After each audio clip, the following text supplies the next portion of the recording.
Join us every Wednesday for In Focus, a weekly talk show produced by the St. Kitts Nevis Information Service, where we provide exclusives with key persons within the government and discuss pertinent, relevant, and interesting matters that affect us all.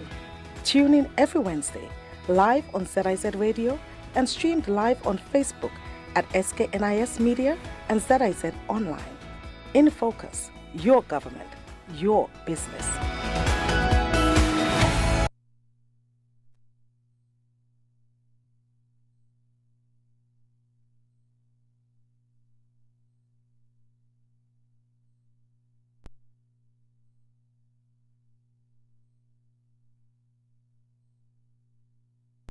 A full exclusives with key persons within the government and discuss pertinent, relevant, and interesting matters that affect us all. Tune in every Wednesday, live on ZIZ Radio and streamed live on Facebook at SKNIS Media and ZIZ Online. In Focus, your government, your business.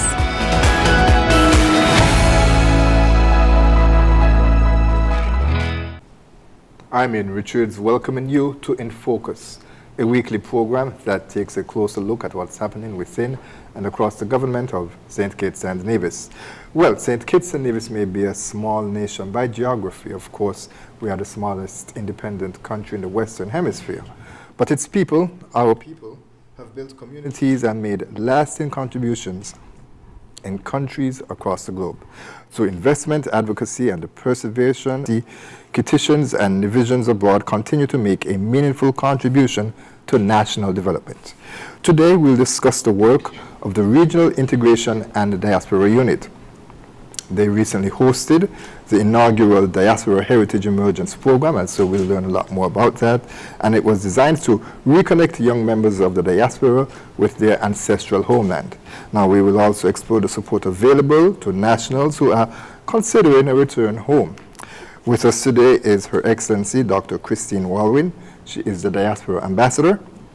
Desiree Huggins, Assistant Secretary in the Regional Integration and Diaspora Unit. And Aline Morris, a Senior Clerk also at the Regional Integration and Diaspora Unit, which we call REDU. Stay with us for In Focus for a discussion highlighting one heritage, connecting our global family. Money is for buying snacks. Kids have big dreams. My mom says to save it. Let's give them the tools to reach them.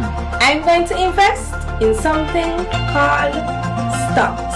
1,000 easy dollars for every St. Kitts and Nevis youth citizen. Savings, investments, financial education. Sign up for Aspire at aspire.gov.kn because they deserve to dream smart. Thanks, Aspire.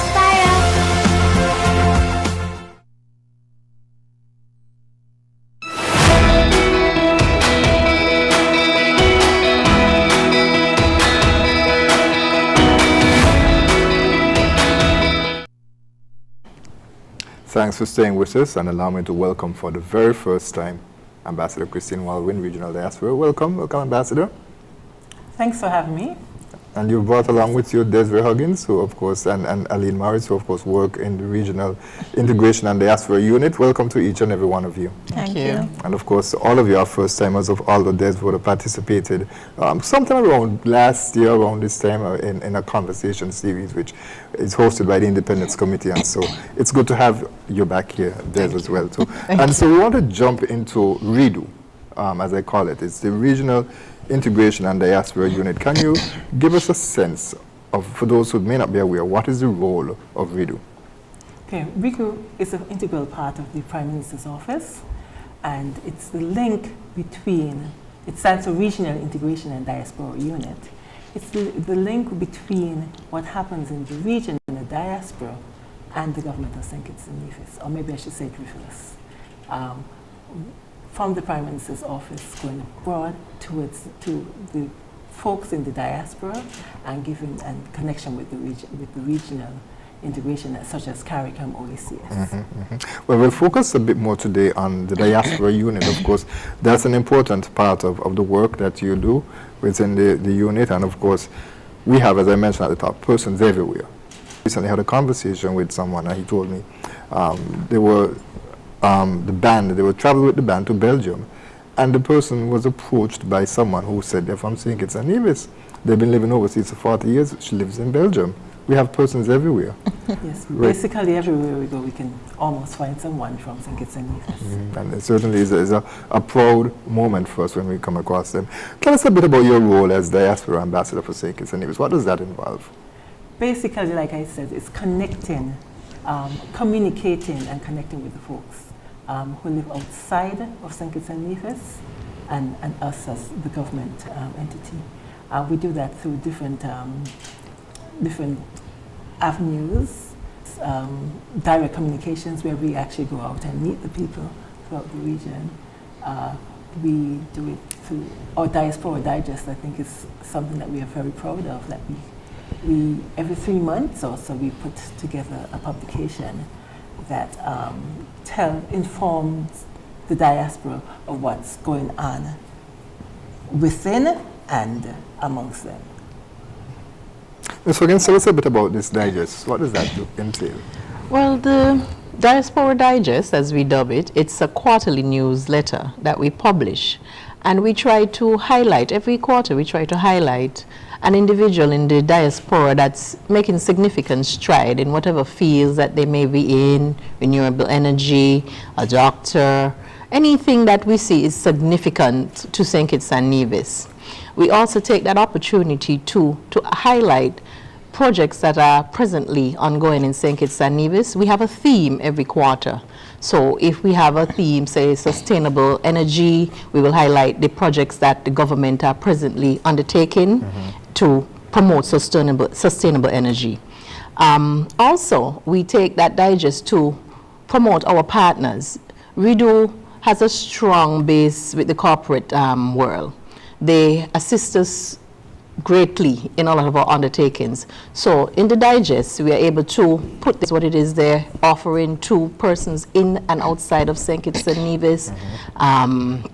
We also take the opportunity to highlight activities that are going on in the different countries that our diaspora lives in, like in New York. If there's a picnic happening by a certain association, we would post a flyer. If there's a dance, if there's anything of significance that persons in those specific areas want to know about, it's in the digest.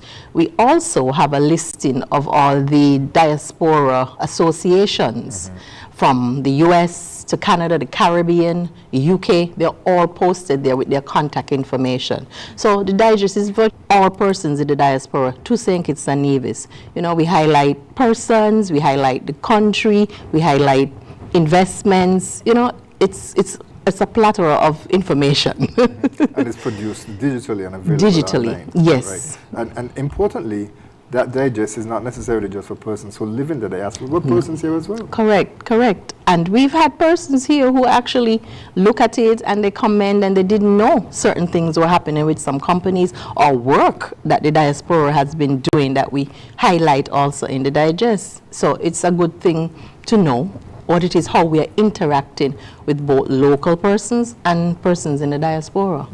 And so that contact, as you mentioned, Ambassador, there is the face-to-face communication. And I would want to say that that is perhaps the most important one, because that is when you really get a feel and get an opportunity to acknowledge and absorb what is happening, what our people out there is doing within their community, within their space, as we term it as. Tell us a bit about that face-to-face interaction and how that would take place. Over the past year, we've had a few. For example, I think our last one would have been in Bermuda, where we attended an event in Bermuda, but we took the opportunity to have a diaspora meeting. And I was accompanied at that time by the Deputy Prime Minister, Honorable Handy. And we had about 80 to 100 persons attend this meeting of Haitian and Nevisian descent, living in Bermuda, very large diaspora. And we updated them on the happenings in St. Kitts and Nevis, we took the turns, especially about becoming citizens of St. Kitts and Nevis, because 2 or 3 generations ago, that's where we had the movement to Bermuda. And now there's a lot of interest in the descendants wanting to come back and be part of it. Before that, we had a meeting in Canada, in Toronto, Canada. We are at that point in time defeated. And again, this was a very big meeting. Some of the same questions and concerns. Mm-hmm. Of course, when you moved from different places, the concerns become different. Right. And very successful event. The Minister of Sustainable Development and also the Minister of Public Infrastructure, that would be Dr. Joyelle Clark, Honorable Dr. Joyelle Clark and Honorable Conris Maynard. They would have participated at a recent UN meeting, and in fact, Dr. Clark was sharing some information about that last week. And of course, they did have a town hall as well too, with persons in the diaspora. Is there any linkages to that, or is that something that is done separately? Is there any sort of feedback that is? Yeah, there's no linkages.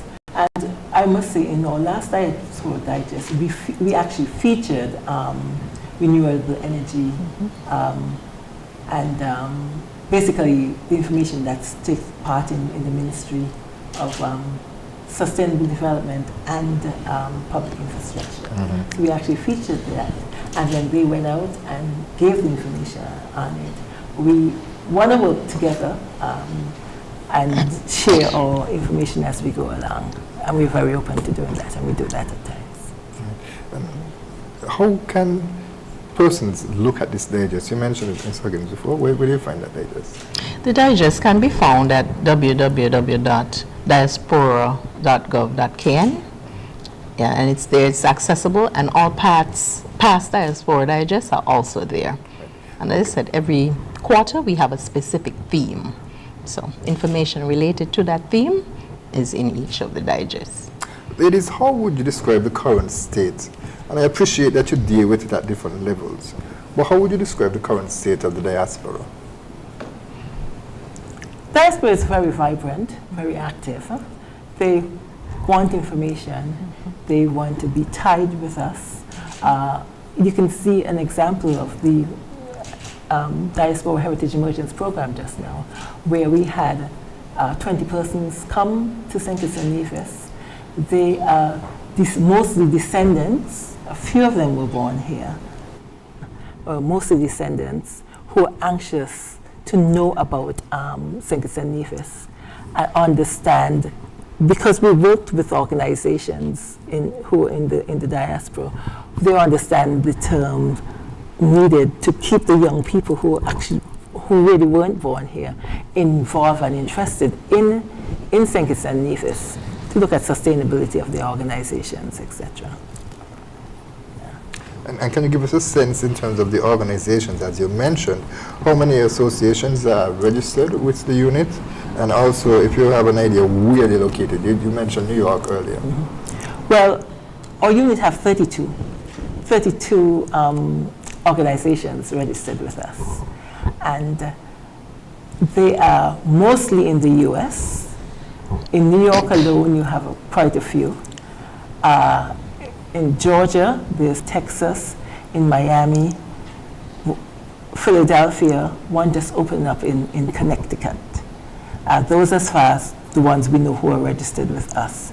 In Toronto, there's 2, St. Kitts and Nevis, or St. Kitts, Nevis and Nevis, NEVCAN. In Montreal, you have, and in BC, that covers Canada. Within the Caribbean, well, starting with Bermuda, then in the Caribbean, you have the USVI, St. Croix, St. Thomas, BVI. We have contacts with St. Martin, but I'm not sure if there's an established association. Mm-hmm. And then the other side of the Atlantic, in the UK, there is London, Slough, Birmingham, there are 2, Manchester, Leeds.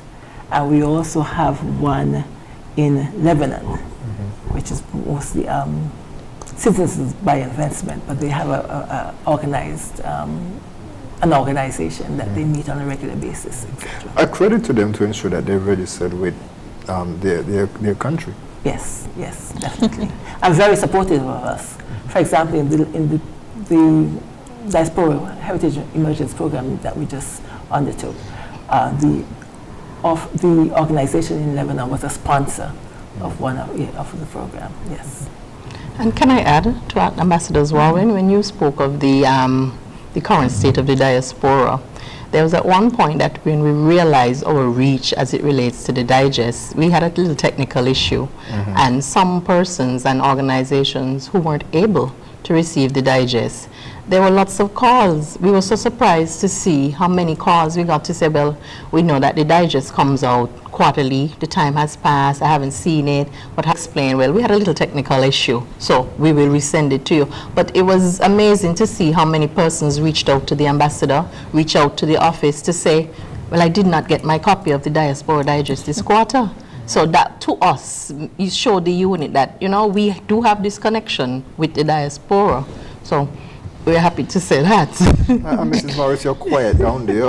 How did that make you feel as the office, the fact that there's so many persons who are reaching out? It basically says that your work is not going for granted. And that is true, because we really do a lot. We not only want to satisfy a tick at the end of the year, but we want to ensure that our persons, our citizens and our nationals in the diaspora are well aware, so that when they come to visit, they know what's happening on the ground, and they don't have to wait for family members to be calling and saying, no, so happening. And yes, I know, got the digest, fully updated, yes. You know, and so it is commendable. And that certainly is important in the age of social media, where everyone seems to be a citizen journalist out there, persons who can use it to spread whatever angle, to spread whatever story that they feel is important to them, not perhaps sometimes recognizing or even caring about the damage that they can cause to the Federation. So it's important to get that information where it's highlighted and coming from a credible source such as we do. Correct. Yes. Yes. Okay.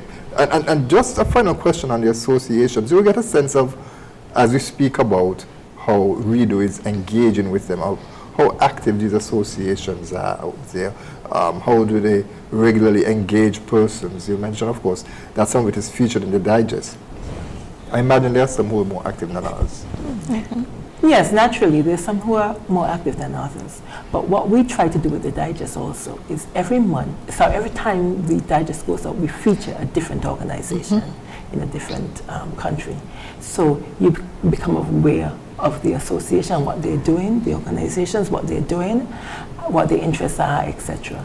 A lot of the association, of course, focusing on getting the people of St. Kitts and Nevis together, but also making a commitment to back home.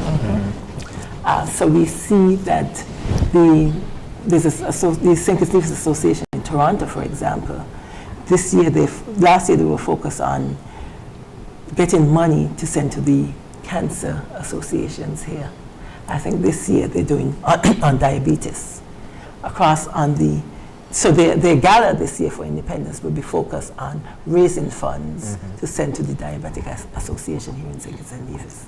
There are some organizations in New York who's committed directly to sourcing supplies and equipment to different organizations, like, you know, to receive a lot. There's associations in the UK who constantly send directly to the children's home. So they have main focus, and they actually exist to help back home, you know. And so one of the things that one of the discussions we had with them recently is like, yes, you're giving to us back home, but let us help you with the descendants. Because in order to keep the association alive, you have to have the associations getting involved. And hence the reason for the program that we just did. Right. Because we brought these young folks here, taught them about St. Kitts and Nevis in all different forms.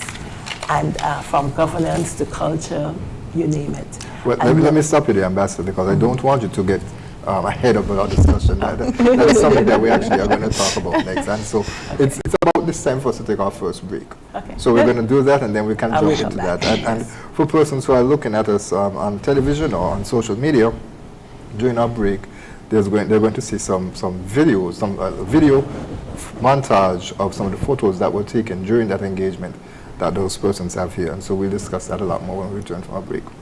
Stay with us, viewers and listeners. We'll be right back with more In Focus.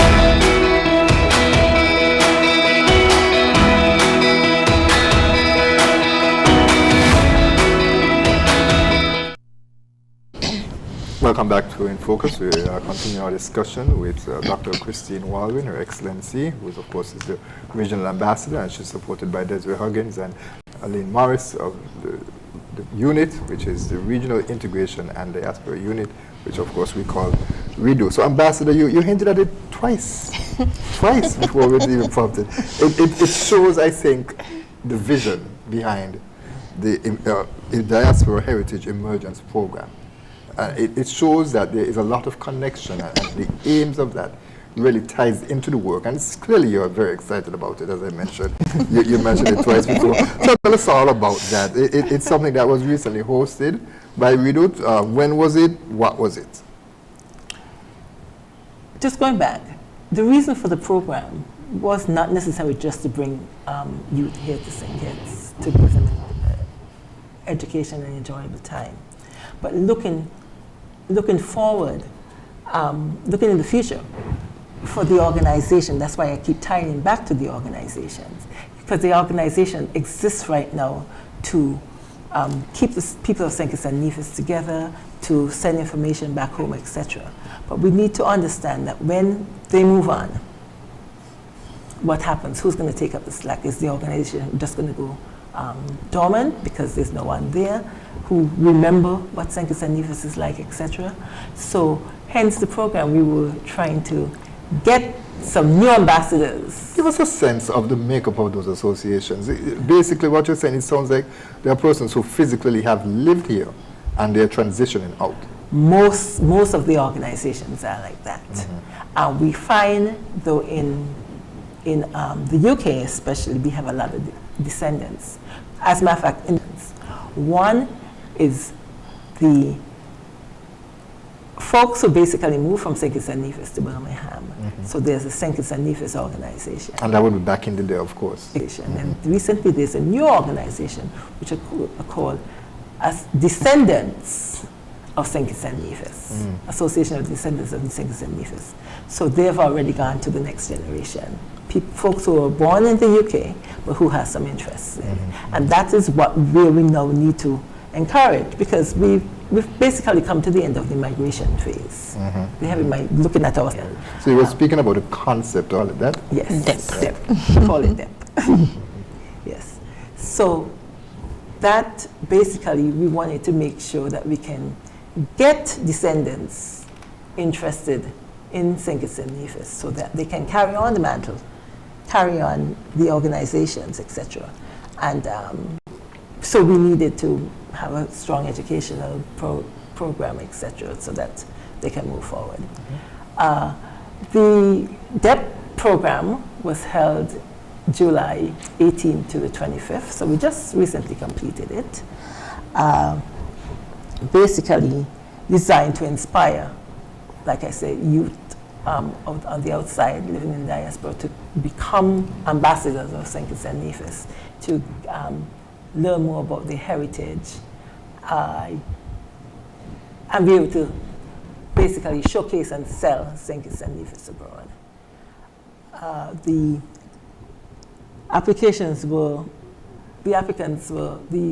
participants rather, were mostly descendants. They engaged in a week-long program, which I would call a very successful program from, all ends, and we can go into depth about the success of the program, the formation, etc. Right, but I want to touch on, because you mentioned it just now in terms of the applicants. You mentioned the term youth. What does that mean? Anyone can be a youth. Tell us a bit about who qualified, who were eligible. Okay, well, we had participants range from age 18, I think it was to 16 to 22. So we had to tailor a program that's suitable for the young persons, So it was a program that not only had heritage and culture, but some information in terms of governance and structure. Because we found that even though a few of them, some were from heritage in Nevis, some had heritage in St. Kitts, and those that would come home, maybe came home once or twice before, go straight over to Nevis. So they didn't have very much knowledge of St. Kitts. Same thing with St. Kitts. Some of the persons who come to St. Kitts, they didn't have much knowledge of Nevis. So the program was very, very successful in that way, in that we were able to expose them to both islands, so they could have an appreciation of the what do I call it, the specialness of each island. They were exposed to the heritage, the culture, the governance. They were able to meet with members of the NIA in Nevis. They were able to meet with persons in St. Kitts and Nevis from the government, the Attorney General, the Speaker of the House, and the Prime Minister had a one-on-one discussion with them. So I find that, the age range, as we go back to, it was suitable for them, Was it just age that qualified you to participate in this program?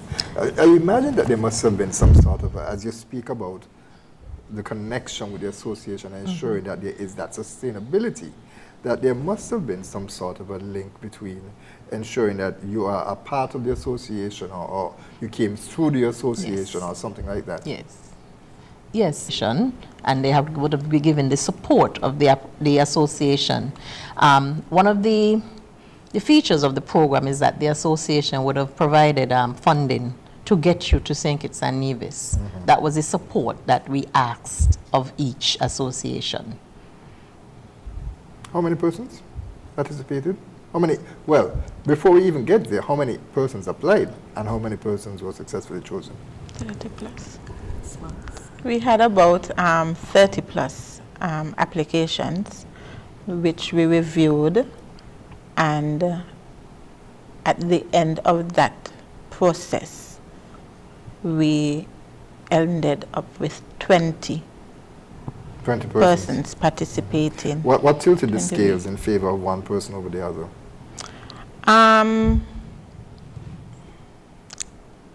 Most of it was age. Most of it was availability for the period that we held it. Some persons would have indicated after we would have said yes, that they ended up having clashes and so had to decline. But all in all, if it were not for those issues, would have had a strong 30 participants. That was the target number, yes. 30 persons. Yes, so we would have had that. Okay, and experiences. There was mention of governance engagement with senior members in government. Tell us about the experiences that they had while here.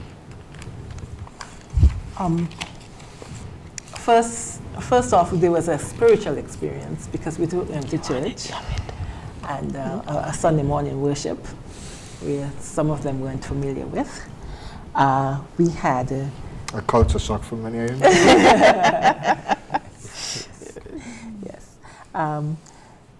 Historical and heritage tours, meetings with the government officials, as you indicated before, leadership and civic education sessions, visits to national institutions, community engagement, island tours, and most important, cultural performances. Each person was given a clown suit, and they learned the clown dance after 3 sessions, and was able to perform on Friday evening a full clown dance. Right? Yes. And most important to the networking opportunities. Right up front, after the second England, talking to the girl from Texas, you know, that type of stuff. And so networking in between themselves and with us. So we trust that this cohort will, having been the first, will be a model, and that they can connect amongst themselves also, and, you know, lean on each other for different, you know, different reasons, different opportunities. So you mentioned the young man from England relating to the young lady from Texas, the persons who were accepted from. And that's for anyone. Again, based on our statistics and where we live. New York. New York had, you know, the most applicants, the most participants. I come back. So let's start with the UK. There were 2 from the UK. Canada had 2. 4. Bermuda 1. That's 5. Then Georgia has 3. Texas 1. DC, Maryland area had 2. York. Ireland. Oh yes, I'm sorry. 2 from Ireland. Yes, and then the rest will be from New York. And the connection with those 2 for Ireland was so strange. When I sat with them, I asked them, I said, Ireland, St. Kitts and Nevis, tell me, explain that to me. And she goes, well, my mom is from Nevis, and my dad is from Nigeria. She moved to London, and she worked for international institution, and she met my dad. And we moved to Ireland. We were both born in Ireland. I was like, could you imagine that? That is so, you know, it's so far-reaching. Yeah, and the last names. Yes. We were confused with the last names because they have African last names, yes. double last names. So first we were like, who are these people? Where are they from? Yeah. Should we even be speaking with them? You know, but very, very strong Nevisian heritage. Yes. Very strong. They know strong. the history of Nevis, yes. So how did you balance the emergence program between itinerary, which I would say would be more the fun, the tour, versus the curriculum, which would include the sessions with the government ministers or government officials, and more or less, I don't necessarily want to say classroom work, because it was not a school setting, but of course it's an educational program. How did you balance the difference between the two? Basically 8 to 10 were what you will describe as the classroom setting. And then we did culture after that, and after that the tours, that type of stuff.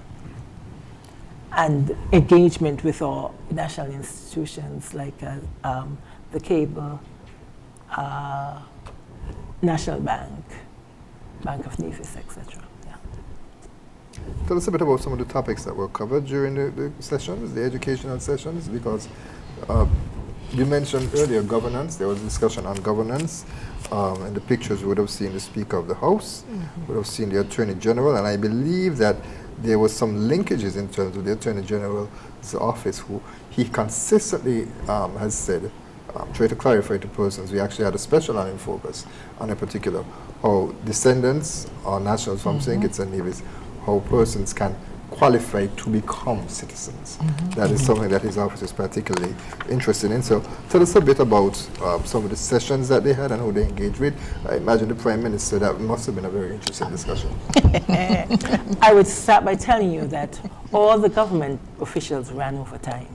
Yes. They were all allocated an hour and took much more time than that.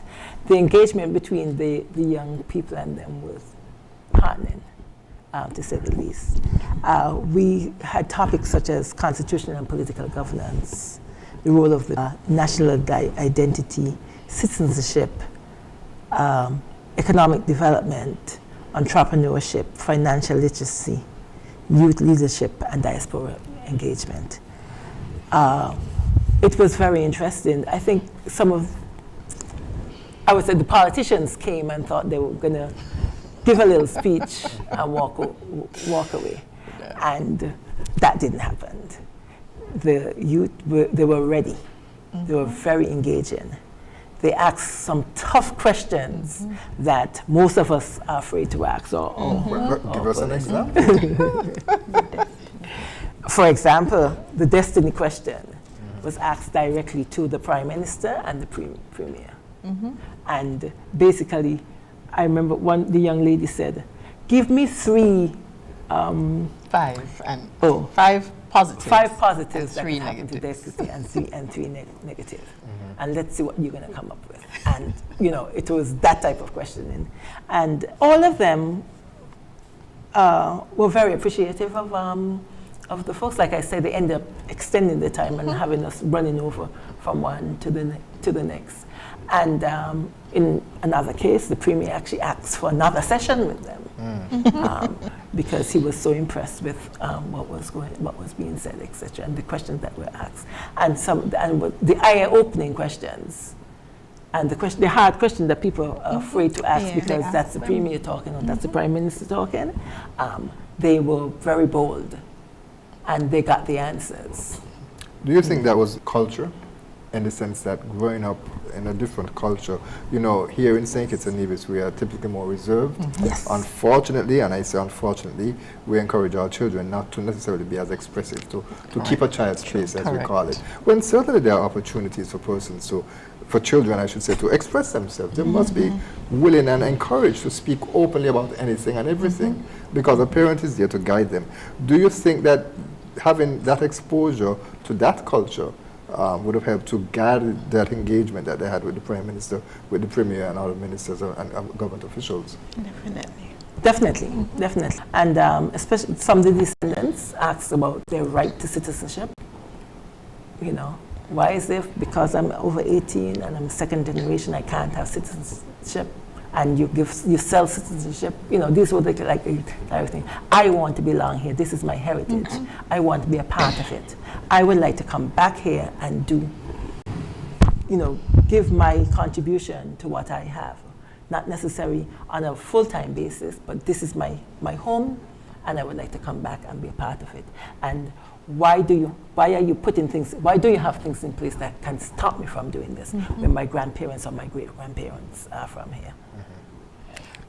I think that most of the presenters were amazed at the wealth of knowledge that they had about what was actually happening in St. Kitts and Nevis. They were up to date. They knew exactly what was happening, so they were able to target the questions about things that are happening now, and they gave those questions. And like I said, the Prime Minister himself was like, okay. But I think they welcomed it to know that they could have this type of engagement with persons in that age group. You don't normally find a 16 to a 22-year-old person asking about the Destiny Project. So it was quite impressive, the kind of questions that they brought and the feedback that they gave. And of course, special economic zones are nothing new in the international circle. There are a number of countries that have them. And so while it is new here to an extent at that level in St. Kitts and Nevis, and so we would understand, of course, there are a number of questions, and it's good that they were able to have that opportunity to ask those questions, as it was afforded also to locals to ask questions ahead. And Ambassador, just one note I would like to mention in terms of the citizenship aspect of it. You mentioned that we sell citizenship. I think the Prime Minister always is careful to note that what we do is that we afford opportunity for persons to invest. Yes. And there's an opportunity to become a citizen if they choose as well too. So just wanted to... I was quoting. So that is what they said. Yes. That's how they viewed it. Exactly. And of course, I'm sure they will be able to be guided accordingly in terms of the investment options. Yes. That was a direct question, actually, to the Prime Minister about citizenship. What is the ratio they asked to persons actually from St. Kitts and Nevis to economic citizens. Yeah, they asked questions of that nature. What was the ratio? And what is he going to do to control that balance? There were discussions of that nature. And the conversation was not necessarily just on that. They spoke about health and education and, you know, sustainability IT. and IT, yes. Yeah, IT, very heavy on IT. Right. We saw electronic identification, of course, being in the news recently with the new Prime Minister in the UK, who decided to not move forward with that program, while a country like St. Kitts and Nevis certainly is taking up that mantle and doing it as it tries to integrate more technology into doing business with making us more efficient. Feedback, because of course we're running out of time for this segment. What was the feedback like from those persons who participated? The feedback from the participants, overall, it was good. They appreciated the program that was presented. They were happy to have engaged in the activities that were planned for them. They took lots of pictures, and for the sessions that they had to, they asked their questions very comfortably. No apologies made. We need to know when we're coming back, this is what is going to be here, this is what we're going to inherit. So they took the opportunity whenever they could to ask of presenters that were in front of them any and every question. From the foods that we ate, breakfast, lunch, dinner, to local delicacies or things, maybe some Kittitians and Nevisians take for granted now, like cane and mango and sugar apple. We went for them, and they were like, and they asked for those things. Guineas, when are we going to get those? So on the tour, on the Monday, the island tour, we took them to Cooper's for lunch, and when they got to Cooper's at the end of lunch, they had cane.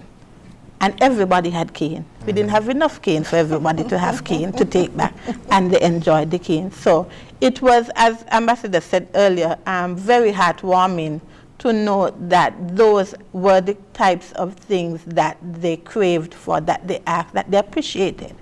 You know, not junk food or I wanted, but they appreciate. Cook up, they ask for goat water. When are we going to get, you know? So we really felt wowed that it hit where it was supposed to hit. We didn't miss at all.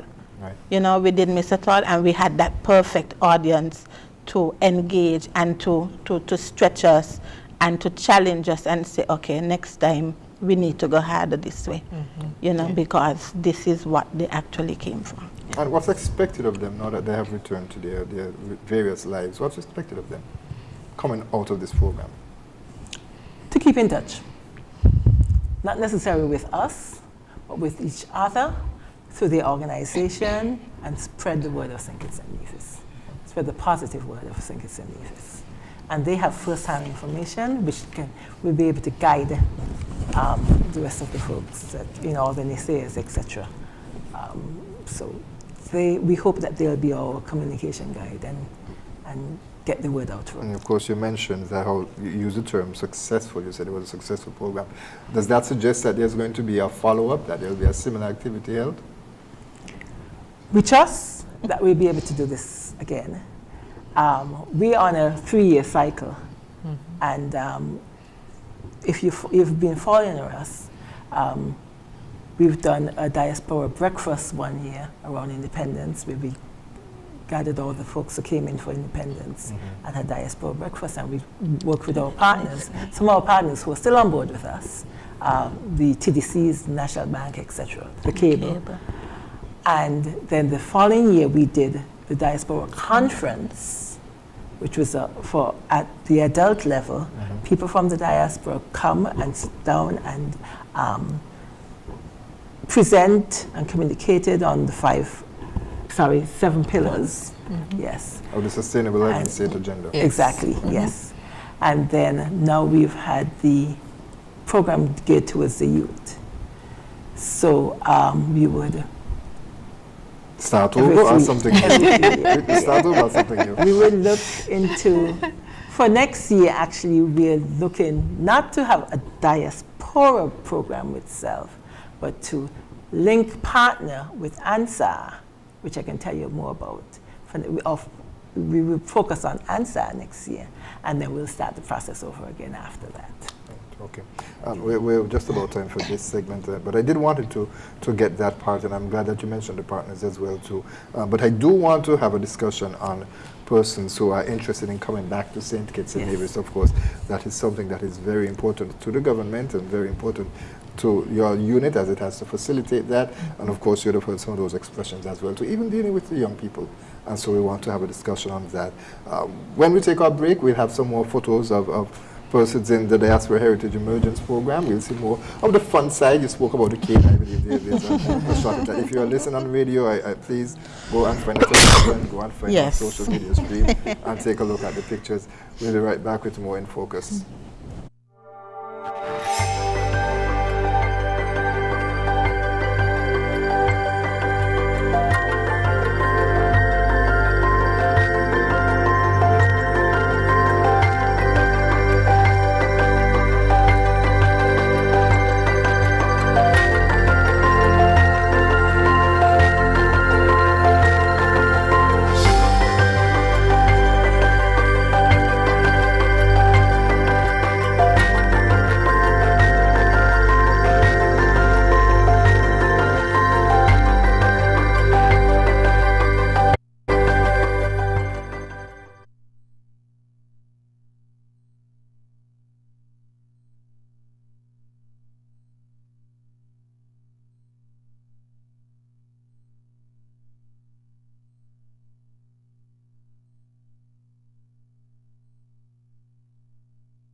Not as yet. Just a moment.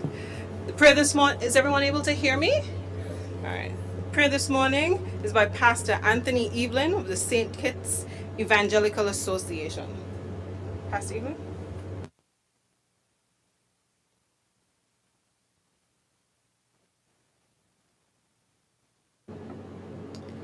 Praise the Lord. Thank you, Madam Speaker. Kindly bow with me in reverence to the Lord of life this morning as we go to prayer. Blessed is the man that walketh not in the counsel of the ungodly, nor standeth in the way of seat of the scornful, but his delight is in the law of the Lord, and in his law that he meditate day and night. Heavenly Father and God, I come to thee on this 30th day of July in the third quarter of 2026, in the Holy Spirit, for the Lord Jesus Christ, thy only beloved Son, in whom thou art well pleased, sitting at thy right hand, making intercession for all the household of God, the Savior and Redeemer of mankind. Heavenly Father, as we gather in this house of assembly yet another day, with thanksgivings for awakening us this morning in the newness of life, with sound mind, being able to see, to move, to hear, to walk, to talk, to feel, to taste, to understand, and to recognize our surroundings. Lord God Almighty, we give thee thanks for thy goodness, thy mercy, thy grace, and thy steadfast love in granting us the blessing of life with strength and being able to embrace the members within our household and all within our respective neighborhood. O Most High, the Lord God of heaven and earth, I come to thee with thanksgivings for thy loving kindness, thy compassion toward us, the people of the Federation of St. Christopher, day and by night, during the third quarter of 2026. Indeed, we say, thank you, Lord, for the showers of rain and the bright sunshine.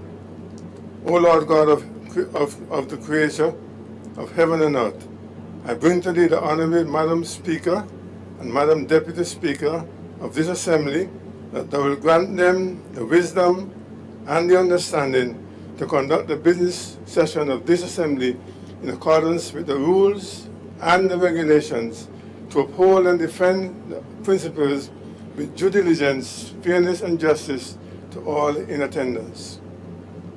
O Lord, at this time, I bring to thee the elected and selected servants gathered in this house on this 30th day of July 2026 to discuss the business matters of this administration.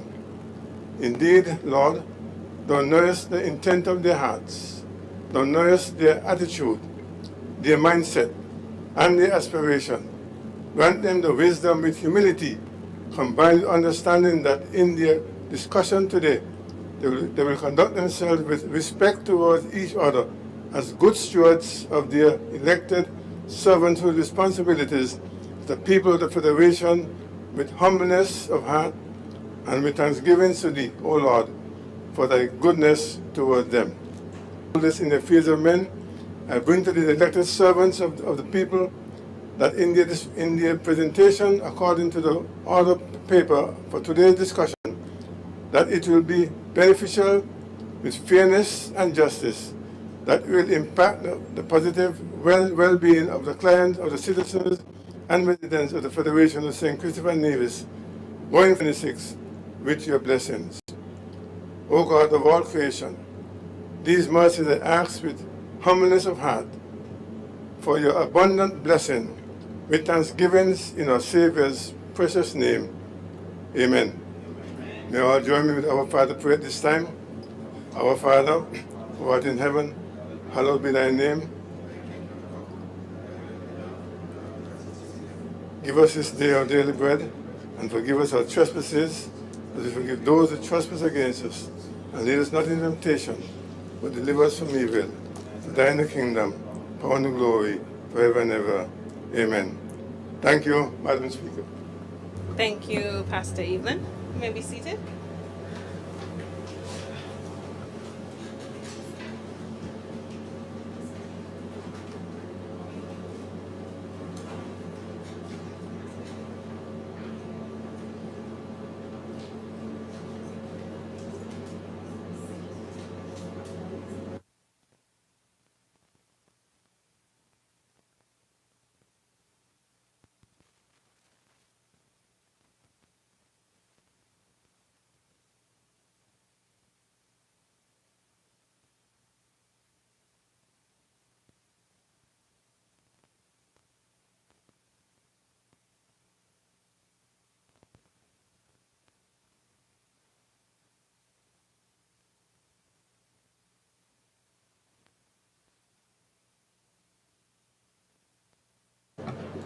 Confirmation of minutes.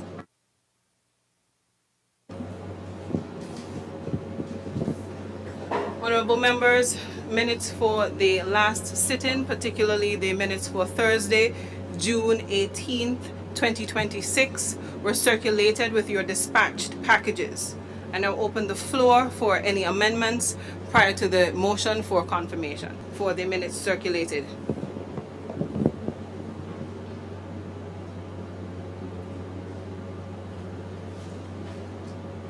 Take it there are none. Honorable member, may I have the motion?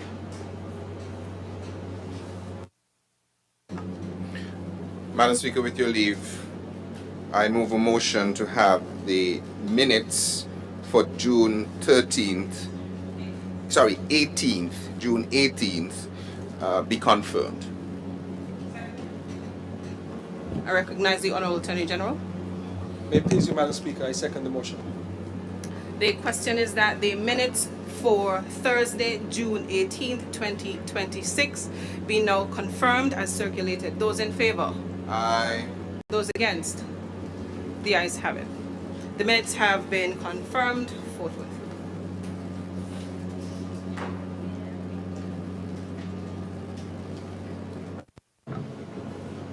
Messages from the Governor General. There are no messages. Announcements by the Speaker. Briefly. All right. My office is in receipt of 2 notices of absence, particularly for St. Christopher 1 and St. Christopher 6. Both members would be absent from today's proceedings. One other notice. Honorable members, there are commemorative pins placed on your desks. If you so wish, I invite you to wear them on your lapels or on your dresses in loving memory of the late Charles Wilkin, CMG, KC, a distinguished legal luminary of our Federation and the father of our Honorable Attorney General. Having done so, I would be grateful if we could all rise and observe a minute of silence in honor of his memory and in recognition of his immense contribution to the jurisprudence of our Federation and the wider Caribbean. May we rise for 1 minute of silence.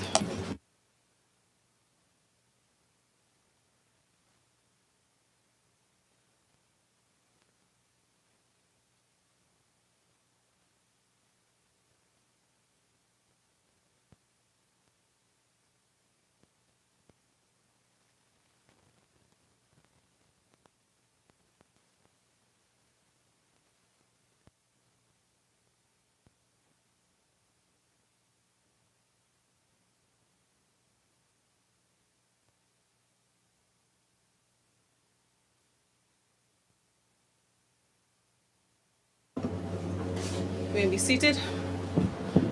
May his soul rest in eternal peace. Next item. Presentation of papers and of reports from committees. I recognize the Honorable Senator, Dr. Clark.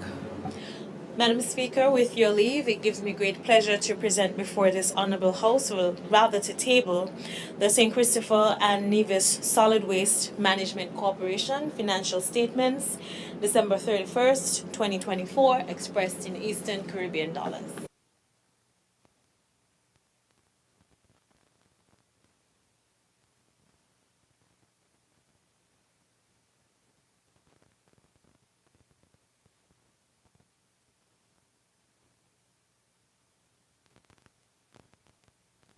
Thank you, Honorable Member.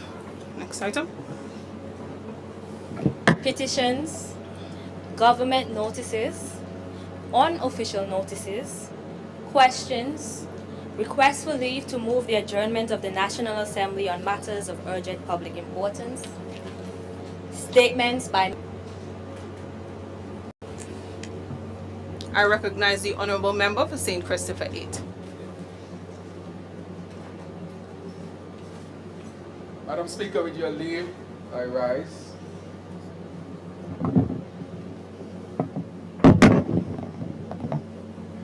I rise, Madam Speaker, with your leave, to report to this Honorable House with respect to my various ministries. I will, of course, address this House as Prime Minister of St. Kitts and Nevis as well. Madam Speaker, just about 4 years ago, it's not even 4 years yet,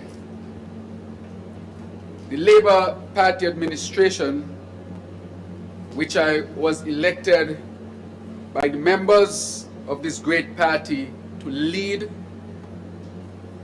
at this particular time, I became the leader in November 2021. Subsequently to that, Madam Speaker, the party went into building its organization, restructuring, and started to prepare itself for it that had been called prematurely, which was August of 2022. That general election was far and removed from the constitutional due date. But we must reflect, Madam Speaker, as to why we were there. Madam Speaker, we were there because a concoction was formed in St. Kitts and Nevis, disguised as an entity of hope, Madam Speaker. The people of St. Kitts and Nevis were promised a stable political system. They were promised that St. Kitts and Nevis would be taken to the next level. They were promised, Madam Speaker, fundamentally good governance in our federation, Madam Speaker. However, Madam Speaker, much of the promises of good governance were never realized. One, the Integrity in Public Life Act was never passed. And so no one was asked to officially submit your financial situations, Madam Speaker. That law is to ensure or to limit as far as possible that members will not use the offices that would have been entrusted to them by the people for their own personal benefit and in corrupt ways would amass wealth. Madam Speaker, it was no accident as to why that law was not passed. It was not passed because there were those who felt that they should not be scrutinized and they should not submit their financial standing in a way of curtailing or monitoring to ensure that offices were not used for personal enrichment. Madam Speaker, that was dashed away. And so, from the very beginning, the cancer had been planted and begun to grow, in the sense that accountability, good governance, taking St. Kitts and Nevis to a next stage was all words, no substance, so that people could gain political office, Madam Speaker. Madam Speaker, 7.5 years later, we saw that a house that was built on sand, a house that was built on deception, a house that was built on self-aggrandizement, a house that was built not for the benefit of the people, but for the benefit of a few, came tumbling down, Madam Speaker. But Madam Speaker, it's okay if politicians were to just be those who would suffer from such an unholy alliance based on lies and deception. Nothing that was espoused as principles were upheld by this unholy alliance, Madam Speaker.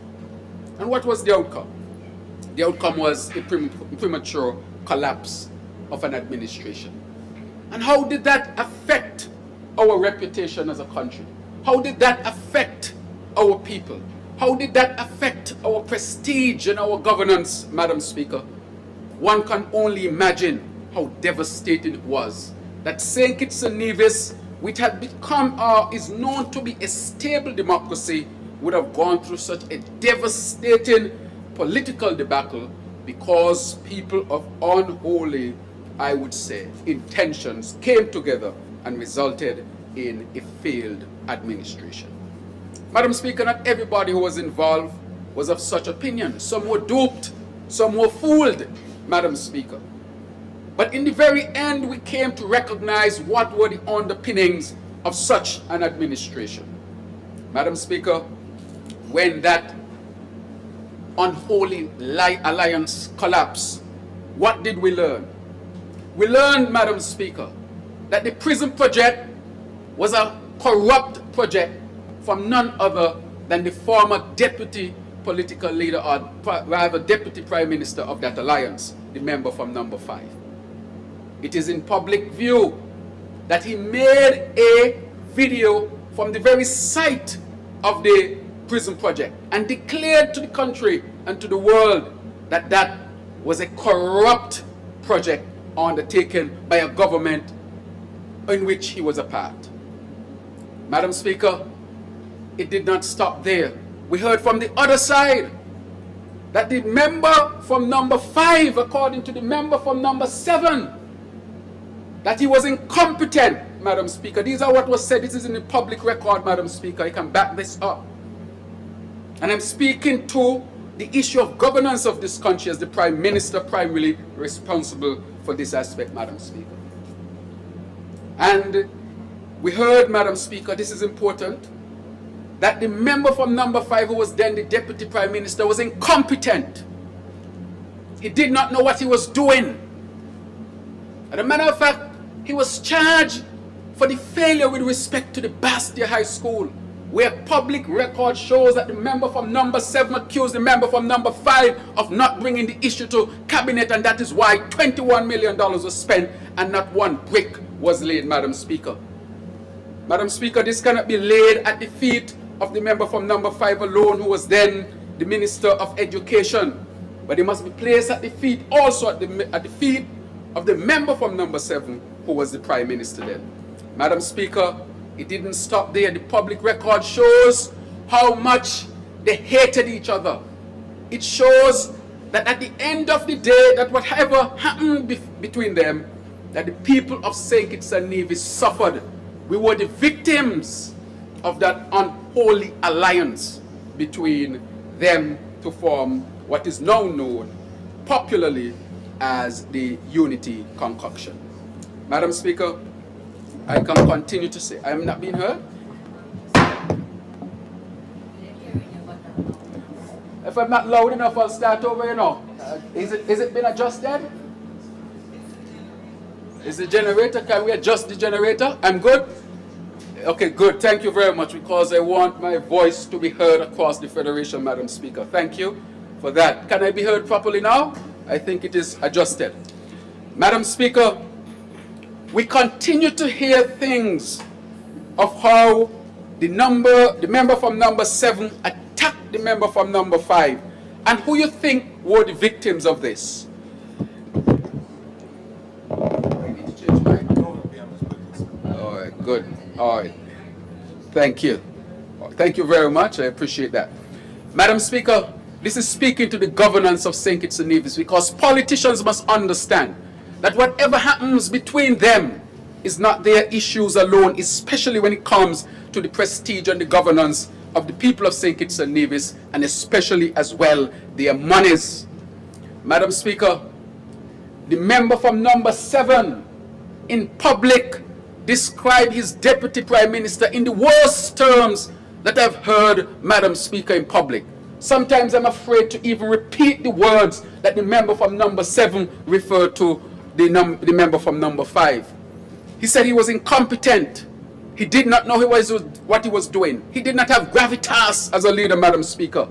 And he went on to say, Madam Speaker, that the member from number 5 was so incompetent and lack of intelligence that he called him the M word, Madam Speaker. The M word. I have not determined yet whether I would use that word to refer to the member from number 5. But the public record is there, Madam Speaker, and I'm just referring to what the member from number 7 would have referred in his utterances about the member from number 5. Madam Speaker, what did that result in? A collapsed government. People disenchanted, disillusioned. The country asking what happened to the stable democracy of St. Kitts and Nevis. Nothing had happened to us as a people except that politicians, for their own conveniences, met an unholy ground, disguised as something good for the people of St. Kitts and Nevis. It was brought down because, of course, for all of the things they call each other, and the people who were at the border of all of this became the victims. But Madam Speaker, then they tried to rush an election in 2022, thinking that they would catch me off guard as a young leader of the greatest party in the Caribbean, the St. Kitts Nevis Labour Party. That is what they tried. I became leader in 2021, and by August 2022, we were supposed to have a general elections. But Madam Speaker, what they did not recognize is though I did not make a lot of fuss and song and dance, I was preparing the party for anything that would happen. And by the time the elections were called, they then recognized that the great St. Kitts Nevis Labour Party was ready. Madam Speaker, this party is the oldest political party in the English-speaking Caribbean. That is not just about Labour comrades, and I thank the comrades for their tremendous support over the years. Our comrades have been the heart of this party. They could not do it in Jamaica. They could not do it in Bahamas. They could not do it in Barbados. They could not do it in Guyana or any of the other territories that are seen to be bigger than St. Kitts and Nevis. But it took St. Kitts and Nevis to demonstrate that political parties can survive for decades if you have the right principles, you stick by them, and you respond to the needs of the people, Madam Speaker. Madam Speaker, I want to thank the comrades of the St. Kitts Nevis Labour Party. I cannot state it enough. From 1932, that January, when we had our initial comrades who led the Workers' League, led by, of course, Comrade Manchester. Then you had Comrade Seaton, Comrade Nathan, Comrade Sebastian, that made up the core of the Workers' League, which is, of course, the St. Kitts Nevis Labour Party, in 1932. It means that in 2032, this political party will be the first political party in the English-speaking Caribbean to make 100 years, Madam Speaker. And so, Madam Speaker, I want to pay homage to all those who built this great movement. I'm just an inheritor, and I stand on their shoulders, Madam Speaker, and I pay respect to their contribution and sacrifices and to every rank and file member of this great party. Madam Speaker, from 1932 to now is a great testimony. I also want to take the opportunity to thank those who are part of this administration and those who sit in cabinet with me. We call ourselves the AT, Madam Speaker, because the people dubbed it that way. I want to thank them for their tremendous support, their commitment to the people of St. Kitts and Nevis, their commitment to the advancement of this country, their commitment in putting their best foot forward so St. Kitts and Nevis will be respected again as a country, a nation within the Caribbean, a country that is respected as a maturing democracy, Madam Speaker. And so I want to thank all of them for the tremendous commitment and support. I know what they go through, Madam Speaker. I can imagine the sleepless nights. I can imagine going from here to here, working not on their own behalf, but on behalf of the people of St. Kitts and Nevis. And I cannot ever thank them enough. But Madam Speaker, that election took place and we were elected. What did we find, Madam Speaker, when we enter into government? Because I want us to understand that it was not a bed of roses. We had many surprises because what I recognize is that the truth and the facts of many things that were happening in the government were being hidden from the people of St. Kitts and Nevis. And as a result, one had to get in there to understand what was taking place, Madam Speaker. Madam Speaker, when I took over the Ministry of Finance in August of 2022, I took over a deficit. I want to say that clearly. The country was in a deficit. The unity concoction had left the country in a deficit, Madam Speaker. So I see people up and down talking about deficit, but you handed me a deficit. Madam Speaker, the record showed that the SIDF had $500 million in it, $500 million. That is what was inherited in 2015. Never spoken of. It was said that the SIDF would be dissolved and the money would go to the consolidated fund. No such thing took place, Madam Speaker. Up to today, nobody in that administration could have accounted for what happened to that $500 million that was in the SIDF. Needless to say that Nevis did not get its share, Madam Speaker. Madam Speaker, in addition to that, in the Treasury, in 2015, you had almost $900 million. So when you add both of them, you had about $1.5 billion that was inherited in 2015, Madam Speaker. When I took over, it was less than half, Madam Speaker. It was just about $600 million, less than half, with the country in deficit and a lot of bills to pay, Madam Speaker. So when you hear talk about surplus here and surplus here, Madam Speaker, those were accounting mechanisms that people were using. You met $1.5 billion. You left for me $600 million with a lot of bills to be paid and an empty SIDF. That is what we inherited, Madam Speaker. Madam Speaker, the other thing that we inherited was a country that was shut down, locked down, because they refused to open the country. The member from number 7, who was the Prime Minister then, who had the responsibility of opening up the country, refused to open the country, Madam Speaker. And people continue to suffer unnecessarily. Taxi men couldn't make money because the country was locked down. People couldn't do business as usual because of all of these restrictions. Madam Speaker, when I saw the report and I met with the Ministry of Health, on the 7th of August, that Sunday evening at Marriott, I said to them, show me the scientific data with respect to COVID. Madam Speaker, my profession, so nobody could fool me because that is my profession. I'm not a lawyer, so I go to the Attorney General when I want legal stuff answered. But this is a medical issue, a healthcare matter, and it happens to be my area. And what was said in that meeting is that the science had dictated that St. Kitts and Nevis could have been opened up since at least May of 2022.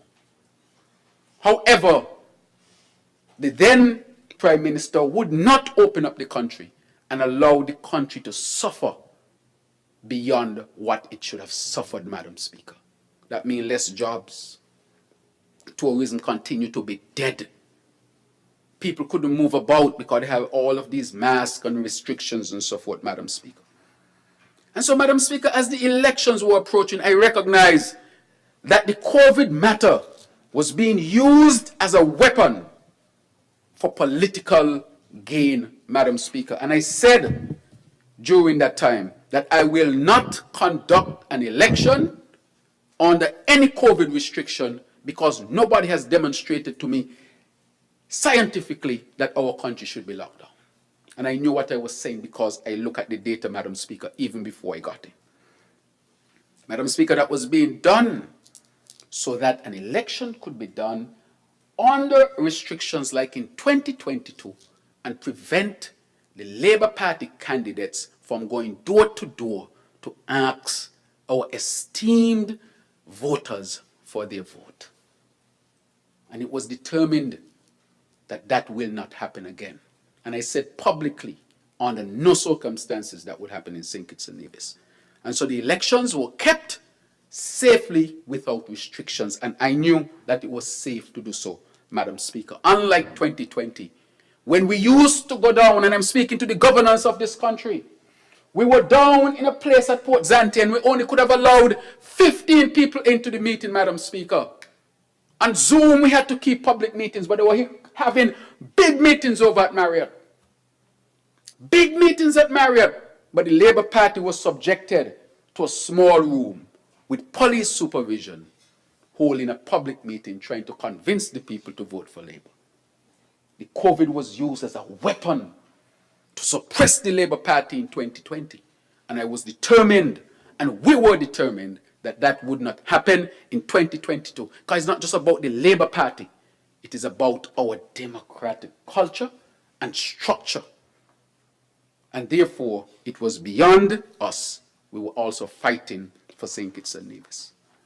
Madam Speaker, as a result of that, people suffered. And sometimes people forget how much they suffer. Because time passed. And people, the brain works in a particular way because suffering sometimes, it subdues the suffering.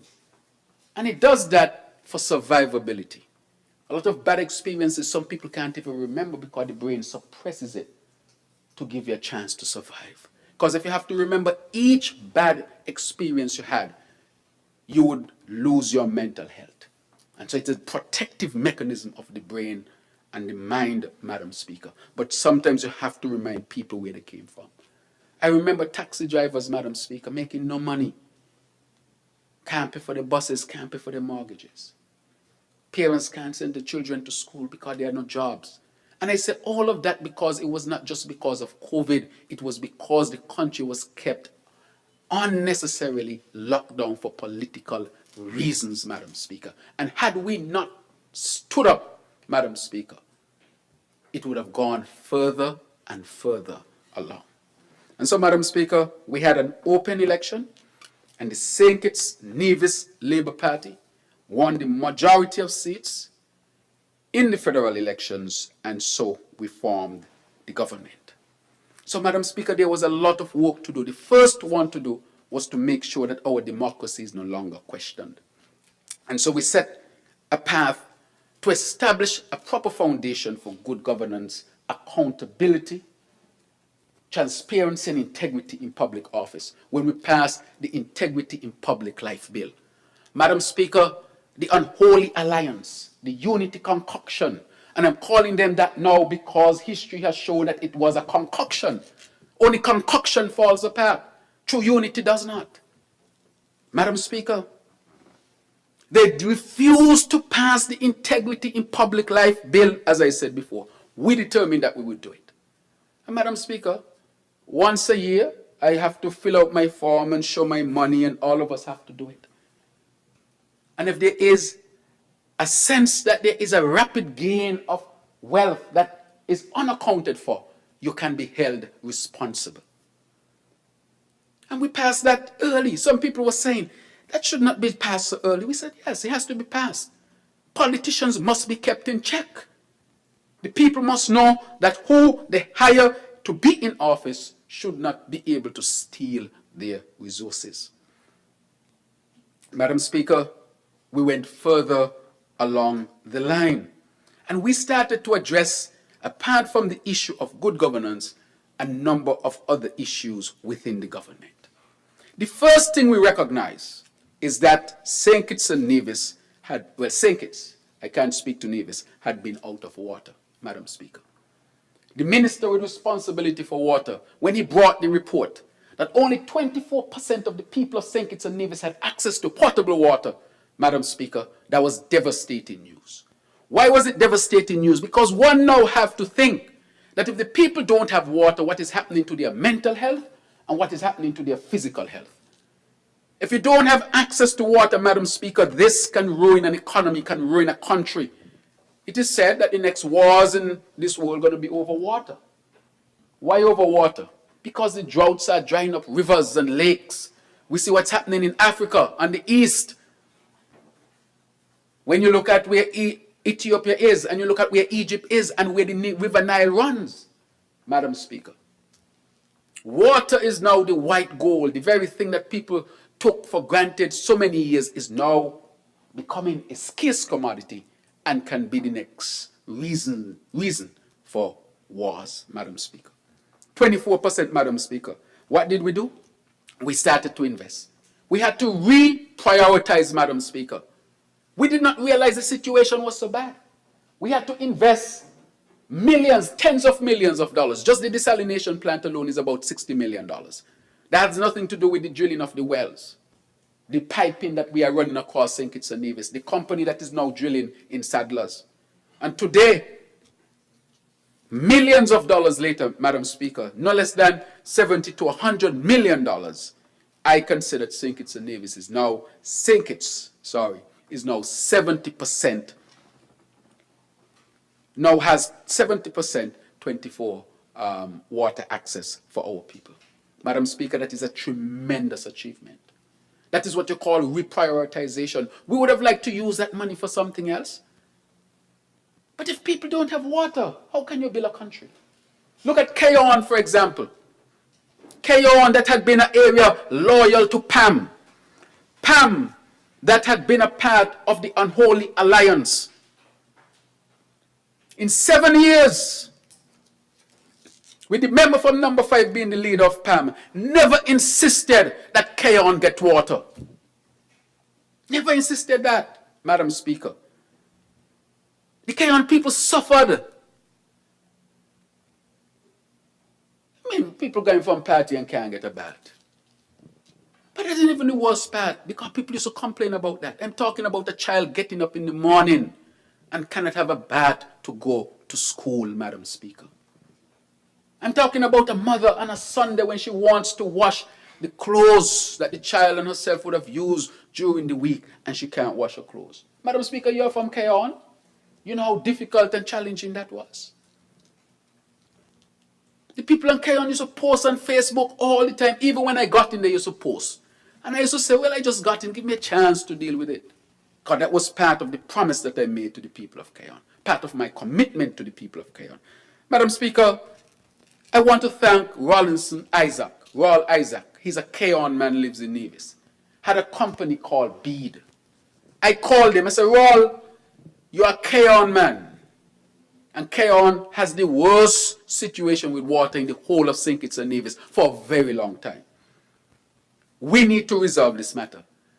How much money you need to get your rig up, to get this going, to get that going. The bill was sent and the bill was immediately paid. And Mr. Isaac and his company started to put things in place. Madam Speaker, you know what was the sad thing?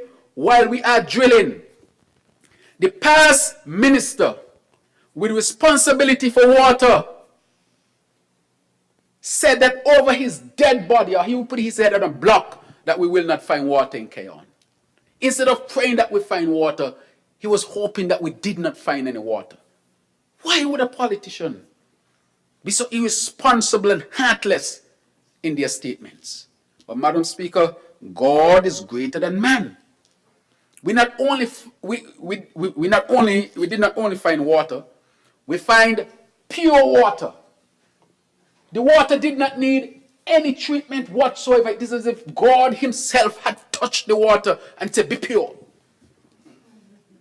The water was extremely pure. We sent it for testing here. We sent it to testing to Miami. When the water came back and we saw how pure the water was, we said something is amiss here.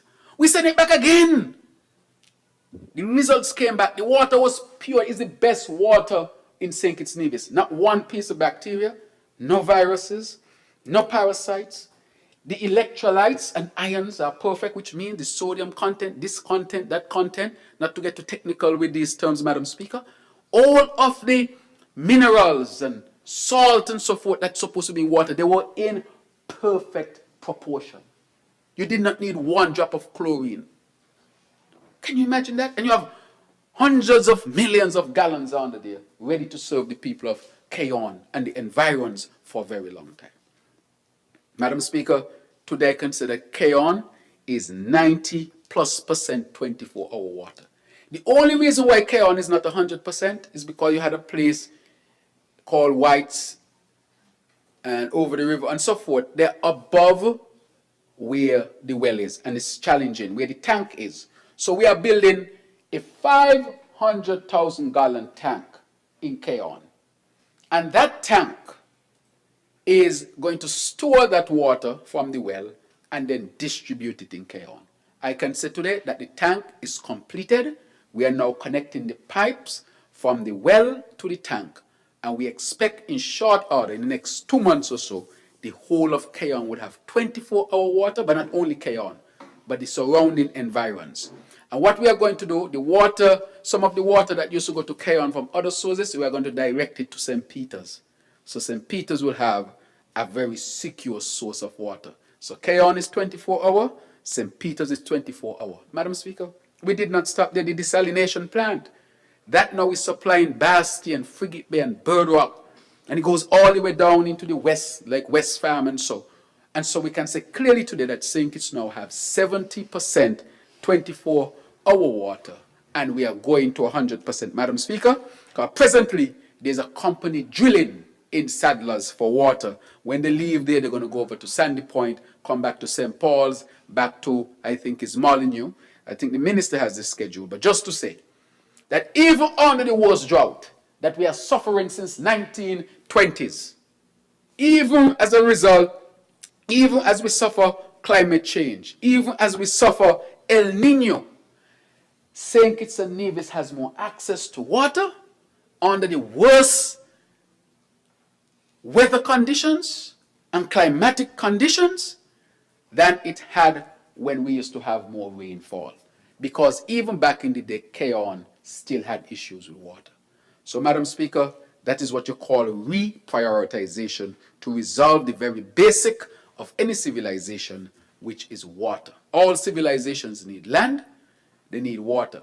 But most of all, they need water. Because without water, nothing else happens. You can't live.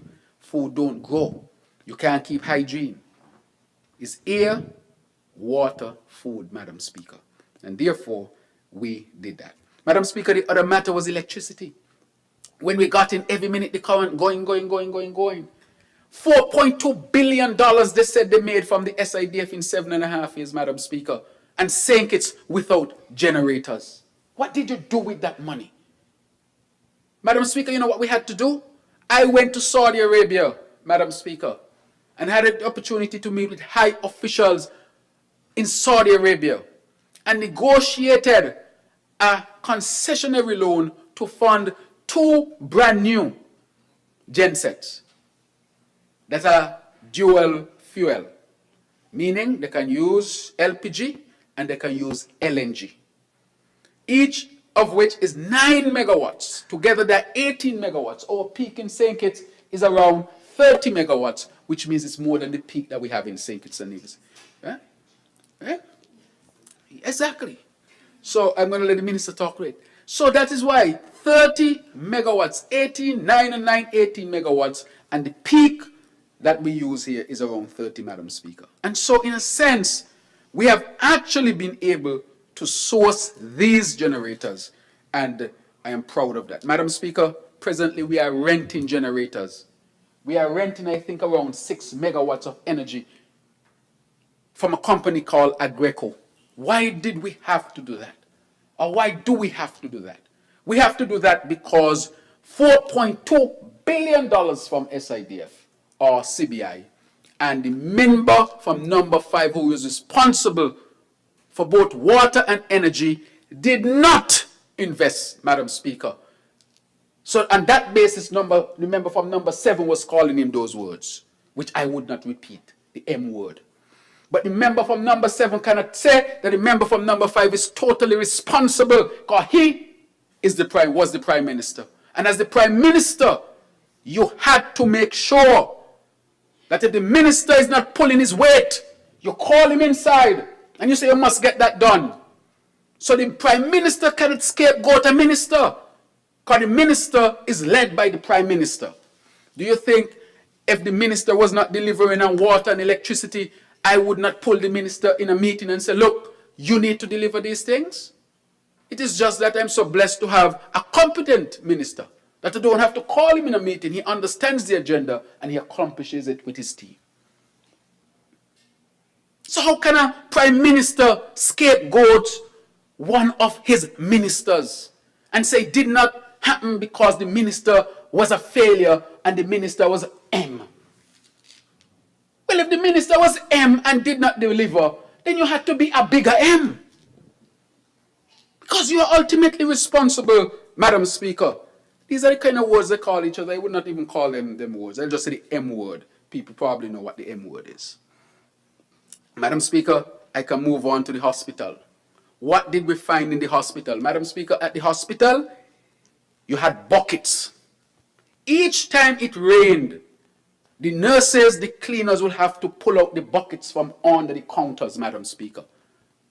Because in some places of the hospital, you couldn't tell the difference between roof and sky. All ran in one. Madam Speaker, refused to invest in the hospital and talking about surplus after surplus after surplus. That's what you call a cook in the books. Because if you want to make it look like you have surplus, don't buy no gensets, no generators. Don't do no desalination plant. Don't fix the roof of the hospital so you can say, I have surplus. But what is the purpose of surplus if people can't get a glass of water? What is the purpose of a surplus if the hospital is leaking? What is the purpose of a surplus if when you lock on your current, no current there? That is why we say we had to reprioritize. Madam Speaker, we did not realize that we had to invest hundreds of millions of dollars in the basic infrastructure of St. Kitts and Nevis because after 7.5 years, $4.2 billion later through the SIDF and CBI program, they did not make the necessary investments, Madam Speaker. And now, you hear all kind of talks.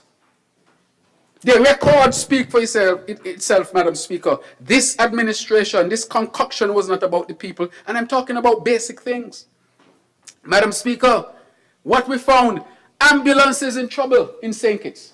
One night, the ambulance is heading to a particular place to pick up a patient, and the ambulance just crank out. Blap. Just crank out. Madam Speaker, in the last administration, the Minister of Health said the reason why they didn't have ambulances is because ambulance is expensive. She said it, Madam Speaker. The record shows that she said it.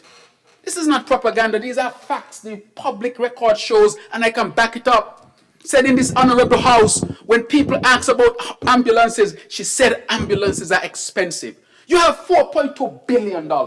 And you're going to tell the people of St. Kitts and Nevis you can't afford ambulance because ambulance is expensive?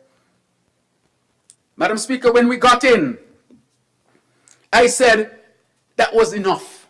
I don't want one ambulance, may want two, may want three, may want four. I want a whole fleet of ambulances. And we brought in a whole fleet of ambulances, Madam Speaker, so that we don't ever go through this humiliation. It could have been anybody. Imagine. You get sick or your family member gets sick. You call the ambulance. The ambulance on its way for you and it cut out. And your response to the people of St. Kitts and Nevis is that ambulance expensive. And you say you have $4.2 billion. And then you're going to come and say surplus after surplus. It's like a man say, boy, I got money in the bank. But he hungry. What kind of man that? He hungry, Madam Speaker. That is what they did to this country. Rob this country, Madam Speaker. No ambulance at the hospital. Out of order. And that is why the people voted for change. Madam Speaker, let's look at the Bastia High School. The Bastia High School, Madam Speaker. I heard the former Prime Minister from number 7 criticizing his then Deputy Prime Minister, who was the Minister of Education, saying, Madam Speaker, he failed to deliver the Bastia High School. These are facts. These are not made-up things, Madam Speaker. The concoction failed, Madam Speaker, to deliver the Bastia High School. In 2015, Madam Speaker, leading up to 2015, I was a part of the Labour team. When I saw how people were manipulating scientific data to justify shutting down the Bastia High School. Knowing that the scientific community who had tested the school had said that they had not found anything to justify what was happening, Madam Speaker.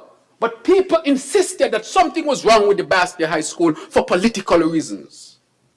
Madam Speaker, I'm speaking as the Prime Minister with respect to the governance and issues of this country. Big song and dance, children on the street, Madam Speaker. The record shows, let us not pretend that we don't know. It happened.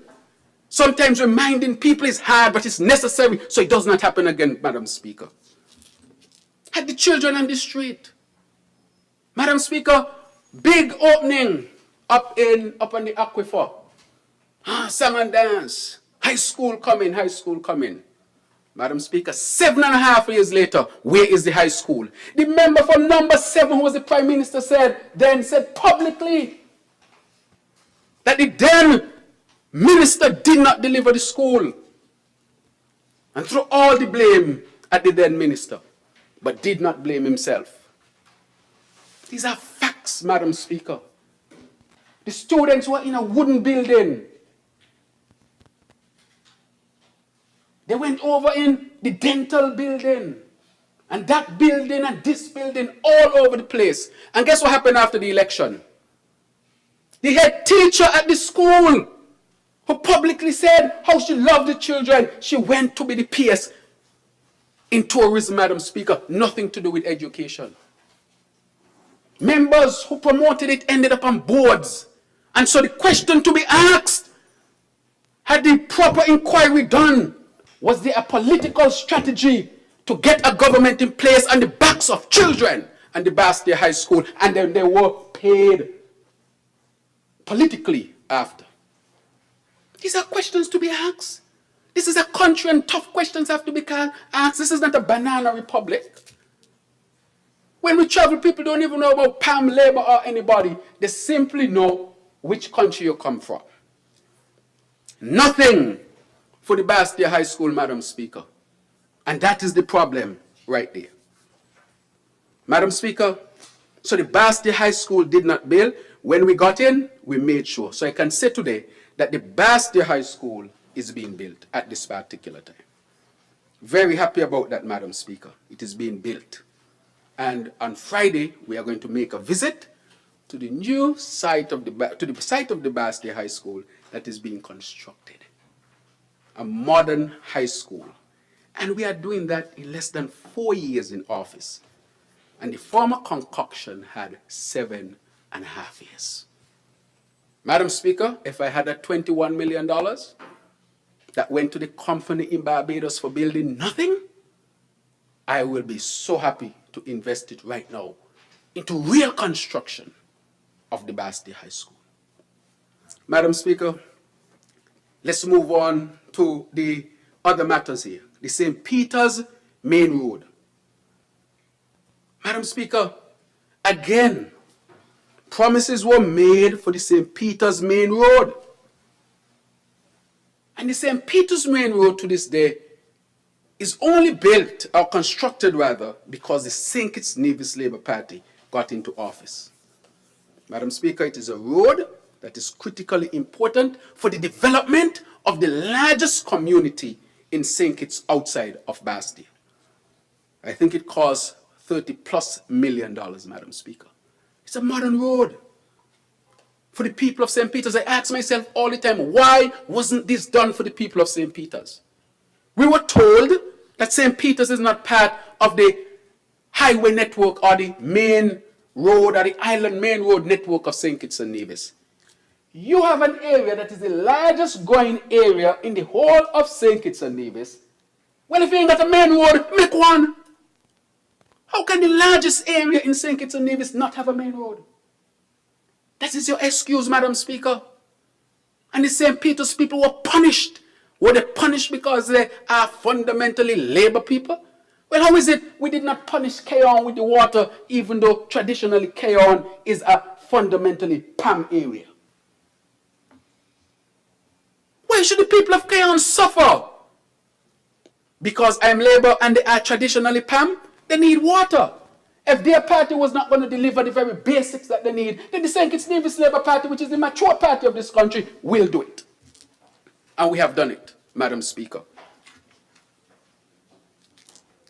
Madam Speaker, I'm moving on. The Connery Stadium.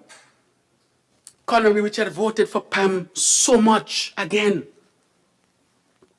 voted for the concoction.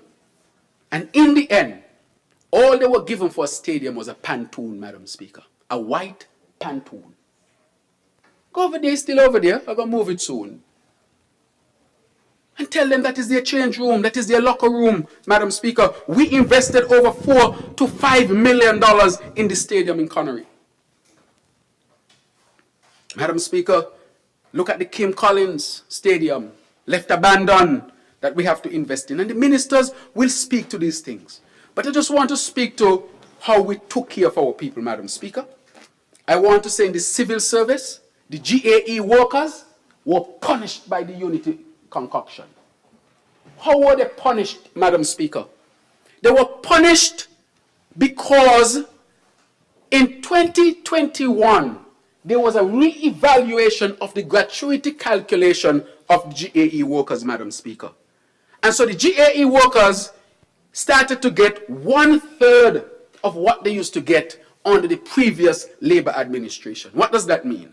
It means that under the labor calculation, let's say you were to get $21 million.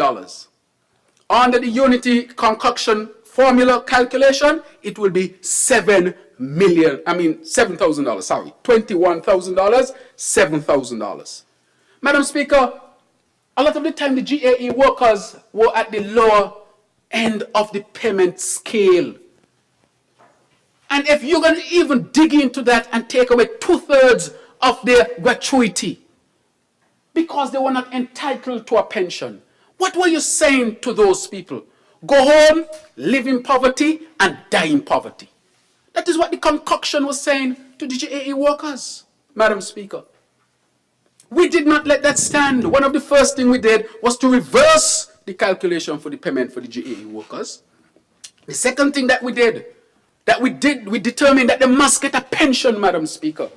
And today, after many decades, each GAE worker is entitled to a gratuity calculated using the same formula as appointed civil servants, and they're also entitled to a pension in addition to the Social Security pension. And what else did we do, Madam Speaker, for our civil servants? We also gave all of them lifetime health insurance. What does that mean? If you're a GAE worker or civil servant and you work for the government, you are entitled to lifelong health insurance. So when you retire, your insurance follows you, Madam Speaker. What used to happen is that you would have somebody, let's say the police officer here. She come in here and she work all her years until she retire. She gets down to 62 and she retire. When she goes home, she insurance gone. She gets sick and all the money she saved and the gratuity that she had to spend it, and she'd, leave her family in debt, or she herself ends up in debt. We say people can't live like that. Look at the civil servants, the police officers, those who work in our offices. What are we saying to them? That when you retire and you need health care, that you should use all of your gratuity, all of your savings, all of your pension to pay for your health care, and in debt, your family in debt, and many die in poverty. Madam Speaker, we put an end to that. So I want to say to all of the civil servants, you will not die in poverty. You'll have health insurance until the Lord takes you from the earth. You'll get your full gratuity and you'll get 2 pensions. There's no other country in the Caribbean that does that for the civil servants. None. Not one does that. Who gives lifetime health insurance? Who gives gratuity? Who gives government pension and still Social Security? In St. Kitts, when people retire, people have the same amount of income as if they were working, Madam Speaker. Their life does not change, so they don't have to go home with stress and headache. They can enjoy some free time, get the gratuity and take a cruise. So when you have a cruise from St. Kitts and Nevis, you can pick up the boat here and take a cruise. Madam Speaker, that is how we think about our people. If you want to make difference in people's life, these are the fundamental changes that must be made. You know how nice a civil servant feel now? Boy, when I retire, I got my health insurance, I got my Social Security, I got my government insurance, I got my gratuity. Boy, I can retire in style. And some of them do make more money when they retire now. Because imagine if you retire at 62, you get in your government pension, your Social Security, health insurance, your gratuity, and if you're still healthy, you could do a little part-time work. Madam Speaker, Imagine in St. Kitts and Nevis, you could retire and make more money than when you were working. That's how you take care of people. These are policies to help people, Madam Speaker. This is what Labour has always been about. It's Labour who brought social security. And it's Labour who brought pension and gratuity for the GAE workers and lifetime health insurance. Not one country in the Caribbean could match us. And I'm proud of that. That is what this government has delivered for our people in such a short time, Madam Speaker. Madam Speaker, these are stats. And that is why I'm proud of this team, because this team was insistent as well that these things must happen. Madam Speaker, just to quickly top it off, the college fees for students, we decided that children in this country should not be paying college fees. College free. We want our children to go into college, to have a better chance at life. The other thing we did for our students, Madam Speaker, is that at Development Bank, we reduced the interest rate. Not only did we reduce the interest rate, we also put a moratorium on payments. Because what used to happen to children, especially children of poor people, and everybody may grow up rich, you go on for a loan at Development Bank, and while you are studying, your parents have to be paying the interest. Well, if your parents are not so endowed financially, and they got to take money to be paying your interest rate while you're studying, you're putting the parents under pressure, you're putting the children under pressure. We said, done with that. Bring down the rate, and while you are studying for 4.25 years, you don't have to pay back 1 cent, and it is not added to the loan. It is frozen. It is called a moratorium, totally frozen. So when you start to pay, it's as if the loan started for the first time. What they used to do sometimes, if you couldn't pay, they take all the interest and then knock it on the loan. So when you come back, you got a big loan as a student. All you're 45 and you still live at home. 45 and still live at home because you're struggling with this student loan. And man who ain't in college, say, you're in college and you got this big loan, the Development Bank. Now we are saying the interest rate is low, the moratorium is there. So if you take a loan from Development Bank, you are in a better position. Show me a country in the Caribbean that has that. Best deal, Madam Speaker, best deal for our young people to be able to go and study. College free and Development Bank loan. But the other story is all of the scholarships that we have. We have scholarships all over, Madam Speaker, all over. And the reason why we have scholarships all over, it is because we are fighting for the people of St. Kitts and Nevis, Madam Speaker. Madam Speaker, I just want to touch on the frontline workers and say that they were robbed of the honorarium. I don't want to go to the police again, but they're the only frontline workers in here. These police officers worked hard during COVID. And when honorarium were to be paid, the police officers were denied the honorarium. But the Minister of Health, who was not out on the front line, who knew nothing about frontline, got $40,000. It's in the record, Madam Speaker. It is not propaganda. And when she was asked why you took $40,000, she said she recused herself from the cabinet when the decision was made. Madam Speaker, you see them tricks in trade? I drink on that. Good water. Madam Speaker. But the police officers, nothing. The health workers, nothing. The securities, guards, and personnel, nothing. Fire service, nothing. Military, nothing. Minister of Health, then $40,000. Not even the matron at the hospital got something. The ex-matron, Madam Speaker, I just paid her honorarium because everybody thought that she got when the selected few got under the last administration. I'm not saying they didn't deserve it, but why only them? It is because of the administration's position. And the ex-matron who served this country got her honorarium.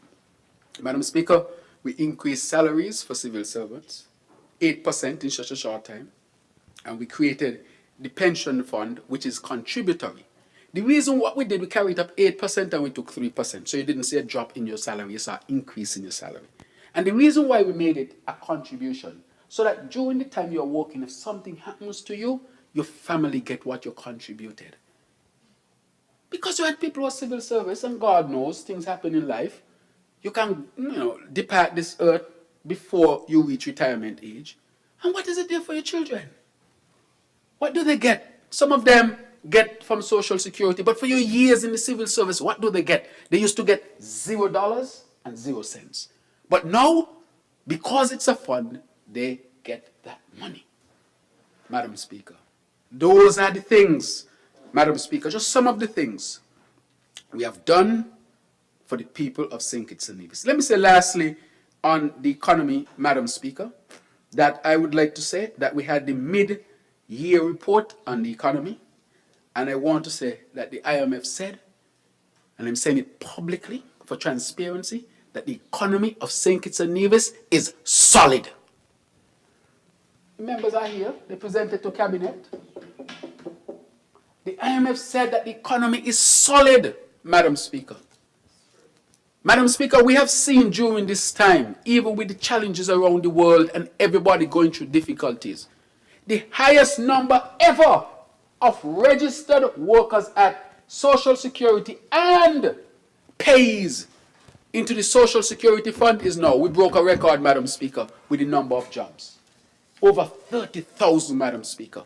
Never before reached there in the history of St. Kitts and Nevis. I want to declare today that we touch history by having the highest ever number of persons contributing to the Social Security Fund, which is an indication of employment, Madam Speaker. Not that there are not challenges, but there are many successes, Madam Speaker. We are punching above our weight. Madam Speaker, we have the highest minimum wage in the independent OECS. We ain't getting no money from England and getting no money from here. We are fend for ourselves, and we have the highest minimum wage. Madam Speaker, in the OECS, we have the #1 passport. Madam Speaker, #1. That says a lot about your country, its stability, democracy, Madam Speaker. #1. Madam Speaker, St. Kitts and Nevis also has had the biggest drop in homicides in the OECS, and I dare say in terms of percentage across the Caribbean.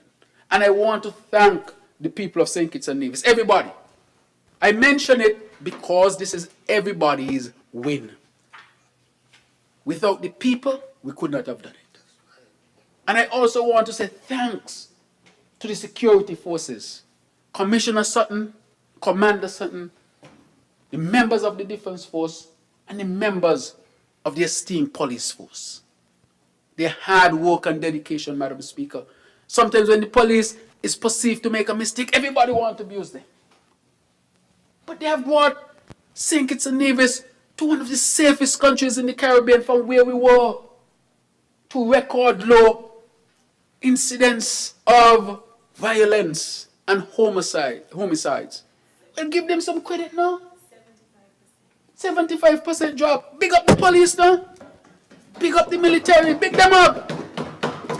They're working hard.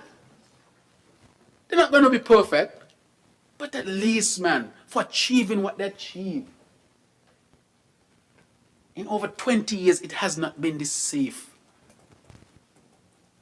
You must give them credit, and I must give credit to the people of St. Kitts and Nevis. Together, we have to keep working to keep St. Kitts and Nevis safe and make it even safer. I want to say to our young men, forget the gangs. Nobody want to be in a gang. What gang you talk about? Gang only mean death, jail, hospital, and all kind of things.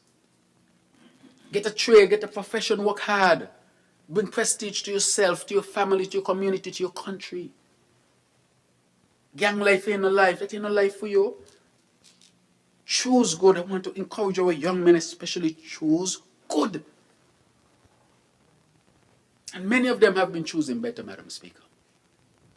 I want to thank those in the Elevate program, which is a comprehensive rehabilitation program that have all kinds of aspects. Do you know that the Elevate Hall is now a certified CXC examination hall? Who would have thought that? And do you know who are the tutors? persons who are you don't want to make it much better than it could sound. They spend time at His Majesty's prison. They are the tutors. Some got 17 subject, 18 subject. They're going for the degree. Right now, I sponsor one or two of them to get the degree. And when you see the results from their students, excellent, Madam Speaker. So that is why we can't give up on people. Imagine these were people who were looked down upon, and today they are tutors at the Elevate Center, a center for rehabilitation and to help persons who are vulnerable to get back on the straight path, Madam Speaker. That's a tremendous achievement. And I want to congratulate them, Madam Speaker. So today, we have classes down there, and you can write your CXC exam right there. That is how you transform people. Not no flimsy-nimsy thing for political gain, but an institution, a program that can really transform people's lives, Madam Speaker. Proud of Elevate. I want to thank Director Hodge and the team and all those. I have so many names to call. Miss Collins, Dr. Powell, and the whole team who is down there, and even the PS from my office, PS Naima Hazel, and all of those who are cooperating with them to make sure that St. Kitts and Nevis is a safer place. So you see, it is dealing with crime and violence from a public health perspective. Everybody has to be involved, from pastor to people on the road to the boys themselves and others. And I'm happy to report that St. Kitts and Nevis, after 4 years under the St. Kitts and Nevis Labour Party administration, is a much safer place. And I give credit to the security forces, all of the people of St. Kitts and Nevis, those in the Elevate program and so forth, and even members from the opposition who showed up, Madam Speaker, when the call was made. I want to credit also and thank the members from the opposition who showed up and participated, because I think that was important.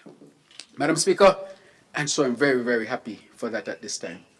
Madam Speaker, so we have done all of that for the people of St. Kitts, and the members will go into more specifics, but I can say St. Kitts is safer, our children are in school, the economy is solid even with the challenges according to the IMF.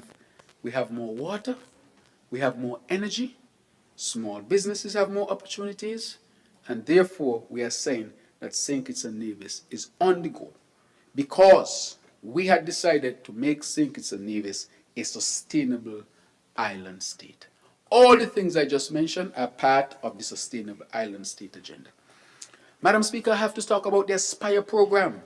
The Aspire program is a groundbreaking program that was born in St. Kitts and Nevis, where every child between the ages of 5 and 18 get an account of $1,000, $500 for investment, $500 of savings. And Madam Speaker, we see other countries who are implementing their version of the Aspire program. That's helping you, Madam Speaker, from birth, from the womb to the tomb, until God take you home. All through this Labour administration has a program for you. Because we have the Children's Medical Fund, where every child in St. Kitts and Nevis, all you have to show up with is a doctor paper. And me want a lot of talk. I tell you, me want a lot of talk. Bring the doctor paper to my office. Because sometimes you go here and there, nothing is wrong what they do at social services, what's supposed to be done. And I want them to do what they do there. But when you come to a child who is sick, I know as a medical doctor, sometimes I only have 24 hours. And I want you to tell the mother, bring this bill, that bill, this, no. The only thing I want is a doctor letter. And once that happens, everything is put in place to get the child overseas to get the medical attention. And we have helped scores of children, Madam Speaker. Lots of children are living because of that program. And I don't advertise it normally. Maybe once I might have said initially to bring attention. But I don't say who the child is, who the mother is. They are benefiting. Because I don't want it to be used as a political tool in a sense, or political football. I really want these children to live. Madam Speaker, tell me a country in the Caribbean that has a program like that. None. None, Madam Speaker, none. These are groundbreaking policies to take care of our people. In St. Kitts and Nevis, I have another program. If you get pregnant and you're high risk and the doctor send the paper, we will take care of you. When the child born and the child has an issue, we will take care of the child. And we take care of you. That is why we put in all the things that Social Security, GAE, pension, and all these things. Because we're going to take care of you from the womb to the tomb. And so what we ask our people to do is to do their part, because the government can't do it alone. We ask you to be diligent in your work, to work hard, to make your contribution. I have to pay my taxes, I pay my taxes. I have to pay my social security, I pay my social. Even when I used to work in private practice, I made sure I kept up with my social security, I made sure I kept up with my taxes. You never hear me naming money problem yet. It's because, and it's not because of anything outside of not making sure that I feel I have a responsibility to this country that offers me so much. And so if you say I should pay this, I'm going to try my best to pay it. If I can't pay it, then I will come to you and say I can't pay it. Because sometimes people have real challenges. And then you go in and you have a conversation, and the government has to be responsive to you. Because if you really can't make it, the government has to create a way for you to help you. That is why we have these social programs, Madam Speaker, the lift. We are spending what? Millions per month to help people who need that hand up, Madam Speaker. But our main thing is that we want people to get to work and make their contribution. Because one full basket. So the country is committed to you, you are committed to the country. That is how you create a growing, stable country, Madam Speaker. And so I'm asking all of us to play our part. And where you need help, the government must be empathetic. This is a Labour government that responds to the people and their needs, Madam Speaker. So, Madam Speaker, I wanted to mention that program as well, the Children's Medical Fund and also the Fund for High-Risk Pregnant Women. Madam Speaker, so those are tremendous achievements that had been on the table for many years, that had not been touched, that in less than 4 years, we have done all of this, Madam Speaker. Madam Speaker, I'll just run through a couple of the things that we did. We paid independent reset. We paid dividend. We know that the CBI, I knew that the CBI would have had trouble. And the people had not received anything directly from the CBI their whole life. And so that is why I said the dividend and the reset. We know where we are with this CBI. It is not bringing in what it used to, because it got damaged by the prison project. And none other than members from the opposite side mentioned that. But notwithstanding, the IMF has said that the St. Kitts Nevis economy is solid, even beyond CBI. Madam Speaker, we are reaching out to Nevis more. Nevis has the geothermal. I met, of course, with the Premier and we had conversation. And I said part of the strategy is to help Nevis to achieve independence, energy independence, along with St. Kitts, by developing the geothermal. Under the unity concoction of which the ruling party of Nevis was a part, they did not give Nevis the opportunity to develop the geothermal on Nevis. Instead, they were looking for geothermal on St. Kitts when they know that Nevis had the geothermal already. And they talk about unity. That is why I call it a concoction, because that is what concoction do. That is what they do. Real unity would have made sure that Nevis would have gotten its geothermal. And today I received a message from the Premier of Nevis that he wants to update me on the progress of the geothermal. Madam Speaker, it's no secret that the ruling party in Nevis was not a friend or is not a political friend. We don't have a formal alliance, but we agree on one fundamental matter, that this geothermal must be done. I took a PS from the office of the Prime Premier and took him to Saudi Arabia with me to speak to a prince in Saudi Arabia about why they should support the geothermal. I could have done that just for St. Kitts. And Nevis would not have even had an idea that I could have spoken to a prince in Saudi who was a minister to make sure that we get the assistance for the geothermal. And today Nevis is on the verge of starting to drill for geothermal energy, which will create a low-cost energy area in the Federation. When we share the profit, I agree 100% that everybody should agree that Nevis should get the higher percentage of the profit. It's only fair. It's on Nevis. It's fair. We'll get our energy, and whatever profit is had, we have to be fair that Nevis should get the highest percentage of the energy. I support that. Because how I look at it, we are a federation, we are one people. When I go out in the world and the people see the geothermal potential, they want to know, who are we as a people? I mean, 50,000 people sitting on a gigawatt of geothermal energy, which could make you energy independent and grow your economy beyond means and ways you can't even imagine. And you're not doing it because of what happened in the 60s and 70s. Well, I wouldn't take that seriously. We were slaves to England. And we have relations with England. We are one people in St. Kitts and Nevis. And you mean we can't come together on something like that for our betterment? Well, I ain't going to do that type of politics. That can't make sense, Madam Speaker. And therefore, I am simply saying that I'm happy to report that we have thrown a lot of access behind this. I recently went to the European Union and I went to discuss with them geothermal. I can discuss with them any other thing. But I tell them, geothermal, let us discuss that.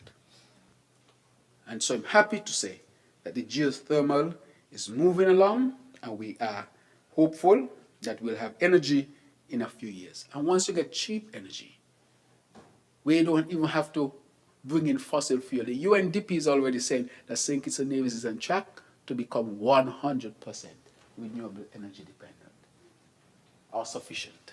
Can you imagine that? We are setting an example for the world. We have a 50 megawatt solar PV RFP best out at this time. 50 megawatt, which will be about 40 to 50% of our energy needs. That is separate and apart to the geothermal, Madam Speaker. So we're not working on one track, we're working on multiple tracks. Just like the water, desalination plant, well, rainwater, multiple tracks. So that you don't end up in trouble if one goes off. So, Madam Speaker, I think I have said a lot with respect to where we have come from, where this Labour government has brought you, and now where this Labour government will take you. This Labour government is going to take you to energy independence, low-cost energy. This Labour government is going to take you where technology is at the fingertips of everybody here. This Labour government is going to take you to a time of food security. It's going to take you to improve healthcare, which we have already started to institute. It's going to give you tremendous social protection. Give our people a chance to develop their business and industries, Madam Speaker. Give you a chance to study and to become an intellectual if you wish. Give you a chance to become a technician if that is your wish. Give you a chance to become a professional baller if that is your wish. In other words, we are going to create a country where our people can pursue their happiness while contributing to our development. Madam Speaker, that record I am proud of, and where we are heading, I am eternally proud. And again, I want to thank the St. Kitts Nevis Labour Party, the oldest political party in the English-speaking Caribbean, that with God's speed will be 100 years in 2032. A tremendous achievement. I want to thank all of the comrades and the rank and file for the tremendous sacrifice. And to say to them, we are not perfect. But if you look at our record of delivering to you and the people of St. Kitts and Nevis, our record is second to none. Madam Speaker, I want to thank the members of this cabinet and on this side of the Parliament for the tremendous support in pursuing the sustainable island state agenda. Madam Speaker, I want to thank the opposition for heeding the call and the issue of national security, crime and violence. They came, and I must recognize that. I want to thank the Premier of Nevis for committing to us working together on the geothermal project, Madam Speaker.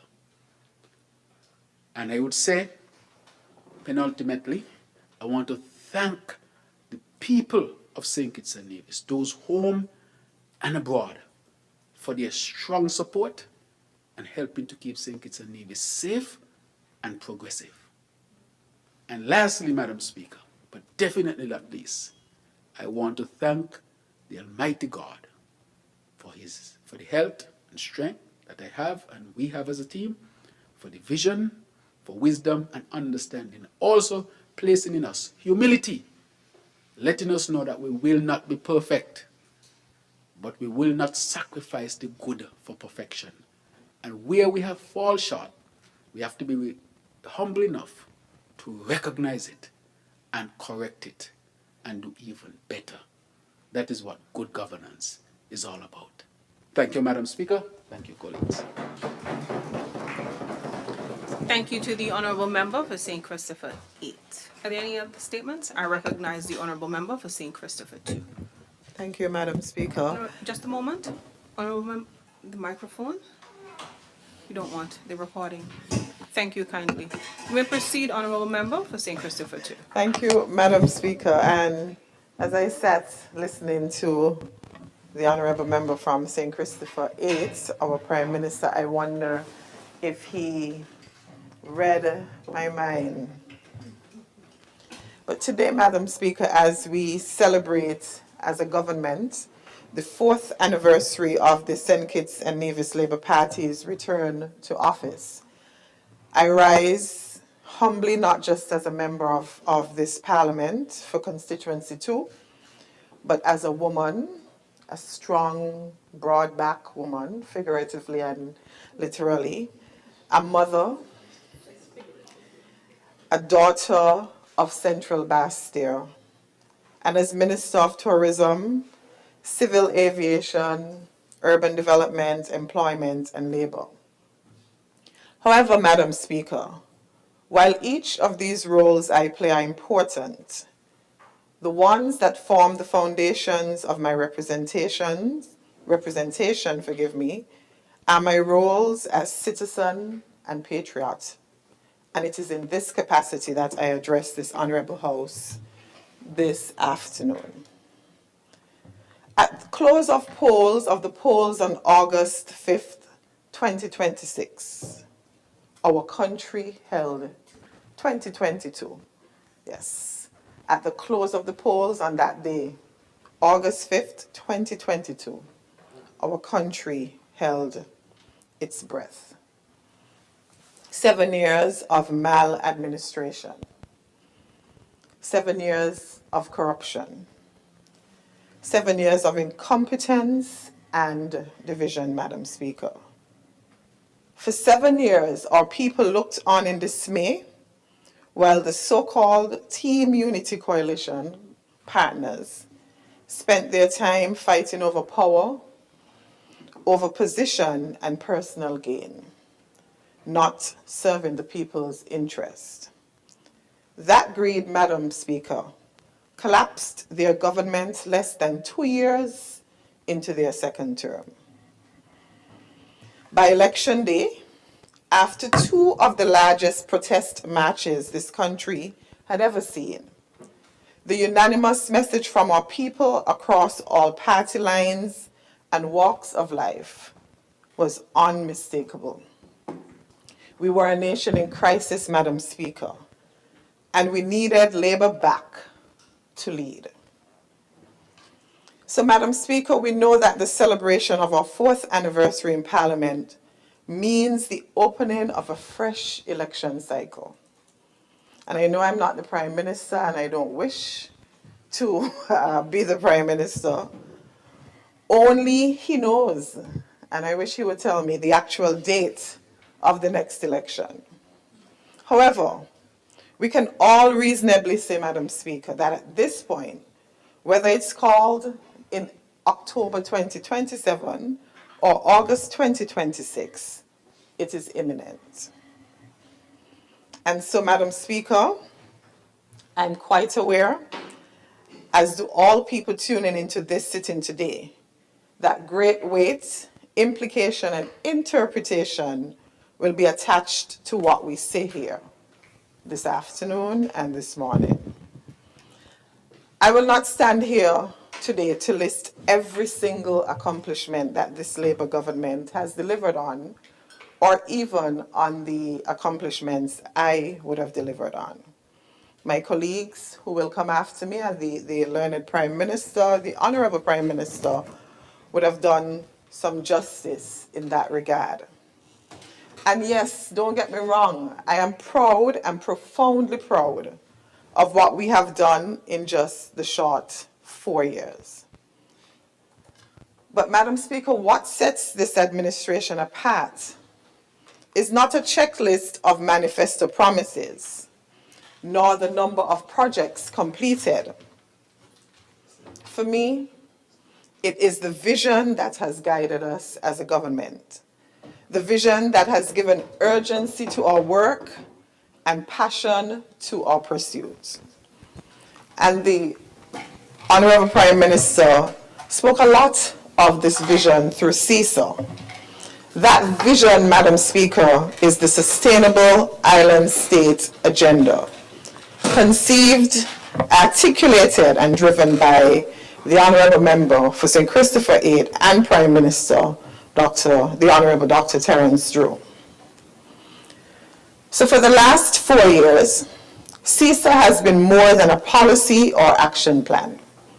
It has been our compass guiding us forward, our caution light warning us of danger, and our contingency catching us when the global shocks hit. It has been the lighthouse by which this government has navigated and will continue to navigate the turbulent and unpredictable waters of a volatile, hostile, and globalized world.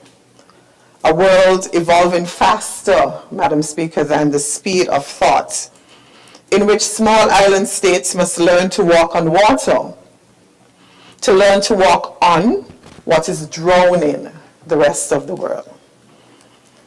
Madam Speaker, CISA, as we call it, is not a plan with the expectation of order that draws neat lines on a plan that assumes people, technology, and the economy will behave. Rather, it is preparation with the expectation of chaos, of the unexpected, that assumes everything will break, shift, and collide, but we build anyway. In order to illustrate what our visionary Prime Minister has done with CISA, permit me, Madam Speaker, to stray off script, to use the example of New York City in the early 19th century, around 1811 to be exact. The story of New York's move from horse to automobile to subway is not a story of perfect planning. It is a story of ruthless preparation by city planners. And it is why, Madam Speaker, New York did not collapse when the 20th century hit it at full speed. In 1811, when the commissioner's plan laid out Manhattan's grid, planners at the time were thinking about horse carts, Madam Speaker, and walking. But the grid was not specific to that transport method at the time. In fact, they built it to be flexible, wide avenues, right angles, blocks that could be subdivided.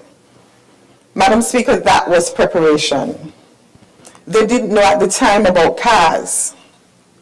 The automobile was not even thought of in anyone's mind. And just follow me, I'm going somewhere with this, Madam Speaker. They didn't know about traffic lights, but they built a skeleton that could absorb any vehicle that came after. So when the automobile arrived in the 1990s, cities with winding medieval streets choked. New York, 1880s, forgive me, 1900s. New York, on the other hand, Madam Speaker, just widened their lanes. They added signals and kept moving. New York's grid didn't care if it was hoofs or horsepower. It was built, Madam Speaker, for volume and not for a specific mode. Now that's preparation, building for capacity, not just for today's technology. So, Madam Speaker, in 1904, the first subway opened, not because planners predicted the exact number of riders in 1920, but because they prepared for the inevitable moment when street-level transport could not carry a city of 5 million people.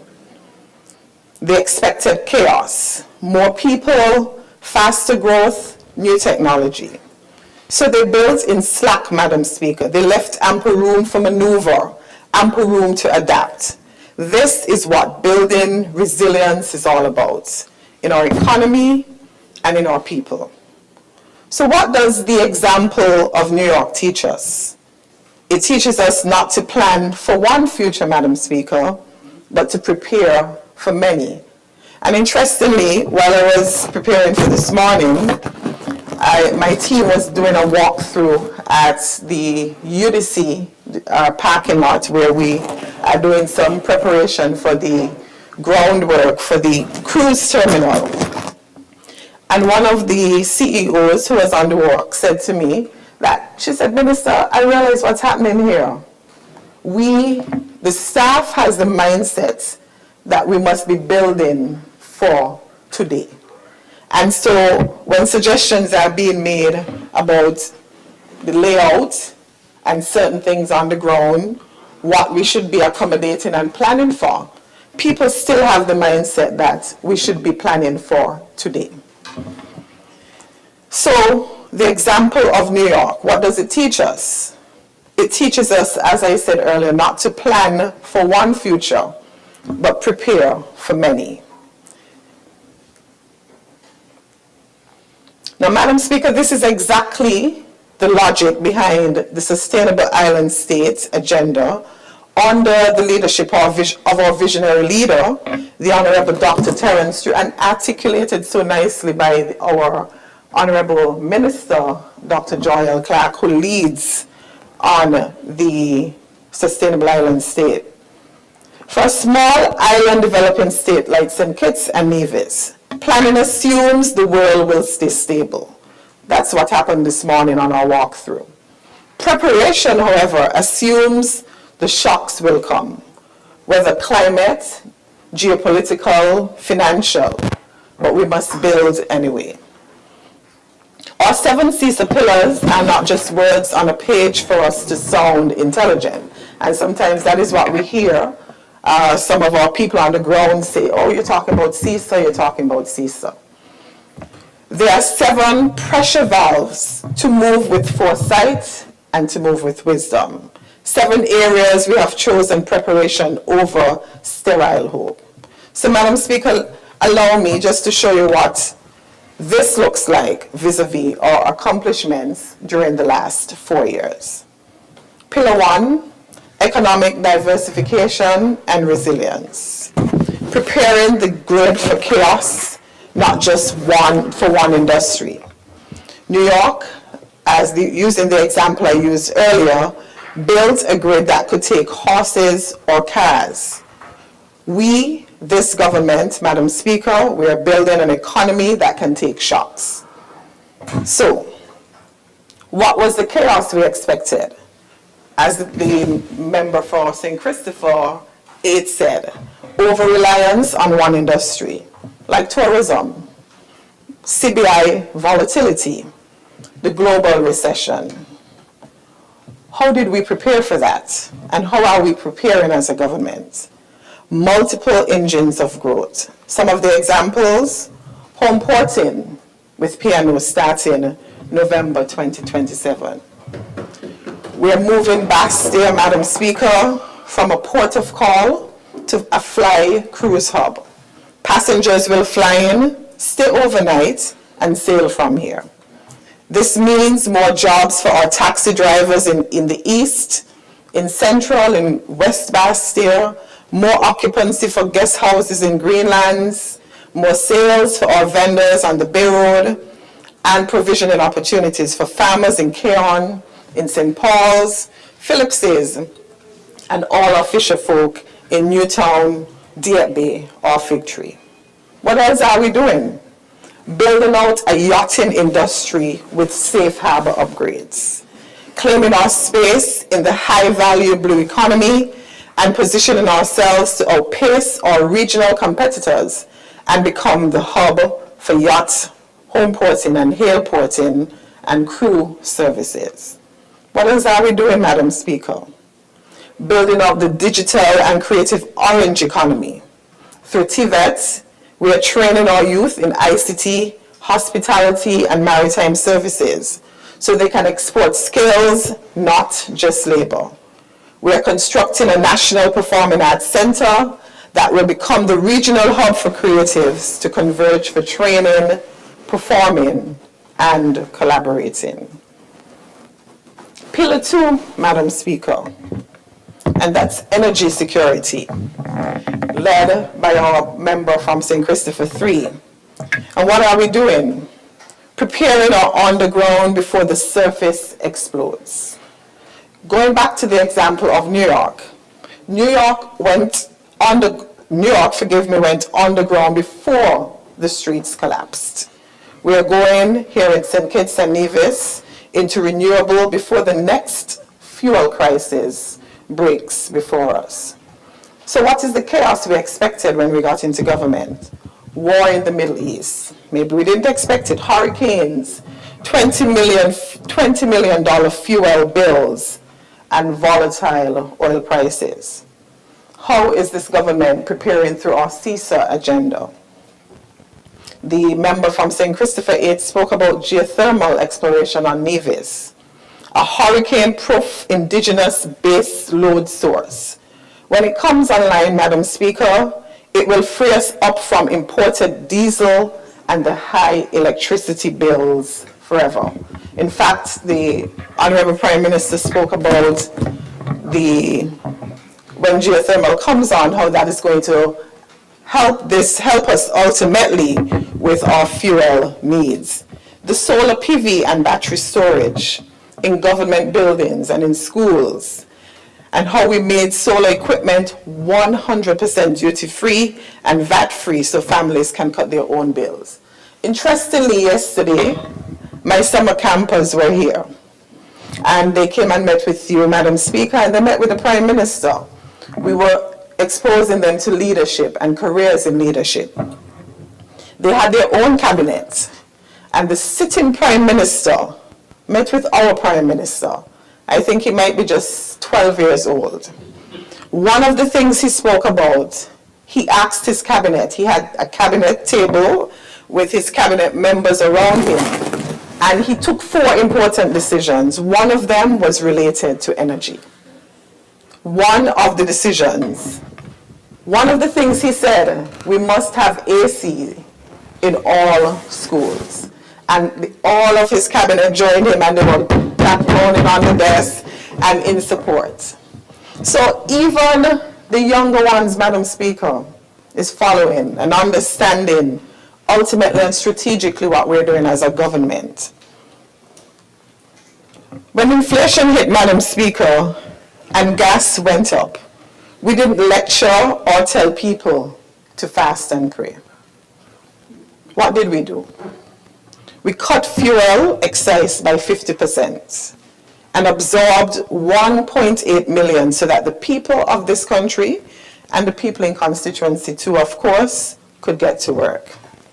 We didn't wait for the next oil shock. We started drilling, Madam Speaker. Now, as it relates to Pillar 3 of the CISA agenda, food security and sustainable agriculture, what are we doing? Preparing the soil before the next shipment is too late. What is the chaos we expected? As I said, war in the Middle East, which resulted in shipping delays, 90% food import bill, our drought that we're facing. How are we preparing under our CISA agenda? We are preparing our people to grow more of what we eat. So, we are offering the assistance to our farmers program, giving farmers the tools to succeed, such as DRIP, the drought resilience irrigation supplies, safe, sustainable agriculture for everyone, empowering our residents to use their backyard gardens or private lots to plant. We established the Bayford's hatchery that has made St. Kitts completely self-sufficient in eggs, so we no longer import eggs. We remodeled and renovated the agro-processing facilities to add value and cut waste. invested in new machinery and equipment such as the mango pulper. We're linking farmers directly to hotels, which is something that I'm passionate about, and to cruise and yacht supply chains. So tourism dollars circulate right here and stay right here. The Budget Boost Wallet, where we put $1,500 into pockets and into our farmers' markets when families needed it most. All of this, Madam Speaker, in less than 4 years. We're on the 4th anniversary, which should come, I think, on the 6th of August. But all of this, Madam Speaker, in less than 4 years. As it relates to Pillar 4 of our CISA agenda, social protection and people empowerment. Using the example I mentioned of New York City did not eliminate conflict between the horses and the cars, going back to that. It built streets wide enough to contain it. Similarly, here on St. Kitts and Nevis, we are building an economy wide enough to lift everyone. So what is the chaos we expected and what we faced? Inflation, post-COVID recession-related unemployment, and an aging population. How are we preparing, Madam Speaker? We are putting dignity and cash in people's hand. And how are we doing that? We increased the minimum wage, Madam Speaker, and raised it to $12.50 per hour. And as the Honourable Member from St. Christopher 8 says, this is one of the highest minimum wages in the OECS. The GAE pension, for the first time in history, retroactive to January 2024, so that the cleaners at government headquarters, the crossing guards here in Bastia, the environmental workers who keep Central Bastia clean, they now retire with dignity.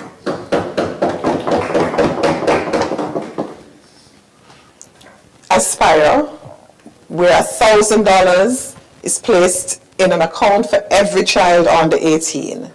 We are building intergenerational wealth starting today. Pillar 5, Madam Speaker, under the CISA agenda, healthcare and education modernization. So when we got into government, Madam Speaker, what was the chaos we expected as a government? A spike in non-communicable disease, brain drain, and possibly, and hopefully not, another pandemic. How are we preparing under this limb, under this pillar of the CISA agenda? We are making sure we are preventing and not just being reactive, Madam Speaker. So I'm proud of one of these things we're doing in Central Bastia. Currently, we are renovating the Bastia Health Center. And this is one of the things that is important for our aging population in the Central Bastia communities. For the first time in a year, Madam Speaker, and I know the Honourable Member from St. Christopher 8 is proud of this, not one new mother was lost at JNF. Free education from preschool, Madam Speaker, to CFBC. Student loans with the Development Bank cut from 9% to 5%. TVET expansion directly feeding jobs in tourism, the green economy, and construction. Construction of a new Bastia High. And securing government subventions for private preschools in all communities, including the Central Bastia community. All of this, Madam Speaker, in less than 4 years. Now, as it relates to Pillar 6 of our CISA agenda on the climate action and disaster resilience and water security, the Honourable Member for St. Christopher 8 spoke a lot on what we're doing here. What did we inherit and what did we expect? Category 5 hurricanes, drought, sea level rising, flooding.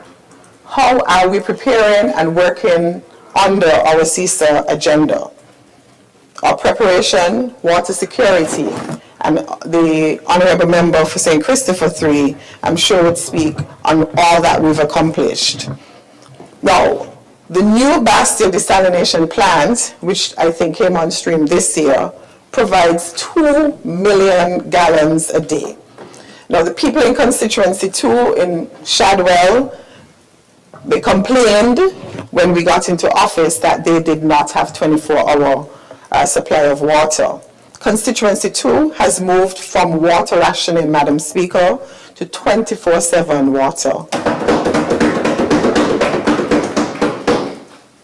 And as the Honourable Member for St. Christopher Aid says, over 70% of St. Kitts now has 24/7 water. All of this in keeping strategically with our CISA agenda. Extensive road repairs and construction. Now in Central Bastille, we had road repairs in Sprott Street, Market Street, Fort Thomas Road, New Road. And this budget for this year has made preparations for 2 new roads to be constructed in Shadwell and the New Road area. Resilient building codes in every government project. So we're not just planning, Madam Speaker, for the next hurricane or the next disaster. We're building with adaptation in mind, similar to the example I used with New York. And I'm wrapping up, and this is the final pillar of the CISA agenda. Is only 7, right, Dr. Clark? Yes. Pillar 7, good governance, information, and diplomacy, which is not as sexy as food security and all the other good things. Now, what are we doing as a government with this pillar? We are preparing our narrative before others define us. So what did we expect, Madam Speaker? EU scrutiny, and still happening, misinformation, the FATF pressure, and how are we leading? I'm leading with the Honourable Member from, I think, constituency number 6, who is not here today. He leads on this aspect of our CISA agenda. And of course, the Honourable Attorney General. We're leading with transparency, and this is something we are proud of, something we campaigned on, and something we were able to deliver within the first 4 years. So, we have successfully, Madam Speaker, tabled and passed over 25 new bills in the National Assembly within this administration's first and a half year, modernizing legal frameworks across multiple sectors. Justice system efficiency. We appointed, Madam Speaker, 3 commissioners of oaths. We stabilized the Director of Public Prosecution's office and seconded Crown Counsels to address the backlogs at the High Courts and at the Land Registry. We implemented strict integrity and due diligence reforms for the Citizenship by Investment program, integrating advanced biometrics and transparent governance that earned not just regional, but international industry recognition. Routinely tabled, Madam Speaker, critical international economic reviews. I think the Honourable Prime Minister spoke about it, such as International Monetary Fund reports. We had one on Monday of this week, where the IMF did report that the economy is solid. So we have routinely tabled these critical international economic reviews, such as the IMF reports, directly in Parliament to bolster public financial transparency. So, Madam Speaker, to wrap up, New York survived the passing of 2 centuries because it built for the unexpected. Just to bring all of this into perspective, St. Kitts and Nevis will survive and thrive for the same reason. Our CISA pillars are not a pie-in-the-sky wish list. They are infrastructure, scaffolding to bring real-world responses to real-world problems. They are slack in the system that allows us to adapt and adjust quickly. They are tunnels dug before the streets gridlock. When fuel prices spiked, like I said, we had tax cuts ready. When drought hit and water failed, we had a desal plant ready and new wells dug with one already commissioned. While we expanded and extended cruise tourism, we negotiated home porting and also expanded airlift. Before pollution and derelict vehicles overtook Central Bastille, we launched Our Community, Our Pride beautification and public awareness campaign aimed at shifting attitudes and behavior and supporting our CBS legislation passed in this Honorable House, the Community Beautification and Safety Act. When workers were forgotten, Madam Speaker, we legislated pensions. All of this, Madam Speaker, under PM Drew's leadership, we have chosen to plan and we have chosen to prepare. In a small island state such as ours, preparation is not a luxury. For us, it is more than a luxury, it is survival. It is a mother in new road housing knowing water will be running when she gets home from a long day of work. It is a young man in Shadwell knowing there will be a job when the ship docks, like today, even in the off-season. It is a senior in Fort Thomas Road knowing her pension will come. So, Madam Speaker, any serious government worth its salt cannot just plan, it must prepare. It must not only improve lives so that citizens are better off when we secure office, it must also begin with the end in mind and secure our people's survival and our future, no matter what form that takes. Where there is no vision, the good book says, the people perish, those of us who went to church. In this season, Madam Speaker, and we know the season we're talking about, beware of those who only come with criticism, but no plan of action and no preparation. Let us keep the momentum. Let us keep preparing. Let us keep labor. Let us keep the St. Kitts Nevis Labour-led administration. Thank you, Madam Speaker.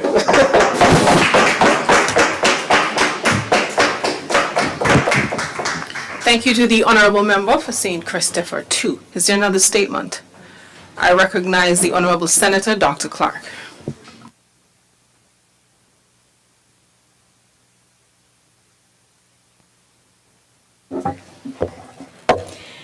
Madam Speaker, honourable members, it's going to be a long day. But so worth it.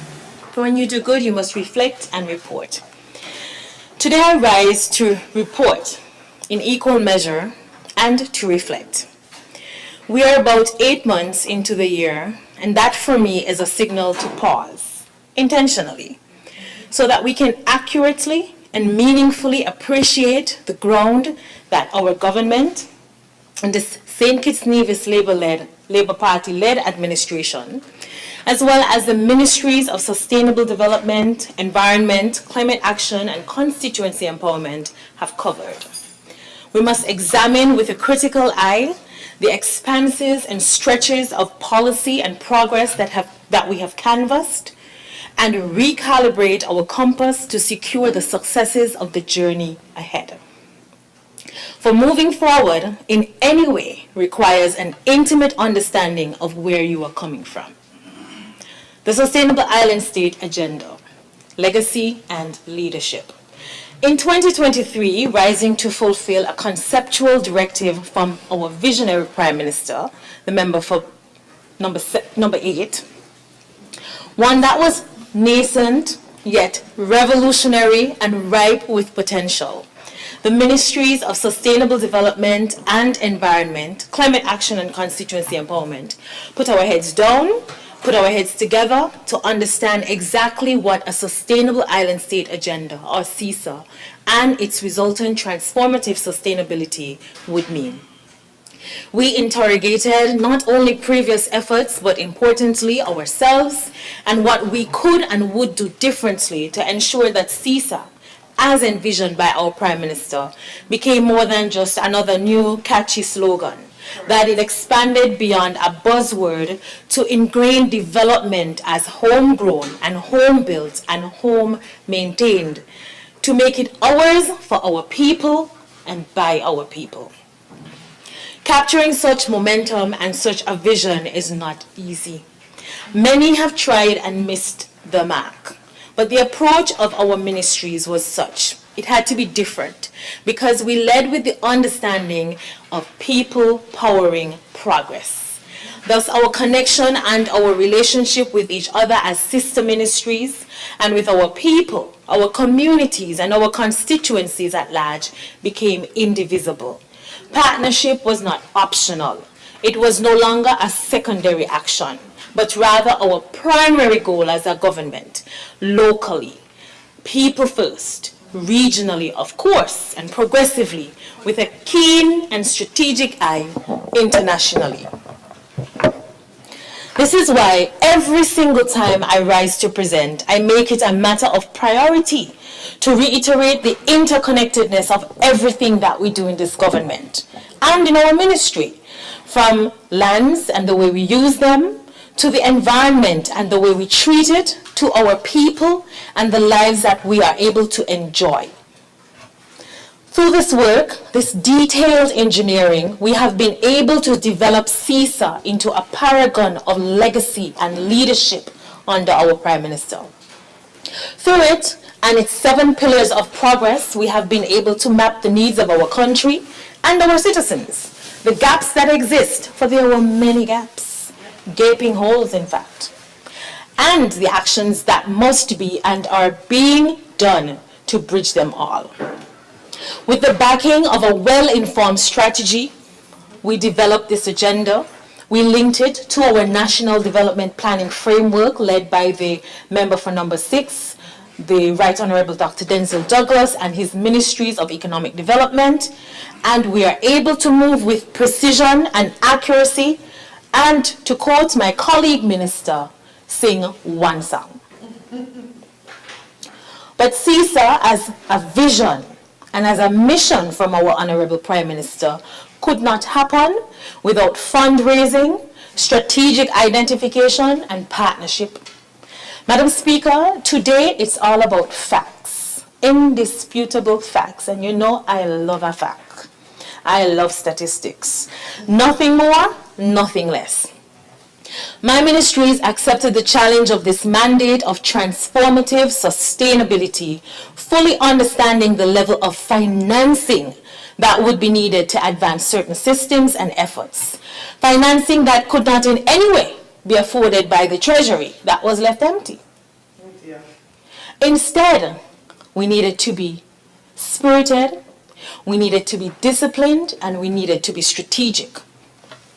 And we did what was needed. We raised millions in development financing, the highest seen in years. So when we speak of US $300,000 delivered to coastal communities and groups across St. Kitts and Nevis, specific to agriculture and fisheries, delivered through the partnership with the Global Center for Climate Mobility, for community climate adaptation, of which our Prime Minister is our regional champion. This is leadership, legacy, and fundraising. When we speak of US $5 million secured to support sustainable land management through our partnership with the Food and Agricultural Organization, and this specifically to address persons living in guts, in St. Paul's in particular, and across the Federation, we are talking about strategic policy and fundraising to match. Our US $50 million that has been secured to advance our Transwater project towards manifesting climate-resilient water sector, thanks to our submission by the Green Climate Fund, of which the Department of Public Sector Investment is our national focal point. Our $15 million secured through our CARI SKN as investment in coastal adaptation under CISA, or our launch of a US $3 million grant to institutionalize climate resilience into our policy planning and national adaptation plan for CISA. I don't like to add, but this is millions of dollars under our CISA agenda in less than 4 years. And what these things mean, Madam Speaker, and prove in real terms, is that the ministries which I lead have strengthened and improved not just our approach to partnership, but trust and belief that both regional and international agencies are willing to place in our federation, in our capacity to fulfill, to advance and succeed.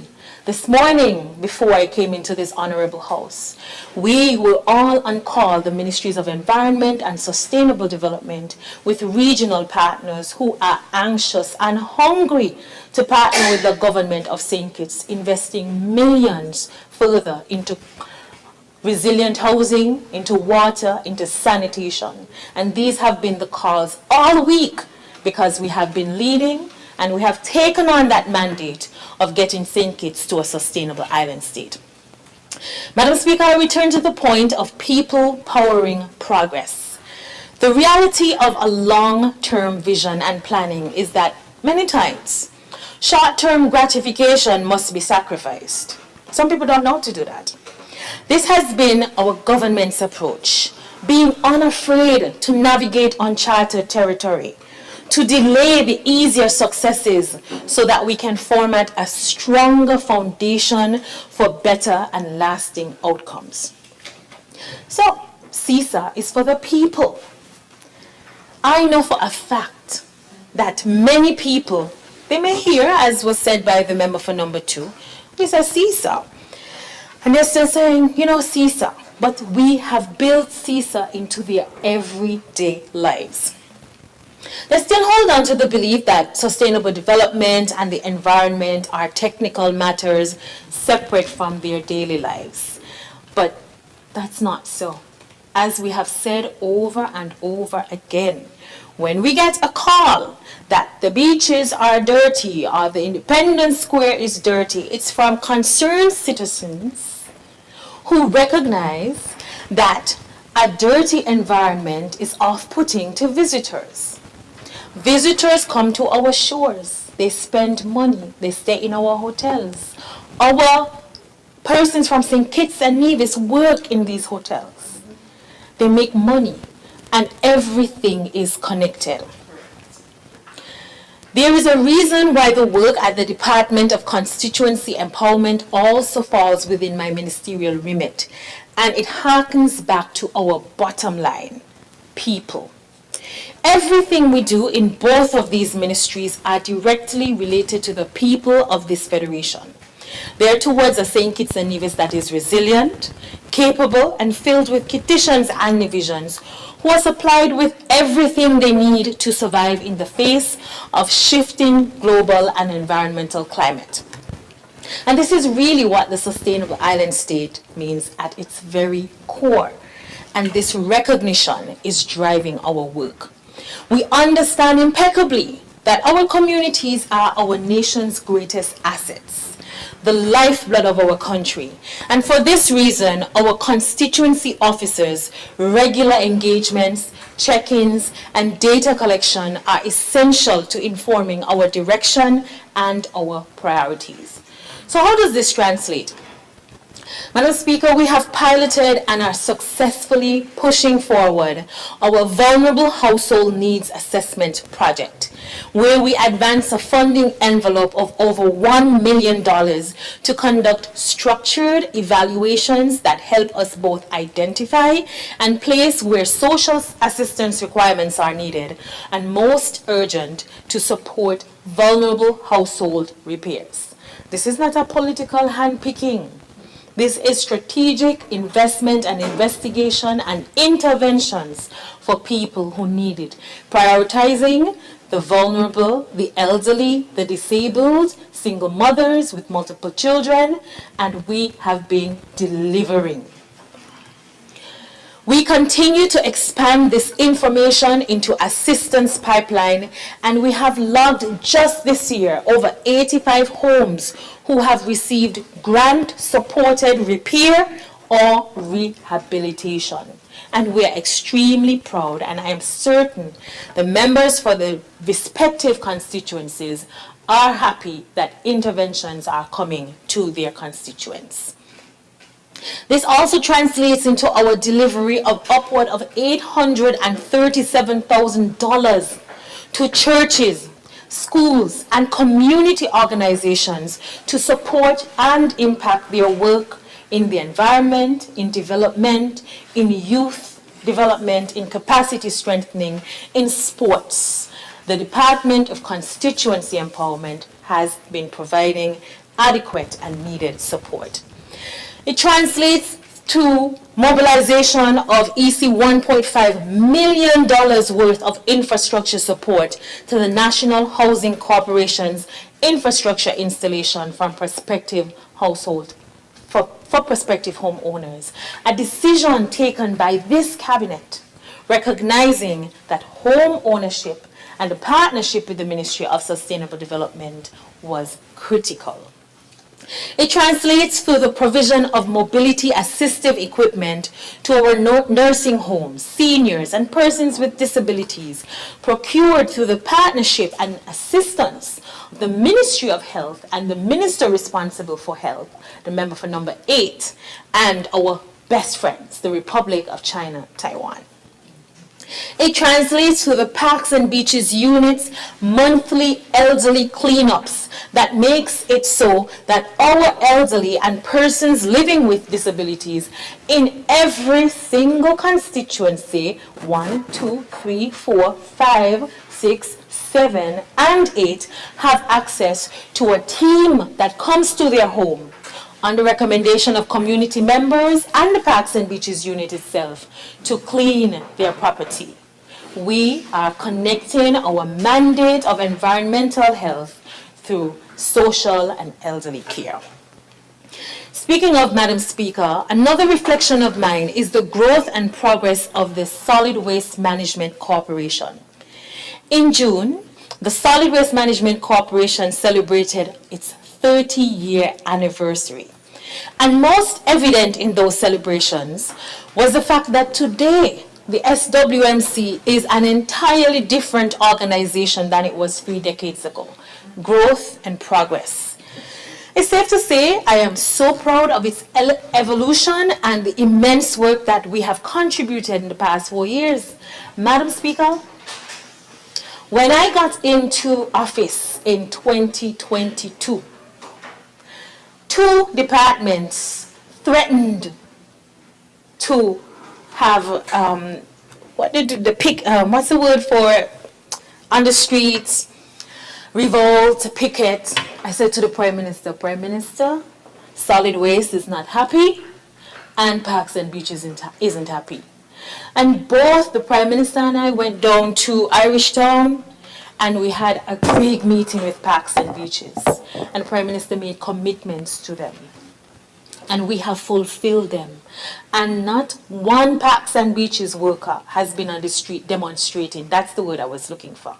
Similarly, I said to solid waste staff just last month when we had our fun day, we couldn't have it on the landfill because of the unfortunate landfill fires. We were at the headquarters and I was taking a picture with Shoshine and everybody was happy. And I said, I spoke to every single worker. Nobody had a complaint. They were happy. Solid Waste is now moving to enact its pension plan for its workers, along with strides with other statutory bodies. We're almost there. And this is what powering progress through people is. People-centered governance.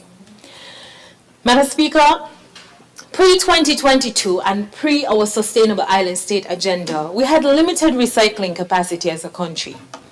Our ministries, not just mine, but partner ministries and Solid Waste Management Corporation, bringing to life Pillar 6, our circular economy, has reformed this reality.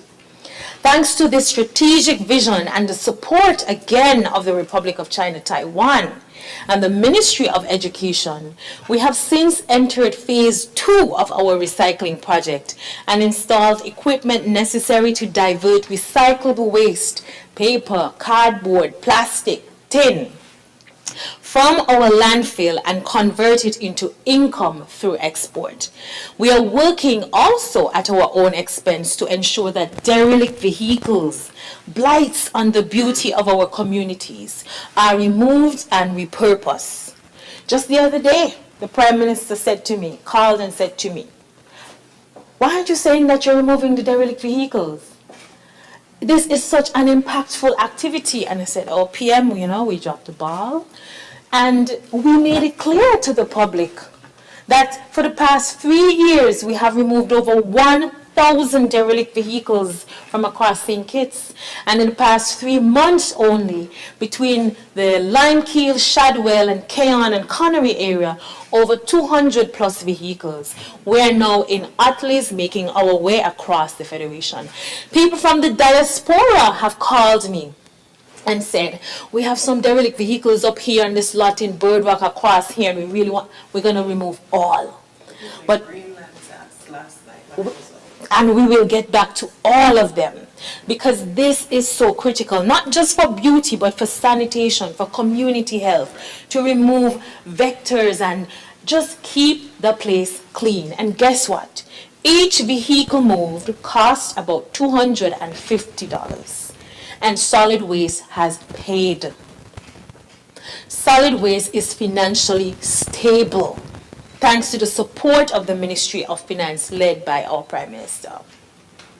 But we want not to do this on our own. We believe strongly that someone should take this up as their own private business, because there is wealth in waste.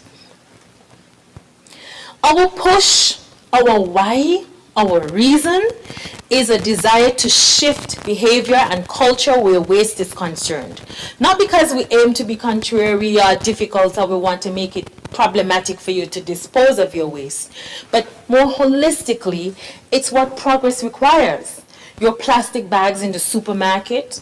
I know a lot of people still text me and say, every time I drink from we use a non-single-use plastic container, I think of you and I get vexed. Yes, get vexed. I don't care. You have to do it. It is for the good of our environment. Our eco-friendly cutlery, your calls for recycling drop-offs, these are all towards surviving and thriving in St. Kitts and Nevis. Again, I repeat, people powering progress. More specifically, placing people at the heart of sustainability. Madam Speaker, I believe that the over 130 families, and I have to transition my attention to land and take a pause, because this is the hot and most passionate topic for people in St. Kitts and Nevis. The 130 families in New Amsterdam, Lagreed, and Upper Monkey Hill, who now have irrevocable ownership to lands through our regularization progress, who can now plan, who can lay roots and on firm ground and grow, would agree that this is people powering progress. Our ministry have seen over 1,500 citizens who have been engaged by the Ministry of Sustainable Development's weekly land and survey open houses. They would also agree with this. These one-on-one sessions and our commitment to empowerment through land access equates to over 850 land allocations so far. Over 318 allocations this year alone, from residential and commercial lots. I'm also so proud to confirm that today, our team, and I know they're listening, they're at the Ministry of Sustainable Development preparing for distribution letters for persons to access commercial lots in newly opened areas, Bladen's Commercial Court, just behind the Ministry of Health and Sustainable Development, and the Royal Bastia Valley Commercial Park, just opposite the Newtown playing field. And this is something to celebrate. So I will clap for myself. Madam Speaker, think about it. 1,500 one-on-one sessions with us. 1,500 people came to the ministry with tears, with their mothers, with their grandfather, with their aunts, their sisters, saying what happened to them. And we corrected and still are in the process of correcting. You know what it is to sit and talk to 1,500 people every single Thursday with a different story? You know how many pieces of napkins you need to wipe your eyes when they leave because of the stories they tell you? 1,500 and counting. Madam Speaker, recently the Ministry of Sustainable Development proudly announced the successful resolution of ongoing land conflicts with farmers who were unlawfully occupying residential designated lands, and further transition these farmers peaceably through lands allocated for agricultural purposes. And we continue refining this process to ensure that no one suffers. The outcome was neither swift in its arrival, nor was it guaranteed, but rather as a result of dedication and willingness by my ministries and the Ministry of Agriculture to course correct, to redirect and try again every time we failed. Instead of being daunted by the intensity of the processes that all these efforts require for success, we put our boots to the ground. We went in the field. My PS was in the field every Sunday, driving around, looking for land, talking to agriculture, engaging with farmers. We got the planning board involved. We worked as a team, and we collaborated with the relevant authorities to ensure that we did things the right way. And when we got stuck, our very good partners, the Department of Legal Justice and Legal Services, were there to bail us out. And we survived.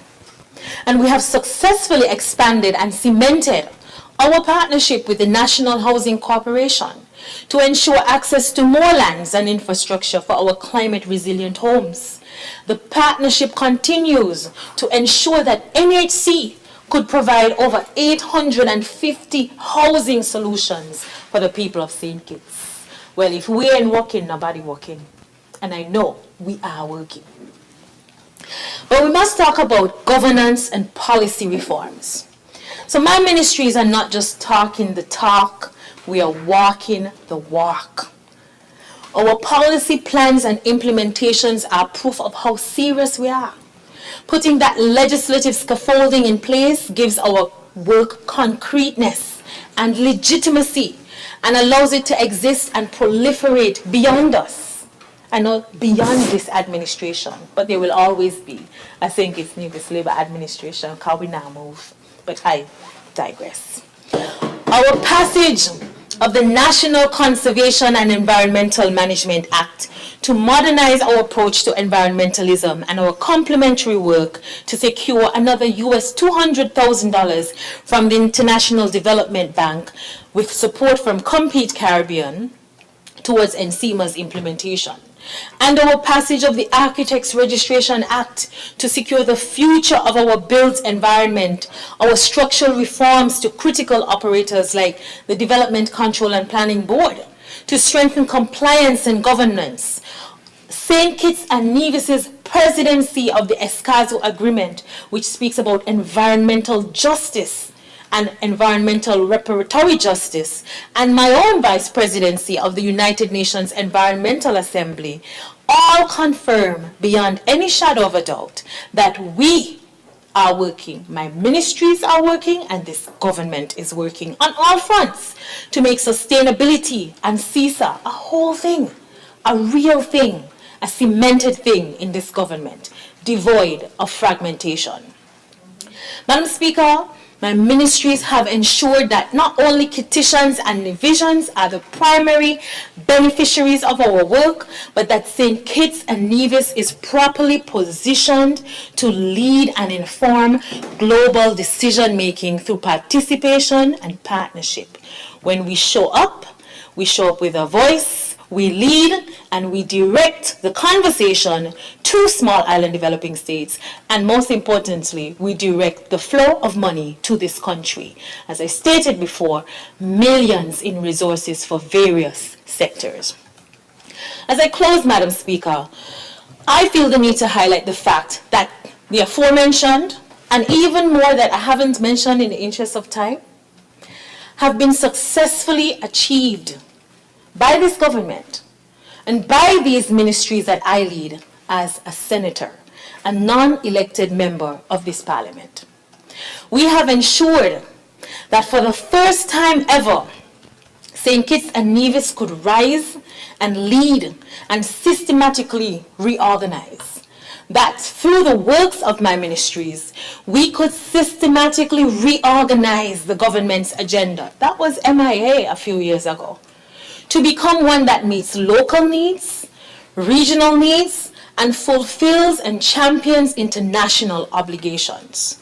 There is work behind us.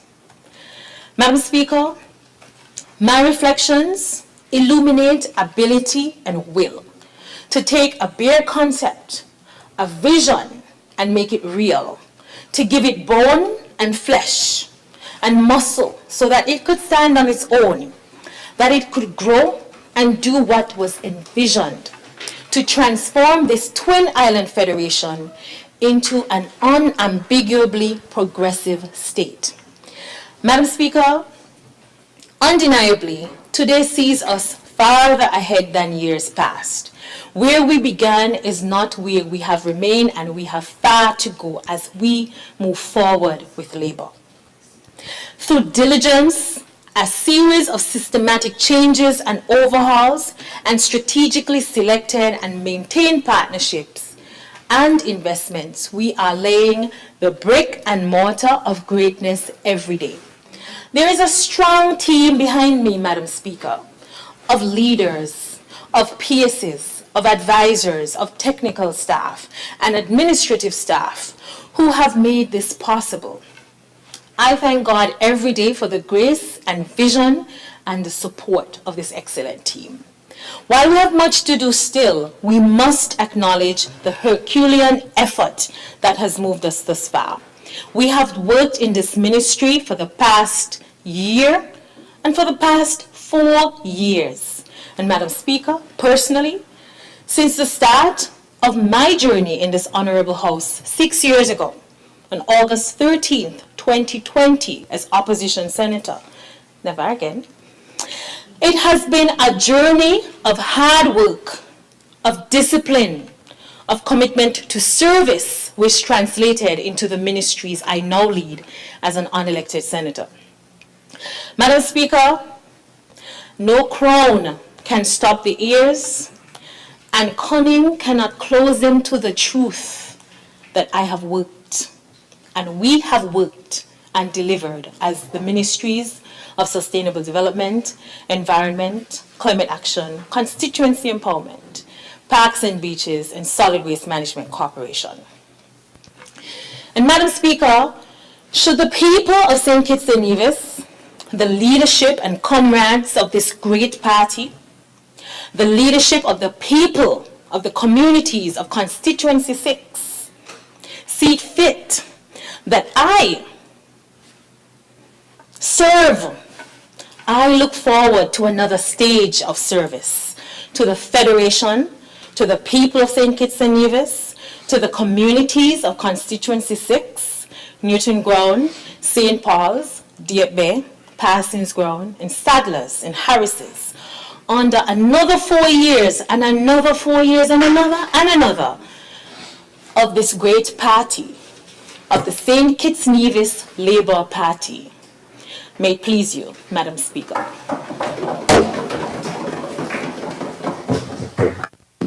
Thank you to the Honourable Senator, Dr. Clark. I recognize the Honourable Senator Phillip.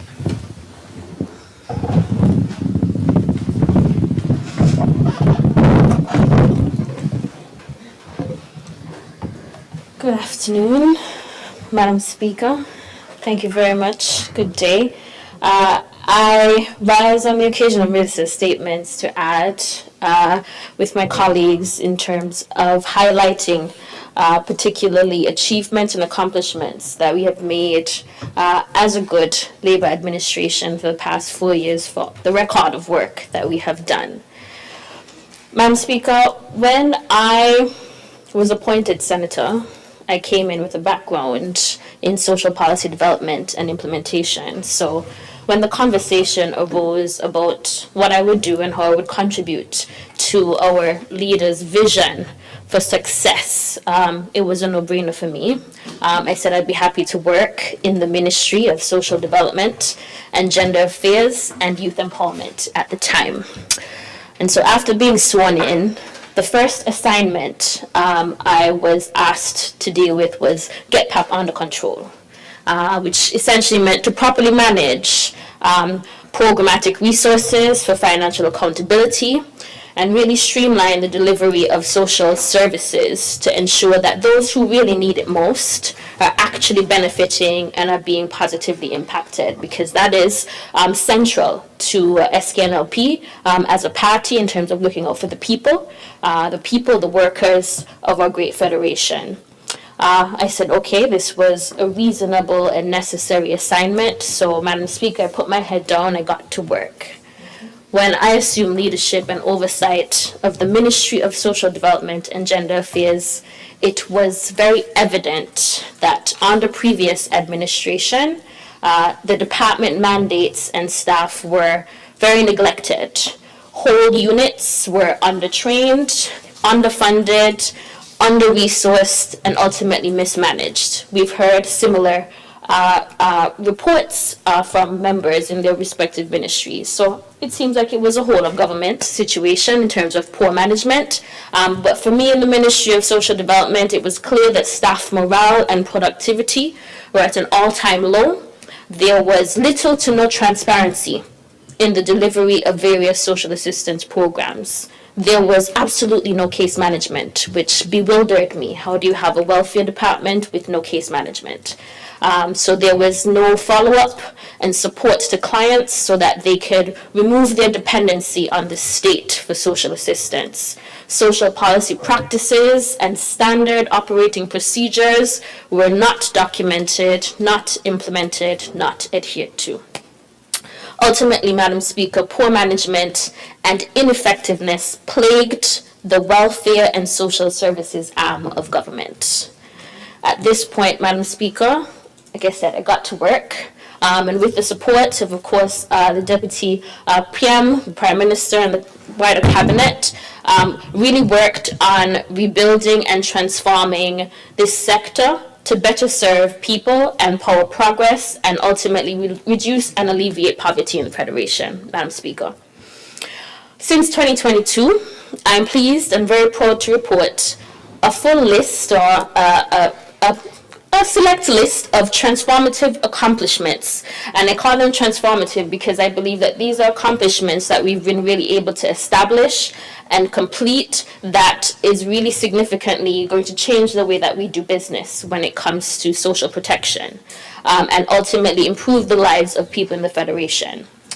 So major accomplishment, number one, which was essentially the very first priority when I took oversight and leadership for the ministry, is really to improve social assistance program delivery. Madam Speaker, we sought to improve program delivery by ultimately increasing financial investments in people, in our programming, and in our partnerships, Madam Speaker. Within the past 4 years, each social assistance program offered through the Department of Social Services saw some percentage increase in funding. This is money that was invested to go directly to the clients in some sort of welfare or social assistance or aid. Madam Speaker, the Department of Social Services has a variety of programs, including medical assistance for adults, which was increased over the past 4 years, doubled, in fact, by another $1 million. And that is separate and apart from the Children's Medical Fund, which the Department of Social Services also has, in addition to the Prime Minister's office. So the department and PMO actually work hand in hand to deal with any cases that come when it comes to children's medical assistance. The Prime Minister's Speaker's office typically deals with those that are really emergencies, immediate, because they can process things a lot faster. But we do have a fund that is separate and apart from our adult medical assistants to make sure that our children are well cared for and taken care of, because that, in fact, is a vision of the PM, so he makes sure there's money in multiple places for children's medical. And so we've seen that increase in terms of investment to improve our social service delivery. There was investment increased in our burial assistance program. There's increase in investment in our food voucher program, also in our foster care program and allowances that are provided to parents and families who are willing to foster children who are not their own. That allowance was increased as well, Madam Speaker. School uniform assistance, also we had increased investments in that program. And Madam Speaker, these are programs that are standard and recurrent for the department, and this is separate and apart from the over $28 million that was also invested to create the Budget Boost Wallet, which was also facilitated through the Ministry of Social Development, Madam Speaker. And so cumulatively over the past 4 years, this administration has invested directly in social assistance programs, that is money in the hands and pockets of households and individuals, Madam Speaker.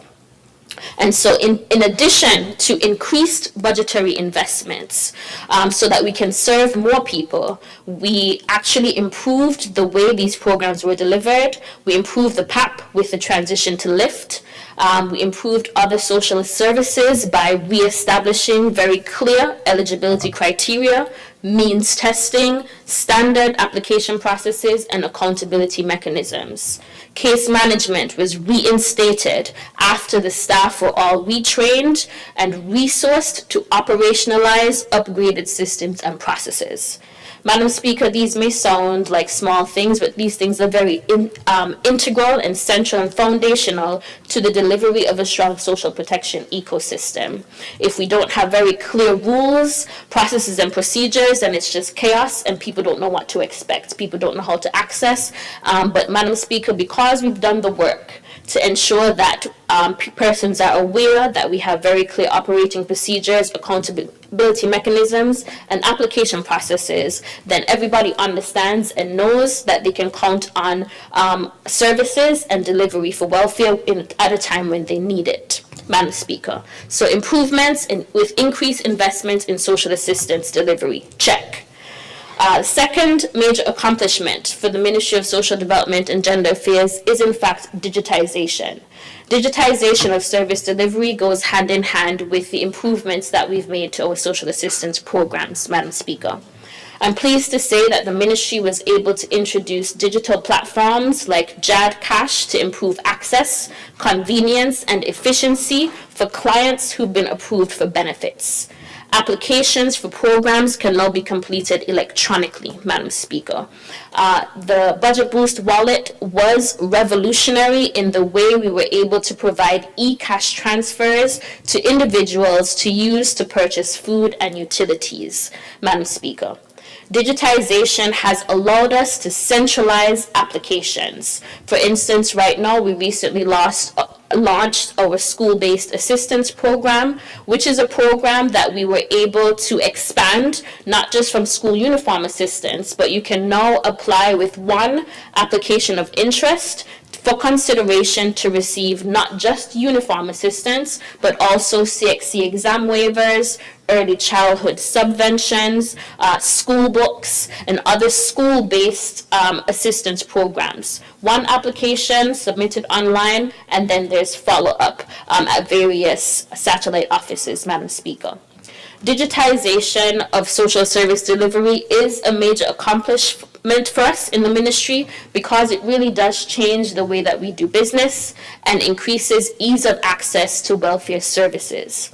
Digitization, Madam Speaker, is part and parcel of, I think it underpins our Sustainable Island State agenda because digitization is a thrust for all of government. And so we're very pleased at the ministry to say that we have been able to complete our digitization process where the entire ministry is part and parcel of an online ecosystem and that our service delivery has been able to improve to be able to gain greater access through digitization, Madam Speaker.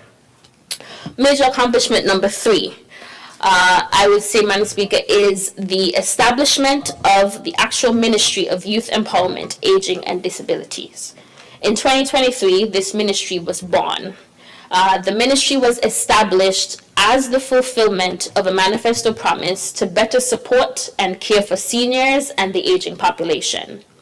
The creation of this new ministry brought necessary focus and investments in specific policies and programs that cater to seniors, persons living with disability, and youth. Since its inception, that's the ministry's establishment, Madam Speaker, we have successfully launched and reinstated weekly senior day programs at our community centers. In 2023, we started with 3 centers, and to date, we've increased investments to expand the program and now have 6 senior day programs hosted in 6 different communities at 6 different community centers. And Madam Speaker, we are actually in the process of opening an additional 2. And so in that regard, Madam Speaker, this is in fact an SKNLP manifesto promise that is made and a promise that has been fulfilled for all seniors in St. Kitts. The Seniors Enrichment Program is robust and ever ongoing. We see upwards of 300 seniors at our seniors enrichment events collectively. And our seniors, it's always a good time, Madam Speaker. The objective with our seniors program is making sure that our seniors have access to opportunities to age with dignity, to age gracefully, that will help them as they age. And I just want to make a plug here to say that the next activity for our seniors is actually a health fair. It was originally scheduled for today, but it has had to be rescheduled since our partner at Health requested a change of date. And so just a plug for our seniors, the health fair that was scheduled for today is rescheduled to August 12th. It will be hosted at the Newton Ground Primary School, and there we'll have, of course, our health checks for our seniors, as well as some other activities for them to engage with during the day of the fair. I want to thank the Ministry of Health and the Ministry of Education for partnering with us to deliver this programming and activity. Madam Speaker, establishing the Ministry of Youth Empowerment, Aging and Disabilities and Youth Empowerment has allowed us to increase capacity of our home care program. This is where we have home care officers that are hired by the government, make house calls to seniors residing at home in the community to offer basic care and support to families and caregivers. This is a program that is funded by the government. We were able, with the establishment of the ministry, to increase capacity because the demand is higher. So we've been able to train home care officers who've been employed in the government, and through STEP, we've been able to train them at CFBC with their course, gerontology. And so we have been able to build capacity through that program so we can offer and deliver more support to families who have seniors in their homes and just need some extra support during the week to care for them, Madam Speaker. That is significant because it speaks to this administration's commitment to supporting our vulnerable groups and populations. Disability Services, Madam Speaker, is also a unit within the Ministry of Youth Empowerment, Aging and Disability that leads advocacy and support for persons living with disability. Thanks to this unit, after completing consultations, we were able to finalize and table the first national disability policy. That is a major accomplishment for us in this ministry. For me, particularly because this is something that when I engage with the members of the community, this is something they've been asking for years, and tirelessly so, to have some sort of national policy that will hopefully guide laws, regulations around how we treat and engage with including persons with disabilities. Advocacy and awareness building is a primary mandate for disability services, and we have been successful at offering sign language training for first responders in government so that we can break down the barriers to communication and barriers to inclusion of persons living with disability. We also partner with the Ministry of Education to make sure that we can have our education system be made more accessible and inclusive for students with disabilities. Through the partnership and advocacy of our Disability Services Unit, we have been able to mainstream some students from Cotton Thomas into our mainstream high schools, Madam Speaker, and we have been able to facilitate a support group for parents of children with disabilities so that they are able to connect and have questions answered and have skills and support in the challenge that arise when it comes to parenting children with disabilities. So we want to thank the staff. There's literally a very small unit of 2 staff for disability services, and they have been able to do quite a bit since inception in terms of raising awareness of persons with disabilities. Madam Speaker, the establishment of an independent ministry with departments dedicated to supporting seniors and persons with disabilities is a transformational step in our nation's history and development. And it's transformational because it is this Labour administration where seniors and those living with disability are now represented and prioritized for inclusion and advancement across the government.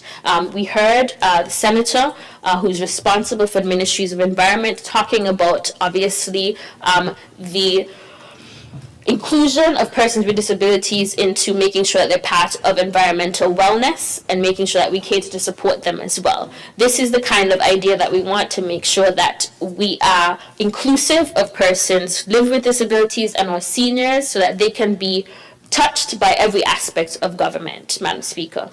Because as we power progress, under this Labour administration, we want to make sure that no one is left behind. And we're serious about that in the ways that we have tailored our policies and, of course, structured government to meet those needs. Madam Speaker, moving on, you have heard me speak about the public health approach to violence and crime reduction. Member for number 8, the Prime Minister would have spoken to it a little in his statement. And the Ministry of Social Development and Gender Affairs is a primary stakeholder in the application of the public health approach, specifically as it relates to preventative interventions that target the root causes of violence and crime. To achieve human security and well-being, it really does require an all-hands-on-deck approach. The Prime Minister speaks to this all the time. We recognize the need to cultivate and encourage healthy family and parenting relations in the home. We must also be intentional about building communities of care and strengthening community cohesion. The call for all of society to participate in preventing violence and crime means that there is work and opportunity for NGOs and CBOs, that's community-based groups and organizations, to take up space. And with that being said, that brings me to accomplishment number 4, Madam Speaker, increased investment in community development. Over the past 4 years, we have been able to increase support for community-based organizations, both fiscally as well as resource-wise, to build capacity. This is noteworthy because it is indicative of a government that is serious about partnership. This is a government that understands that if we want to go far, if we do truly want to realize our sustainable island state agenda, that we all need to go together. And we are willing to invest in community groups and organizations that function to provide positive pathways for youth, groups that drive community spirit, and organizations that cater to helping. Investment in community groups and organizations is one major way that we build partnerships in the Ministry of Social Development and Gender Affairs. Partnership is absolutely integral to success in social protection. Because, Madam Speaker, it's the people on the ground, it's the people in the community who really know where the vulnerable people are. They really know where the people are that are in need. And so partnerships are very important for us in the ministry, which is why we've taken the initiative to make sure our community-based, our Community development officers have some small funding for their community districts to be able to partner with NGOs and community-based groups to deliver programming, to do projects, so that we can do more to rebuild community spirit, community cohesion, and rebuild communities of care. At this point, Madam Speaker, I want to take the opportunity just to mention a couple groups that are strong partners to the ministry. Particularly, we have BPW that always comes into support. TDC always willing to make donations to our various departments. SKNIS or youth parliamentarians, local businesses who provide internships for our Teen Mothers program. They come through every year. UNICEF, UNDP as part of multilateral agencies that really provide us with consultants and technical expertise. And so these are just to name a few, Madam Speaker, of the partnerships that we have. I must mention Ms. Connie James and her organization that supports our school-based assistance program every year, because a lot of the work that we do and the reach that we have as a ministry into the communities to help people really is underpinned by partnerships of community-based groups and organizations. And one way that we want to maintain and strengthen those relationships is making sure that our groups feel supported in terms of making sure we offer opportunities for capacity building and small, very small grants that would support programming in support of community development. Madam Speaker, complementary to our ministry's investment in community-based organizations is the investments and attention we have paid to upgrading our community centers on St. Kitts. This brings me to accomplishment number 5, community center upgrades.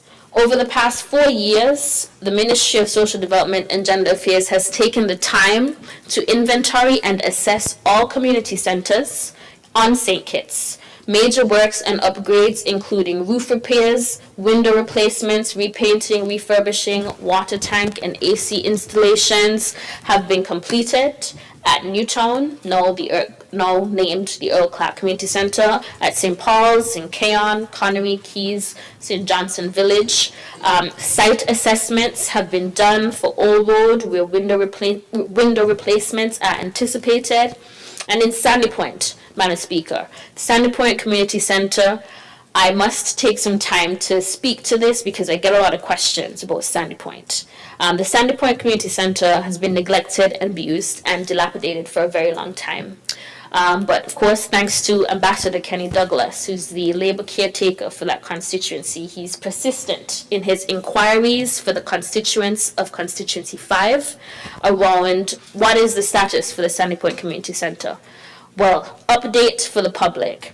The Sandy Point Community Center has received an assessment from Public Works for things that need to be done for the center. Because of the state of the center, major repairs need to be undertaken, and so we're getting estimates for that. Most recently, Public Works mentioned that there needs to be a structural assessment because they noticed cracks going up the wall to the ceiling, and so there are concerns around the structural integrity of this community center that has been forgotten for so many years, which is interesting since it is the member from number 5 who was a deputy leader, the deputy prime minister at one point, yet there was no attention to the community center under his leadership at that time, unfortunately. But at this point, the center is looking at, in Sandy Point, we need to do a structural assessment to determine whether the entire building needs to be condemned or if we will be able to renovate it as is.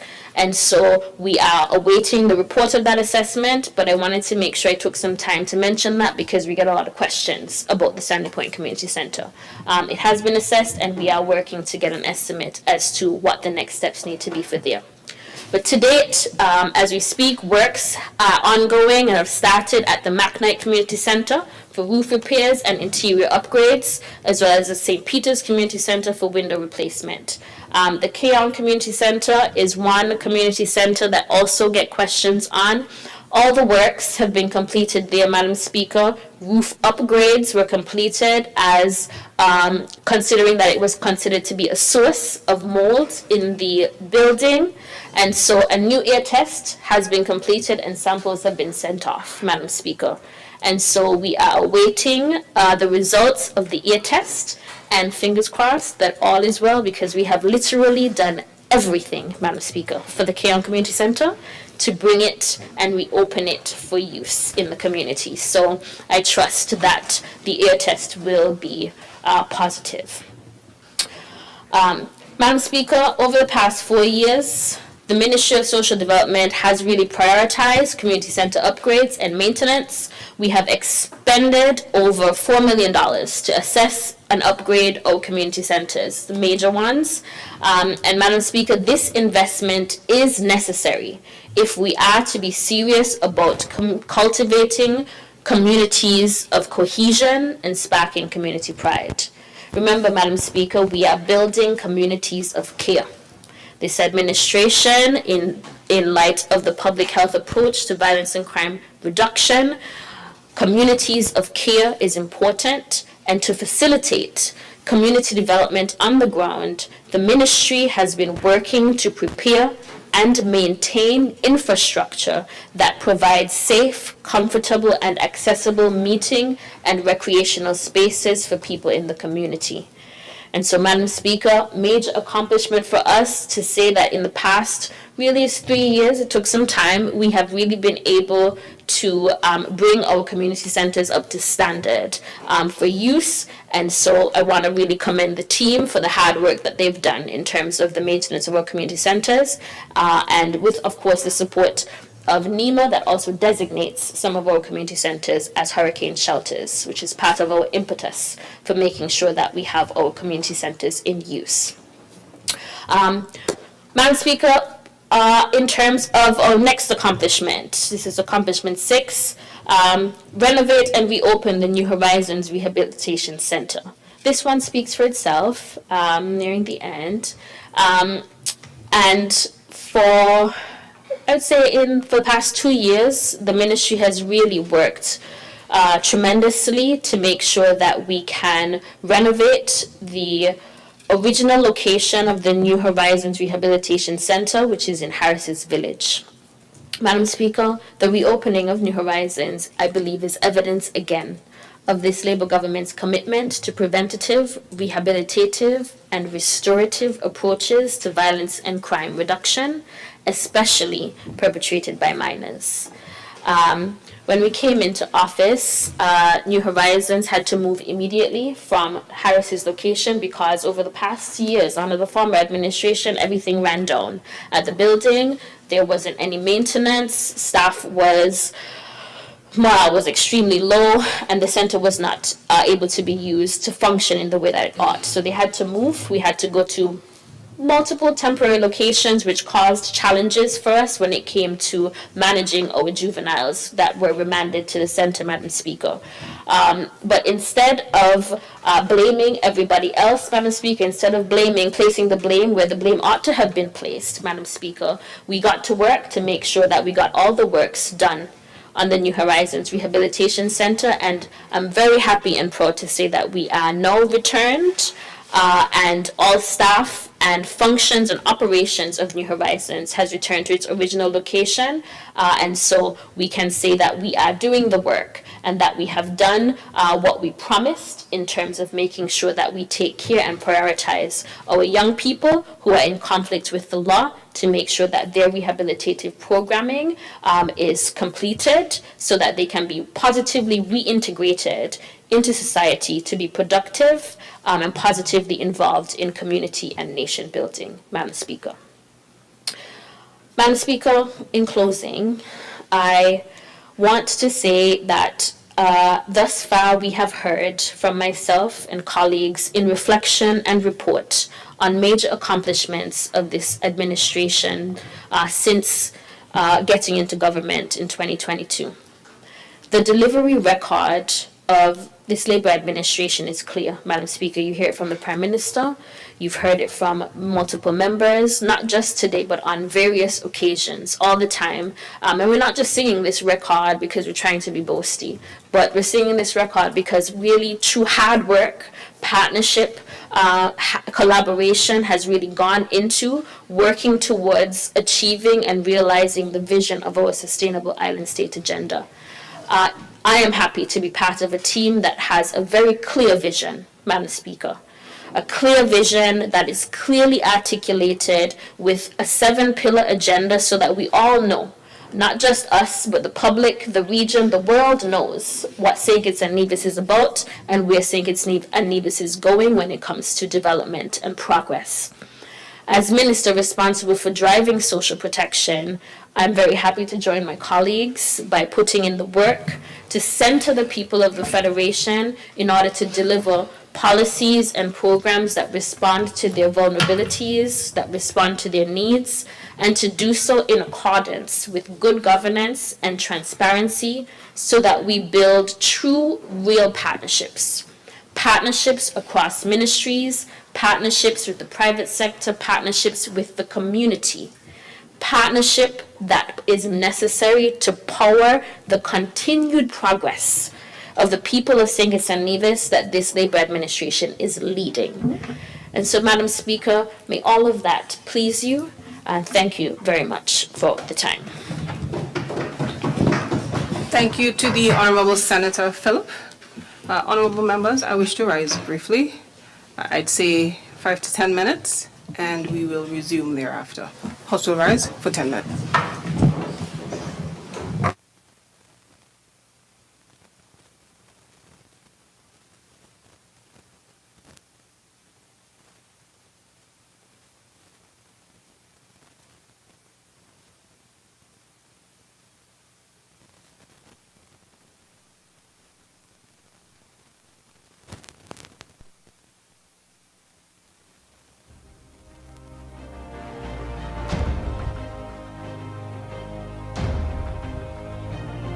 This morning we are here at the Cardin home that is about to make 100 years, and we reflect on Mr. Cardin, who would have contributed this to those who were having challenges with life, the homeless and other type of social issues. And so we want to remember him, even though that is so many years ago. This plan was on the books for some time now, and it's coming to fruition at this particular time. And I've seen some real nefarious things being done, trying to expose the Cardin home as if the issue just started.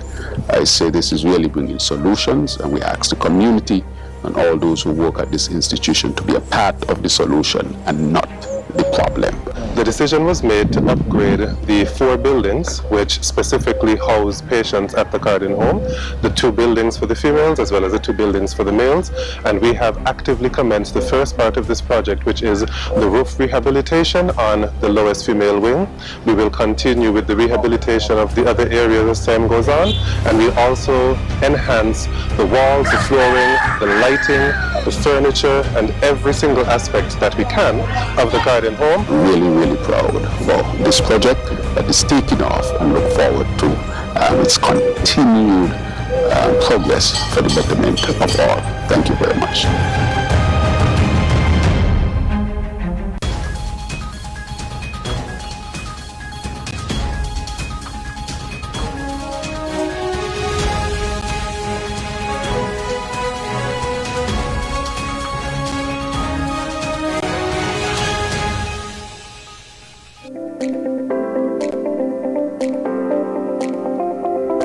This morning I'm pleased to be visiting the Bastia High School site with the Permanent Secretary in Education and the entire leadership of education, along with the principal and deputy principal and his management team from the Bastia High School, and representatives from the planning division and also public works, alongside the project manager of this site. I thought it was necessary for us to visit as the construction is in full gear.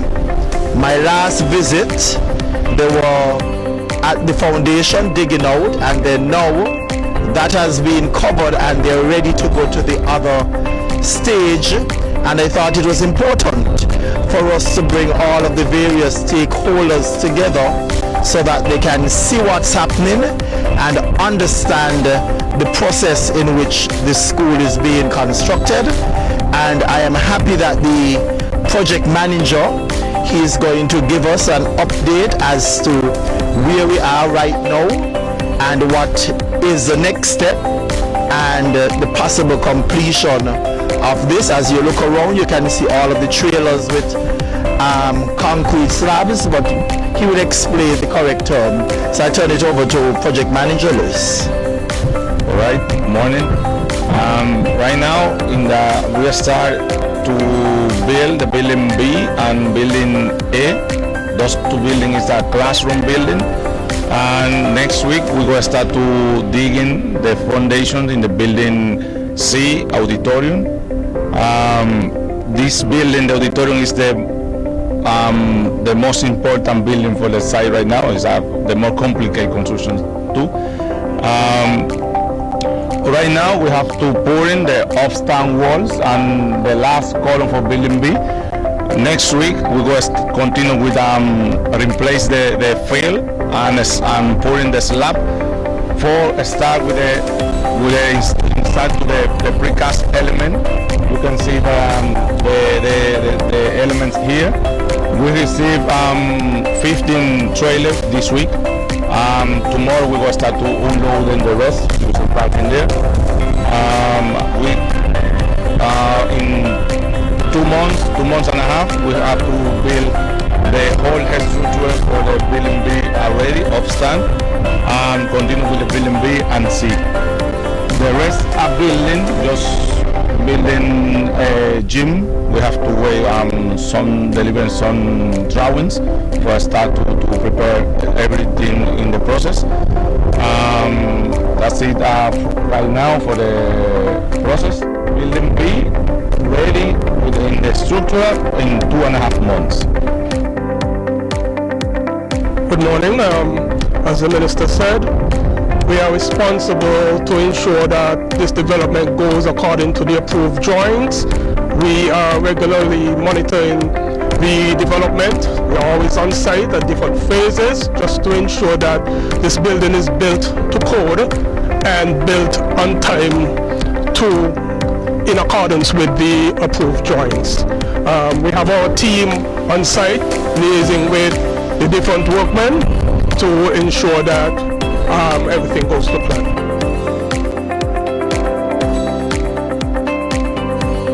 Thank you, Minister Hanley. We're very excited. I'm very excited personally. This is my alma mater. And so coming back onto the BHS grounds brought back a number of memories into school, the various sports days, and just moving from one campus to the other. And so we're very excited to see the progress that is taking place at the Basti High School. The management team also is here to view what is taking place. And we'd like to thank Minister Hanley for this opportunity. Thank you. We have with us here the Acting Director of Public Works and representative. Good morning, my name is Shea Clarkson. I'm the Acting Director of the Public Works Department. As a past student myself of the Basti High School, we are very excited to see this project come to fruition. As a stakeholder, we will play a major part, particularly in the completion of the project, the building, where we would have to execute any maintenance. So it's very important for us to even be a part of the construction phase so that we become familiar with all of the different elements of the building so that we can execute the maintenance as best and as efficiently as we can.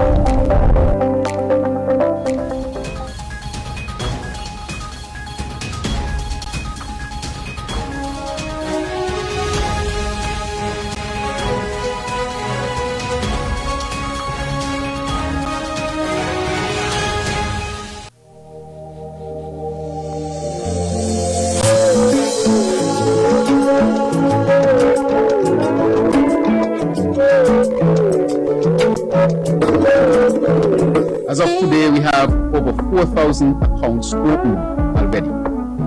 and we have invested over $4 million already into the future of our young people. This is money in real accounts belonging to our children and already beginning to grow.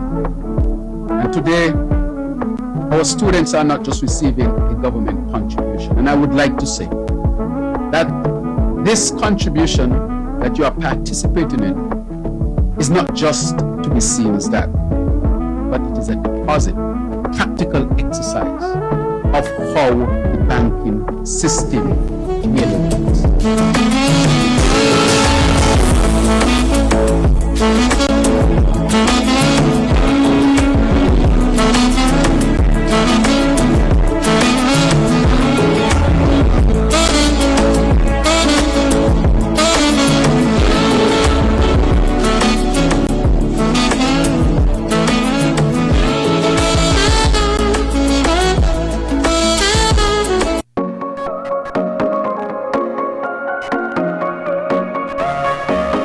Ladies and gentlemen, this morning is a testament to the philosophy our Prime Minister often champions, the whole of society approach. We are not merely cutting a ribbon today, we are changing lives and moving forward. We have heard the cries. We have sat in the living rooms with mothers who have run out of tears. We have listened to fathers frustrated by navigating medical systems alone. We have seen grandparents step up with love, but without the tools. We heard the stories of late nights, searching the internet for answers that should be available right here at home. And today, we prove that we act. The Discovery Center is the answer to that prayer. Let's give it up. Autism spectrum disorder is not a fault. It is not a curse. It is a condition.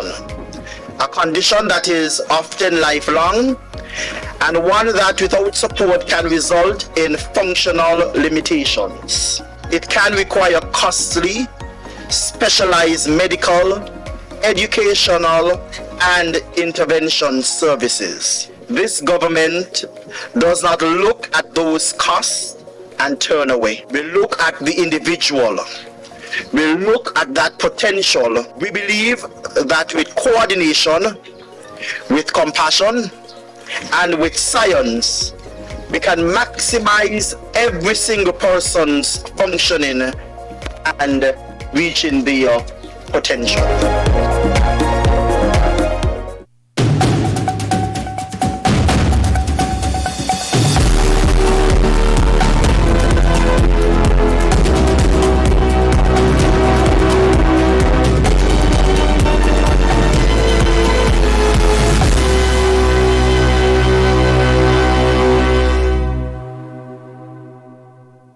Greetings and a warm welcome to this week's post-cabinet briefing, your trusted source for updates on the decisions and initiatives shaping progress in our beloved Federation. I am Dr. Marcus Natter, Cabinet Secretary, and it is my privilege to share with you the latest developments from the Federal Cabinet of St. Kitts and Nevis.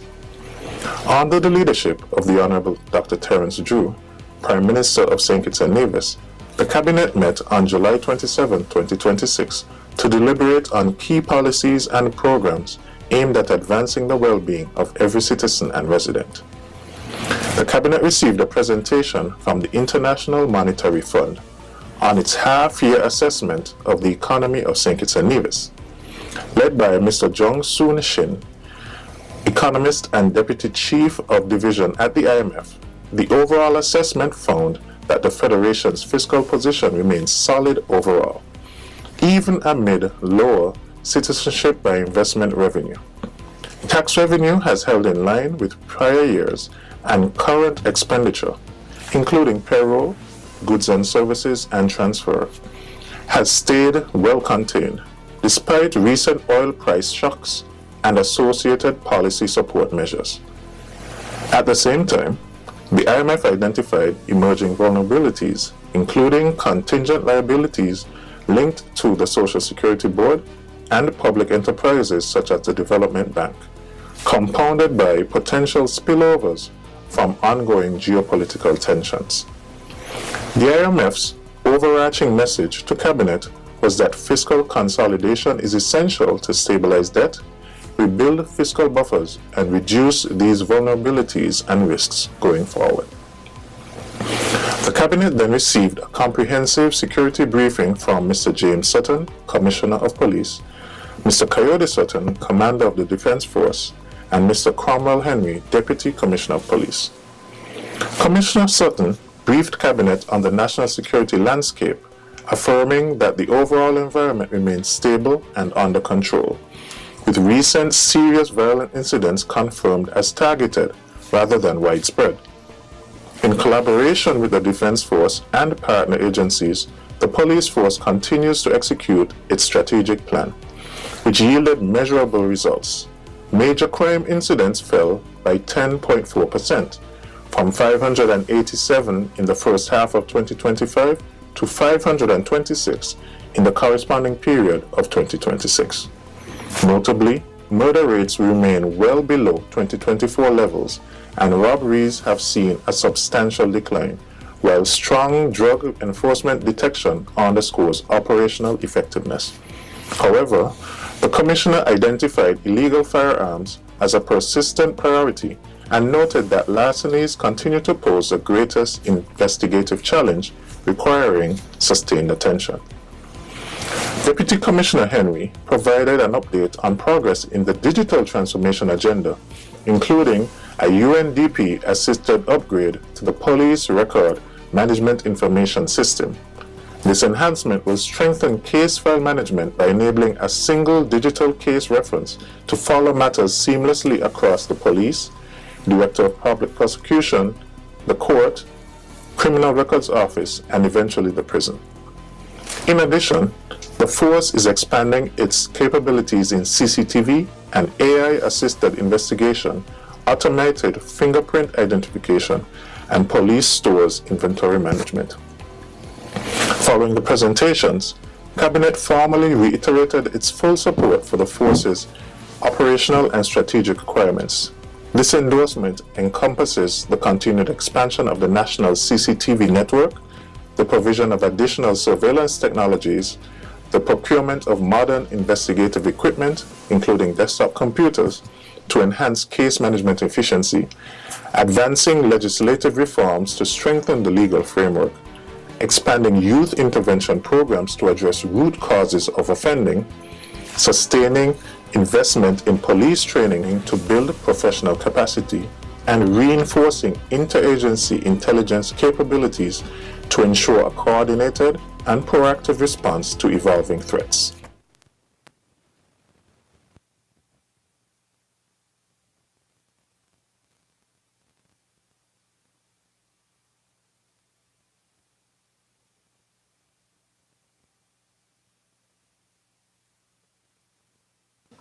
I recognize the Honourable Member for St. Christopher 3. You may proceed.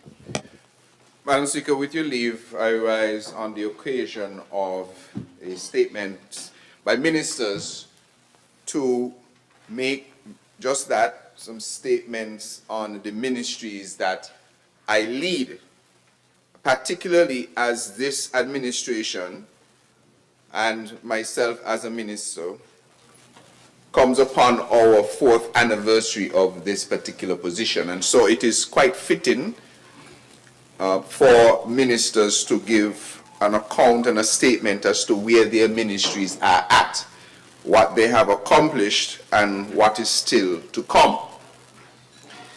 So, Madam Speaker, with your indulgence, I would like to take this opportunity to, of course, congratulate the amazing A-team of the St. Kitts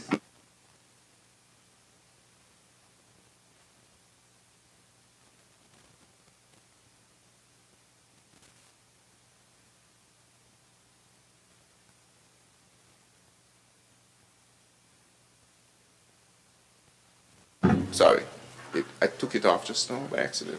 We are building the foundations of a sustainable island state, one that history will look fondly upon. 4 years ago, the people of St. Kitts and Nevis made a defining choice, and I think the Prime Minister went into detail on this. They entrusted the St. Kitts Nevis Labour Party with more than the responsibility of governing.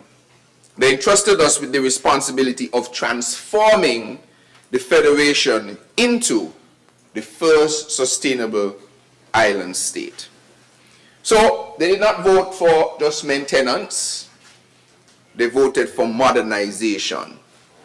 They didn't vote for promises, they voted for progress. And today, 4 years later, our record speaks with clarity, credibility, and confidence that we are indeed powering progress. Now, Madam Speaker, before I provide a detailed statement on the ministries that I lead, permit me to speak briefly, not only as a Minister of Government, but as the humble representative for the poor people of constituency number 3. That gives me this opportunity to speak on my ministries. Representing the communities of West Bastia is, of course, one of the greatest honors of my life. It is a responsibility that I neither take lightly nor for granted. Every success we celebrate nationally must also translate into meaningful improvements in the lives of the people who entrusted us with their confidence. Over the past almost 4 years, together with, of course, my dedicated constituency teams and the support of this St. Kitts Nevis Labour Party administration, we have worked tirelessly to ensure that constituency number 3 continues to move forward.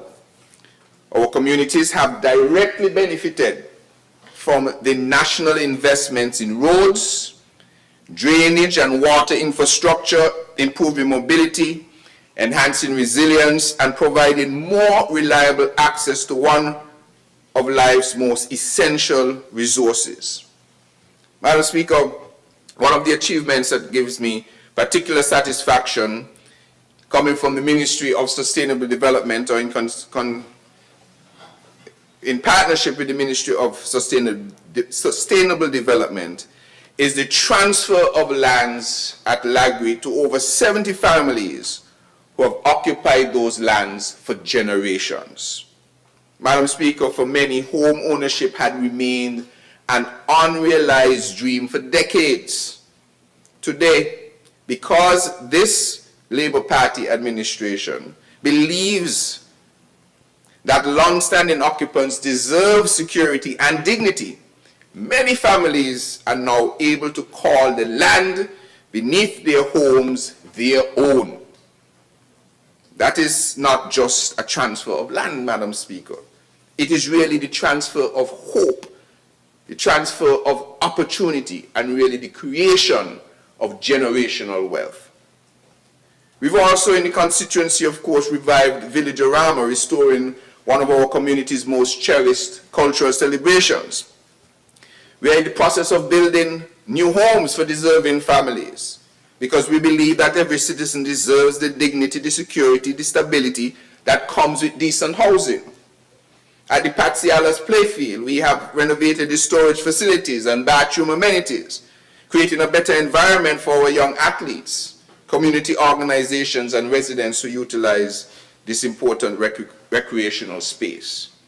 And we are now eagerly anticipating the commencement of the construction of the Limekeel Playfield Stadium, which is presently out for tendering and due for submission very shortly, which will be a transformational project that will provide a modern sporting facility for our young people and for what many argue to be one of the greatest football clubs that have ever been in St. Kitts and Nevis, the Rams Village Superstars, plus the other clubs including Village Galaxy and so on.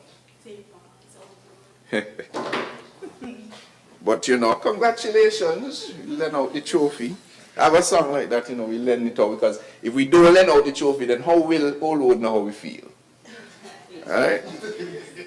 A transformational project is the Limekeel Playfield, and as I said, will provide modern sporting facilities for our young people. It will encourage healthy lifestyles and create yet another source of community pride for West Bastia.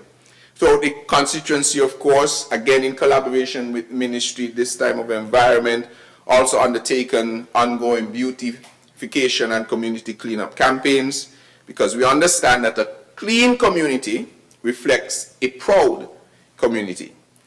These initiatives have not only improved our surroundings, but have also encouraged greater civic pride and volunteerism among our residents. Madam Speaker, while I'm proud of what we have already accomplished, I remain even more conscious of what still lies ahead. There is still work to be done. There are still dreams to fulfill. There are still lives to improve. To the wonderful people of constituency number 3, I offer my heartfelt thanks for the confidence you have placed in me over these past almost 4 years. Your encouragement inspires me, your concerns guide me, and your resilience motivates me every single day. I thank you for this extraordinary privilege of serving as your representative, and by the grace of Almighty God, I pledge to continue serving you with humility, integrity, compassion, and unwavering dedication. My door will remain open, my commitment will remain firm, and I will remain, as I have always sought to be, at your service. So, Madam Speaker, across every constituency and every sector, the evidence is unmistakable. Roads that have deteriorated for decades have been rebuilt. Communities that suffered chronic water shortages are experiencing reliable supply. Our energy transition has moved from aspiration to implementation. Government is becoming digital. Public services are becoming more efficient. Infrastructure is becoming more resilient.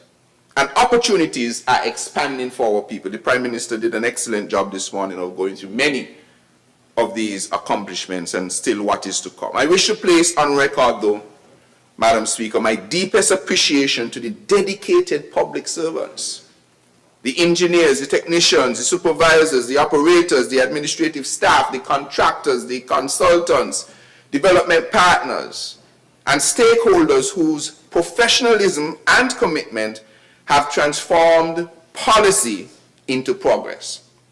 Their work reminds us that nation building is always a collective endeavor. So, Madam Speaker, as it relates to the Ministry of Public Infrastructure, Energy, Utilities, and Domestic Transport, this ministry stands at the heart of national development. Every road we construct, every reservoir we commission, every school we modernize, and every investment we make in water and energy strengthens the foundation upon which future generations will build. So today that foundation is stronger, and is stronger than it has ever been. One of our most significant achievements has been the continued modernization of our national road network. This administration has invested over around $90 million in upgrading our road network infrastructure. We have the successful rehabilitation of the St. Peter's Main Road and the F.T. Williams Highway. This has been restored and improved. It is one of the country's most important transport corridors. The Prime Minister stressed on that. Thousands of motorists now enjoy safer travel, smoother journeys, and improved drainage along this critical route, topped off with a brand new roundabout. But our commitment has not stopped there. Across the Federation, communities that waited years for meaningful investment are finally seeing tangible results. Through our expanding concrete road program, we have delivered durable infrastructure in White House Gardens, in Shadwell West, Shadwell South, Boyd's View, Palmetto Point, Racecourse, Newton Ground, Rollins Village, St. Paul's, and Stoneford. Major resurfacing works have also been completed all over the place. In Warner Park, in Bay Road East, Market Street, Sprott Street, Lower Monkey Hill, Wigley Avenue, Trafalgar, Otley's, Harris's, New Road East, Southwell Drive, George Street, New Road, Western Side, Boyd's, Suncrest, Jones Street, on and on and on and on, just to name a few of the many projects. Madam Speaker, our investment, though, extends far beyond just roads. The Public Works Department, for instance, is an important partner with other ministries to improve public infrastructure. The Minister with responsibility just spoke about it. The rehabilitation of New Horizons has transformed conditions for residents through improved roads, strengthened drainage, and safer access throughout the community. The reconstruction of the Joshua Obadiah Williams Primary School is now well advanced. A lot of people don't realize how advanced it is. I think it's about 86% complete, bringing us closer to delivering a modern educational environment worthy for our children and teachers. Because when we invest in schools, we invest in the future of our nation. Similarly, substantial completion of the MRI facility marks another important milestone in strengthening our healthcare infrastructure. Better facilities ultimately mean better healthcare for every family in our federation. Madam Speaker, the Public Works Department continues to support almost virtually every arm of the government, whether maintaining public buildings, servicing the government fleet, operating the government quarry, or responding to emergency infrastructure needs. Much of its work happens quietly, often without recognition, yet it remains indispensable to the effective functioning of government. Another one of the projects for the healthcare, of course, which we saw earlier on screen, is the upgrade of the Cardin Home. And I want to thank the Ministry of Health for their continued push to get this critical housing solution for those among us who need additional care. Madam Speaker, the government quarry, for instance, continues to provide the quality aggregate that underpins our national infrastructure program, allowing projects to proceed efficiently while reducing dependence on imported materials. When I came to office, the quarry was definitely in large disrepair. And we went to the cabinet and said, look, if we are going to be building all of these things, hundreds of houses, arts center, Bastia desalination plant, Bastia High School, the brand new hospital, roads and hotels and private construction, then we must upgrade our quarry. We must spend and invest.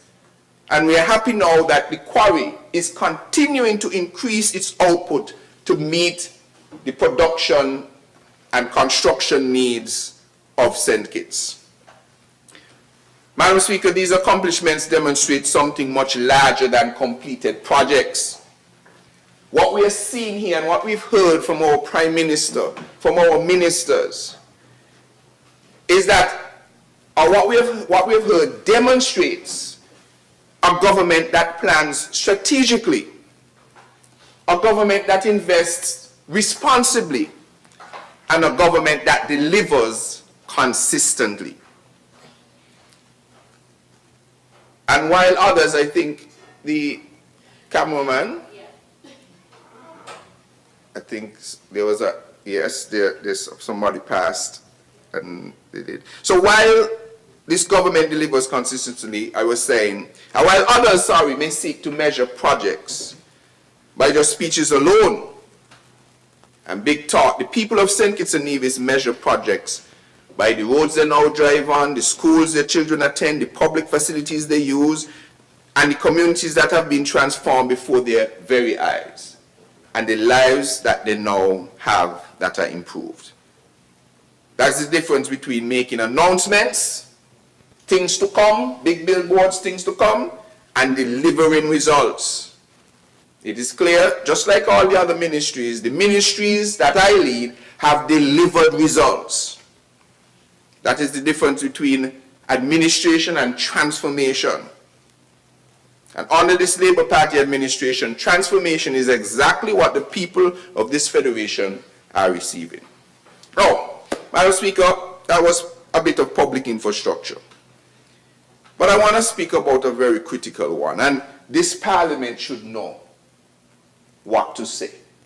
Water is life, and every drop counts. Water is life, and every drop counts. If there is one issue that has affected the daily lives of our people more than any other over the past several decades, it has been water. For generations, Madam Speaker, successive governments have grappled with prolonged droughts. We're in one now that has been the longest or one of the driest in 100 years. Declining aquifers, aging infrastructure, and an ever-growing demand for potable water. Families adjusted their lives around unreliable schedules. Businesses struggled with uncertainty. Entire communities lived with the anxiety of not knowing when water would flow through their taps. This Labour Party administration, with this minister, made a deliberate decision that this could no longer be an accepted norm. I don't understand, as the Prime Minister was saying, how an administration past can boast about surplus after surplus and tout the accounting financial statements and not be able to say that they have made an impact in delivering water for the people of St. Kitts. In 2015, when we experienced a similar drought, all of the writing was on the wall. I met the report in the office when I got there in 2022. That things were going to get worse. That you need to invest in this, you need to do this, you need to do that. And none of that was done. No new sources of water other than what had been previously planned. Contracts or companies were unceremoniously removed or pushed in a corner. No new storage facilities. And yet we had less than 25% of the people of this country having access to 24-hour water. Entire communities lived in anxiety. But we said that that could not continue. We resolved that water security would no longer depend solely on the generosity of rainfall. In fact, the stats were very clear. Over the past decade or so, our rainfall had decreased by nearly 20%. And the projections are even more stark. So we could not rely on the generosity of rainfall. There was no rain dance we could do.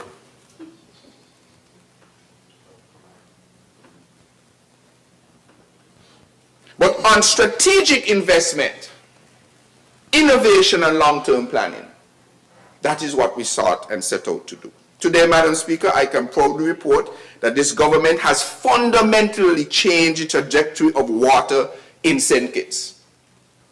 The centerpiece of that transformation is the commissioning of the 2 million gallon per day Basia desalination plant, the single largest investment in potable water infrastructure in the history of the Federation of St. Kitts and Nevis. Madam Speaker, this investment is a national insurance policy against drought. Unfortunately, it finished just before we've had the largest and longest drought in almost 100 years. If we did not have the Basia desalination plant right now, it wouldn't be just 25% who had 24-hour water. It would be closer to only 10% who had 24-hour water, because there simply would not be enough water in the harshest times of the drought. the water was trickling into our sources.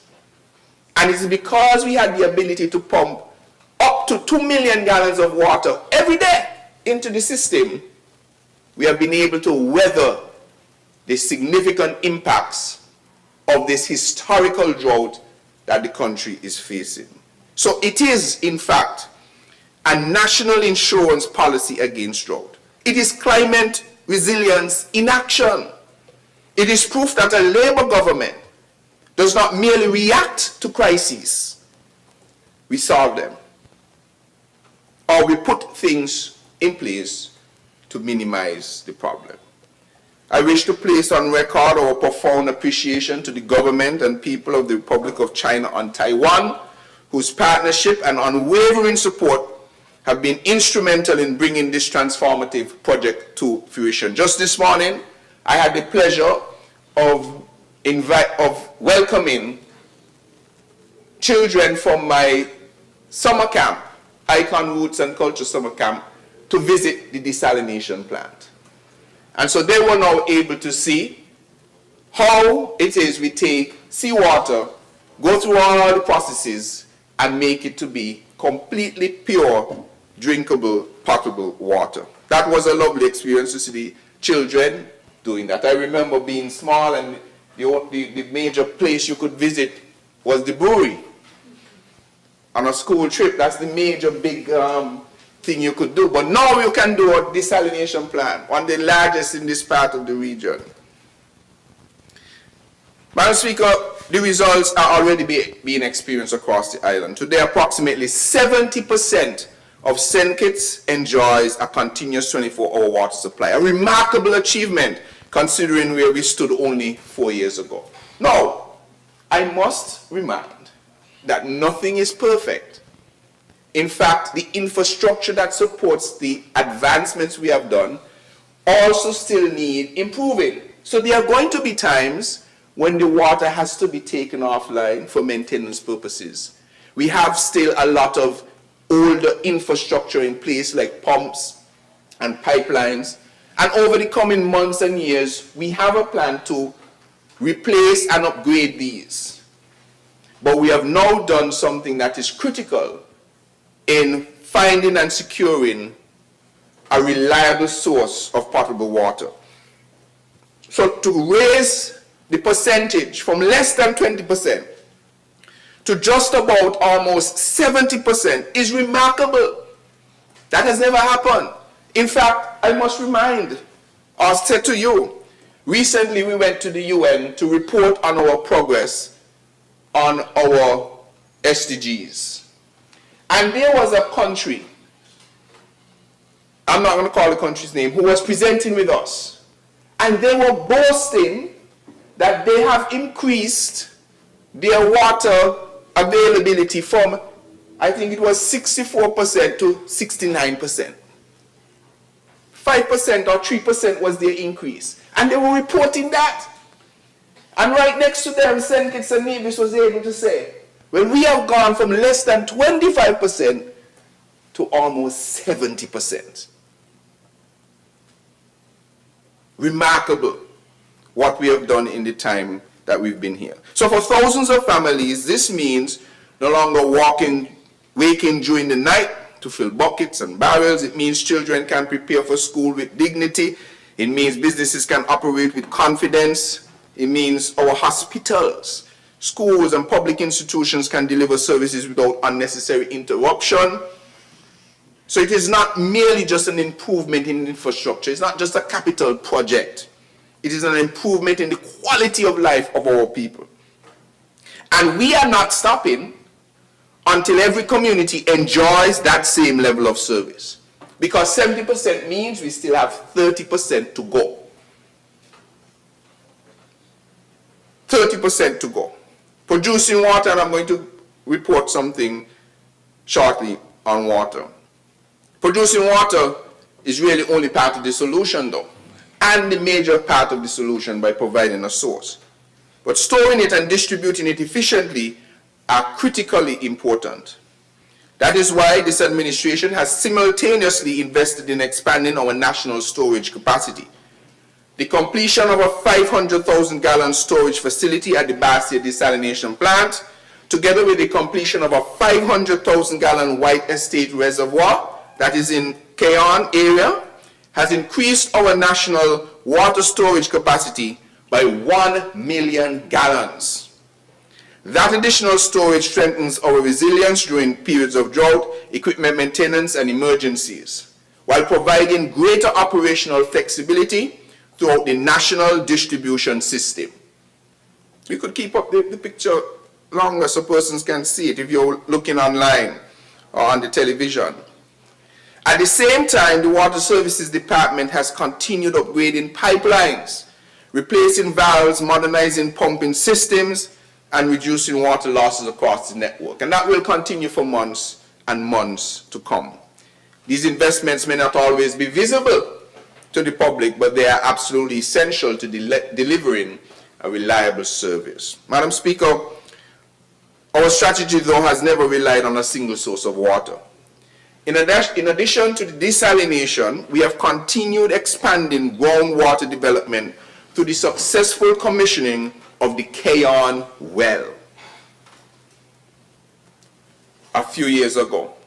To alleviate the situation of the Keon community water woes that have plagued that area for many, many years. So while we have successfully commissioned the Keon well, we have also had hydrogeological investigations through a drone-based hydrogeological survey, which has identified about 17 promising additional aquifers across St. Kitts, of which we started with Sadler's earlier this year and will be moving on to St. Paul's and Sandy Point.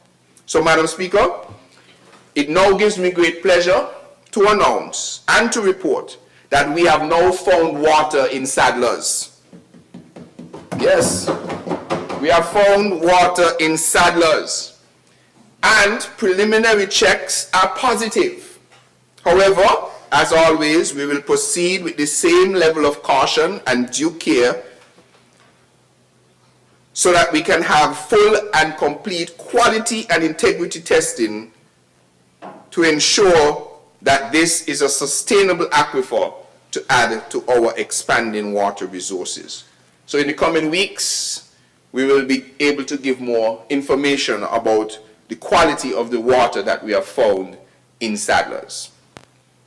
So, Madam Speaker, every new source strengthens our resilience, every upgraded pipe improves reliability, every reservoir increases national security. Taken together, these investments represent one of the most significant transformations of the water sector since and even before our independence. Now, Madam Speaker, behind every gallon of water delivered to homes across the Federation stands a dedicated team of professionals. I therefore wish to publicly commend the management and staff of the Water Services Department, whose commitment, often under extremely demanding conditions, early morning runs to the mountains, has made these historic achievements possible. Their dedication reminds us that infrastructure alone does not transform a nation. People do. So, Madam Speaker, water security and energy security are inseparable. Reliable energy produces reliable water. Affordable energy strengthens economic competitiveness. Clean energy protects our environment. And energy independence protects our national sovereignty. Or sovereignty. That is why this administration has embarked upon the most ambitious transformation of our energy sector in the history of St. Kitts and Nevis. For decades, our federation has depended mostly or entirely upon imported fossil fuels. That dependence has exposed our people to volatile international oil prices, rising electricity operational costs, and increasing economic vulnerability. Now, we recognize that this model was unsustainable, and instead of accepting that reality, we chose to change it. Madam Speaker, today, St. Kitts and Nevis is no longer talking about renewable energy, we are implementing it. One of the defining initiatives of this administration is the Bastia Valley Renewable Energy Project, which is a 50 megawatt solar PV facility integrated with 30.5 megawatts our battery energy storage system. This landmark project has successfully advanced from concept to international procurement, attracting extraordinary global interest from developers eager to partner with our federation.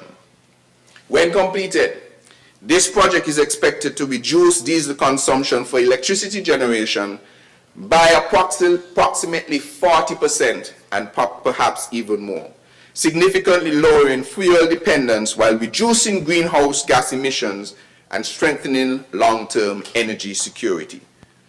It truly does represent one of the largest renewable energy investments ever undertaken in the Eastern Caribbean. And all across the region and across the world, people are taking note of the process that we have taken, a transparent process guided by international best practice. And we anticipate that the result of that is going to give us the best project for the best price. Our transformation extends well beyond the utility scale generation, because the PV facility is the big plant, 50 megawatts, that's going to produce close to 40 to 50% of our energy. But we have also earlier this year launched Solarize, which is our landmark distributed renewable energy program where you can invest in solar on your rooftop and a structured way in which you can get credited for any excess you put into the grid. So for the first time, homeowners and businesses across the Federation now have a structured pathway to become producers of electricity, not merely just consumers. Through net billing, modern regulatory frameworks, and attractive incentives, we are empowering citizens to participate directly in our national energy transition. This is what you call democratizing energy. This is what you call creating opportunity. This is allowing ordinary citizens to share directly in the benefits of renewable energy. And now, complementing Solarize, this administration has also introduced substantial fiscal incentives to accelerate electric mobility, including the dramatic reduction of import duties on fully electric vehicles from 45% to just 10%. So when you buy an ICE vehicle, you have to pay 45% duty. If you buy an electric vehicle, you pay 10% duty. So we are not simply preparing for the future. We are actually creating it, Madam Speaker. No modern electricity system can function without a modern grid. That is why SKNIS has undertaken significant investments in grid modernization, advanced system planning, and the deployment of advanced metering infrastructure, with mass installation of smart meters now underway across the Federation.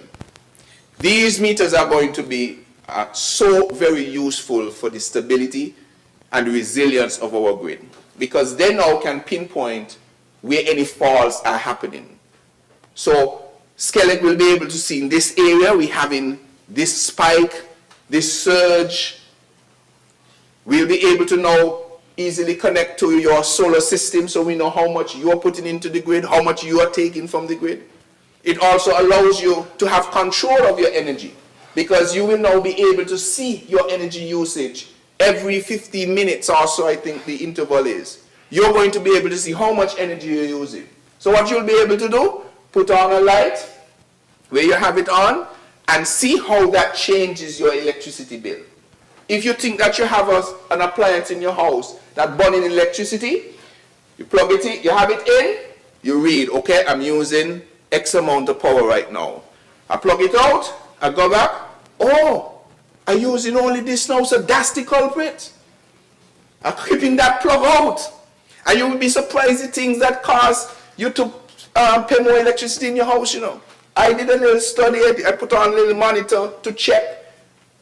Because SKNIS, you know, I'm not excluded from getting SKNIS bills, so I say I need to find out where this electricity burning. And you would not believe what I found was generating or using so much energy. I was able to pinpoint it. And you know, everybody will have that ability with this smart meter. So you can pinpoint where you have energy leakage in your facility or in your home. And it will also allow you to manage your electricity costs. So you can decide, you know what, I'm going to put on $100 and I'm going to monitor my usage for $100. So this is a very important project that is now underway.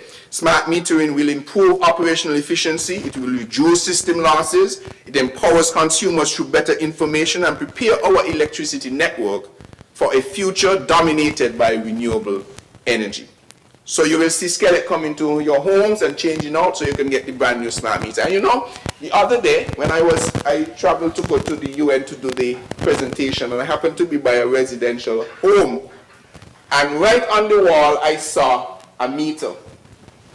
And the meter was actually in the yard of the residents. And for a second I said, well, how these people can come in here to read the meter? But then when I looked on the meter, it said AMI, Advanced Metering Infrastructure. They don't have to come to read the meter in the back of the yard. And I said, you know what, St. Kitts going there right now.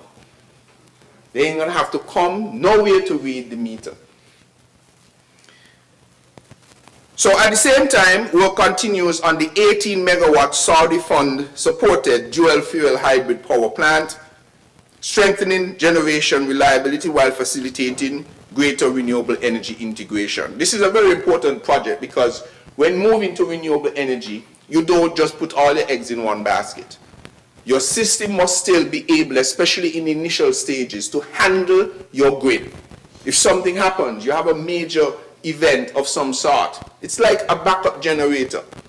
You must always have that ability, and so that's why this project is particularly important. Madam Speaker, our vision extends beyond St. Kitts.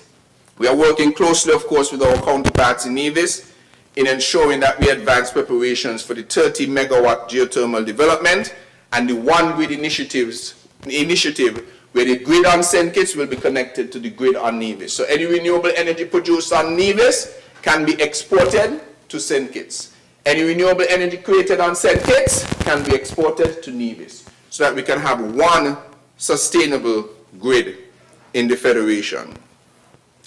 Madam Speaker, these achievements we're talking about, obviously, they can't be accidental. They're not. They are a result of deliberate planning, strong partnerships, sound policy, and responsible governance. And also, Madam Speaker, the courage to pursue transformational change rather than temporary fixes. We could have done some patchwork in some of these things, but we decided, no, we had to make the investments. I want to therefore commend the board, in particular the management and staff of SKNIS, together with the energy unit and the ministry as a whole, the administrative arm of the Ministry of Public Infrastructure et al. Also our regional and international development partners and every stakeholder whose expertise and dedication continue to drive this national transformation.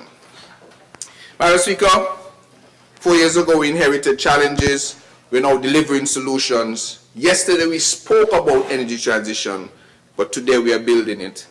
Yesterday we depended on uncertainty, today we are investing in resilience. And tomorrow, because of the decisions of this St. Kitts Nevis Labour Party administration is making, the people of St. Kitts and Nevis will inherit a nation that is stronger, more sustainable, and more prosperous than ever before. That, Madam Speaker, is what transformational leadership looks like.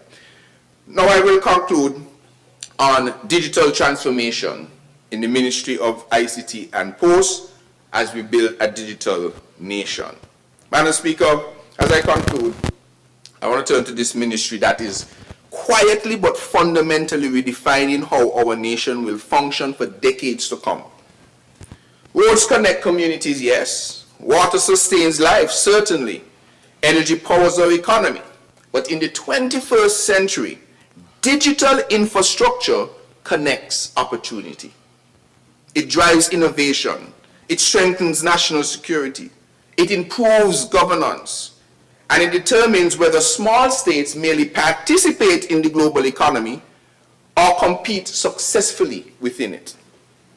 4 years ago, digital transformation in St. Kitts and Nevis was largely an aspiration. Today, under this Labour Party administration, it has become a reality. This government has not simply digitized services. We have laid the digital foundation upon which future generations will build. Madam Speaker, our transformation has been guided by 5 strategic pillars: digital government, national digital identity, cyber security and data protection, modern ICT infrastructure, and innovation, digital skills, and governance. Each pillar strengthens the other. Together, they are creating the digital architecture of the first sustainable island state. Perhaps, Madam Speaker, no initiative better illustrates this transformation than our National Digital Identity Program, or our EID. This is one of the most ambitious governance reforms ever undertaken in the history of our federation.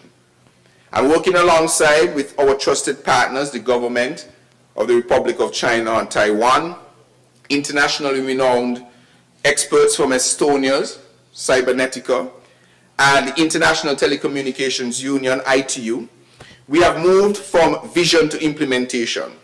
The legal framework has been drafted, the secure national infrastructure has been installed, the government-grade servers, encrypted systems, secure card printers, and authentication platforms have been deployed on both St. Kitts and Nevis. Madam Speaker, this is not simply just another ICT project. It is the digital key that will unlock the future of public services. It will allow citizens to securely access government online, strengthen national security, reduce identity fraud, improve financial inclusion, and dramatically modernize the relationship between the citizen and the state. It places St. Kitts and Nevis among the regional pioneers in trusted digital identity. This is transformational governance.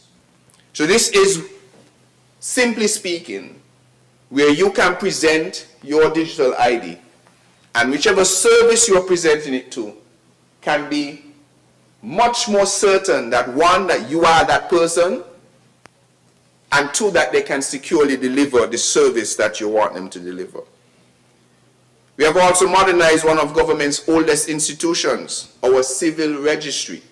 For generations, thousands of birth records existed only on fragile paper.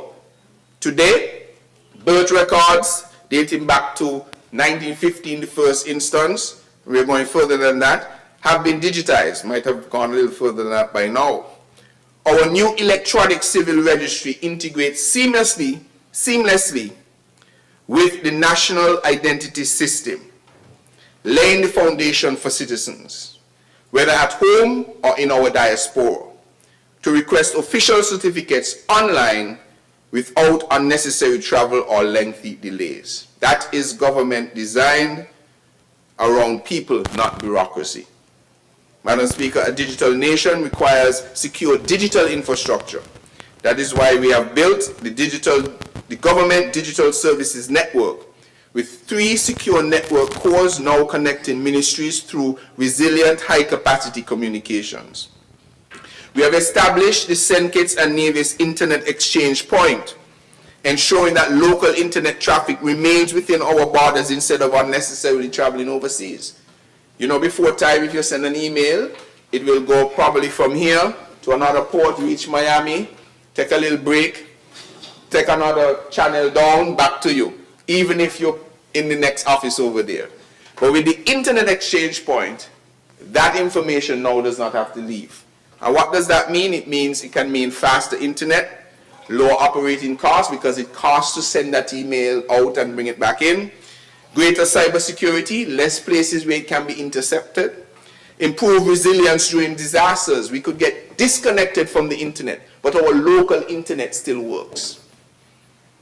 And stronger digital sovereignty. Now, for a small island developing state, that is not merely just technical infrastructure. That is really strategic national infrastructure.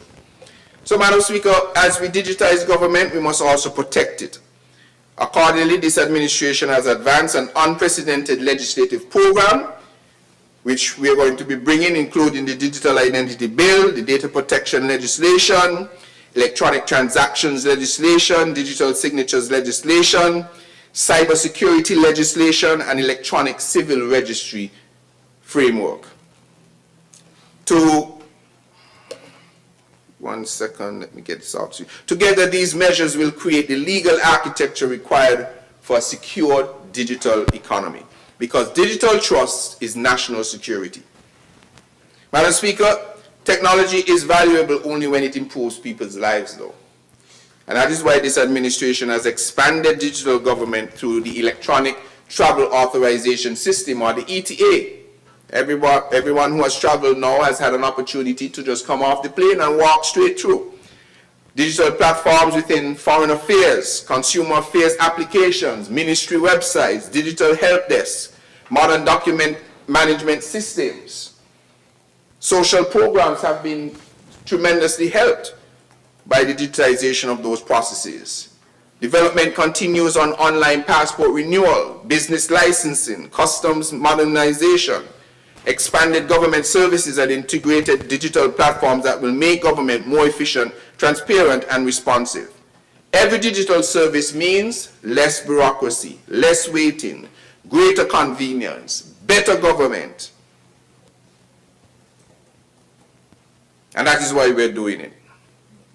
Madam Speaker, I want to, in the interest of time, close off on POST, which through the National Addressing System, every home and business will receive a standardized geocoded address, strengthening emergency response, disaster management, postal delivery, e-commerce, and national planning.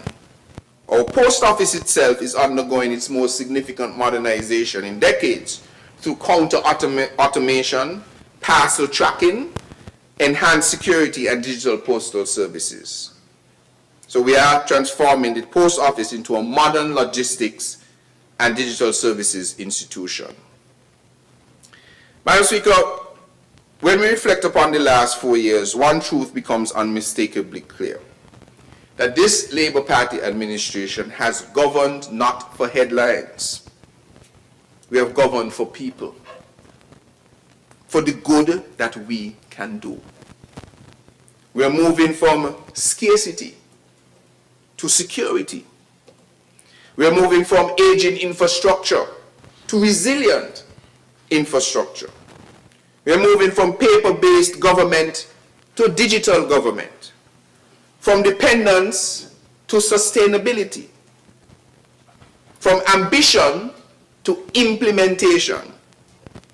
And while we are proud of what has been accomplished, we remain even more inspired by what still lies ahead.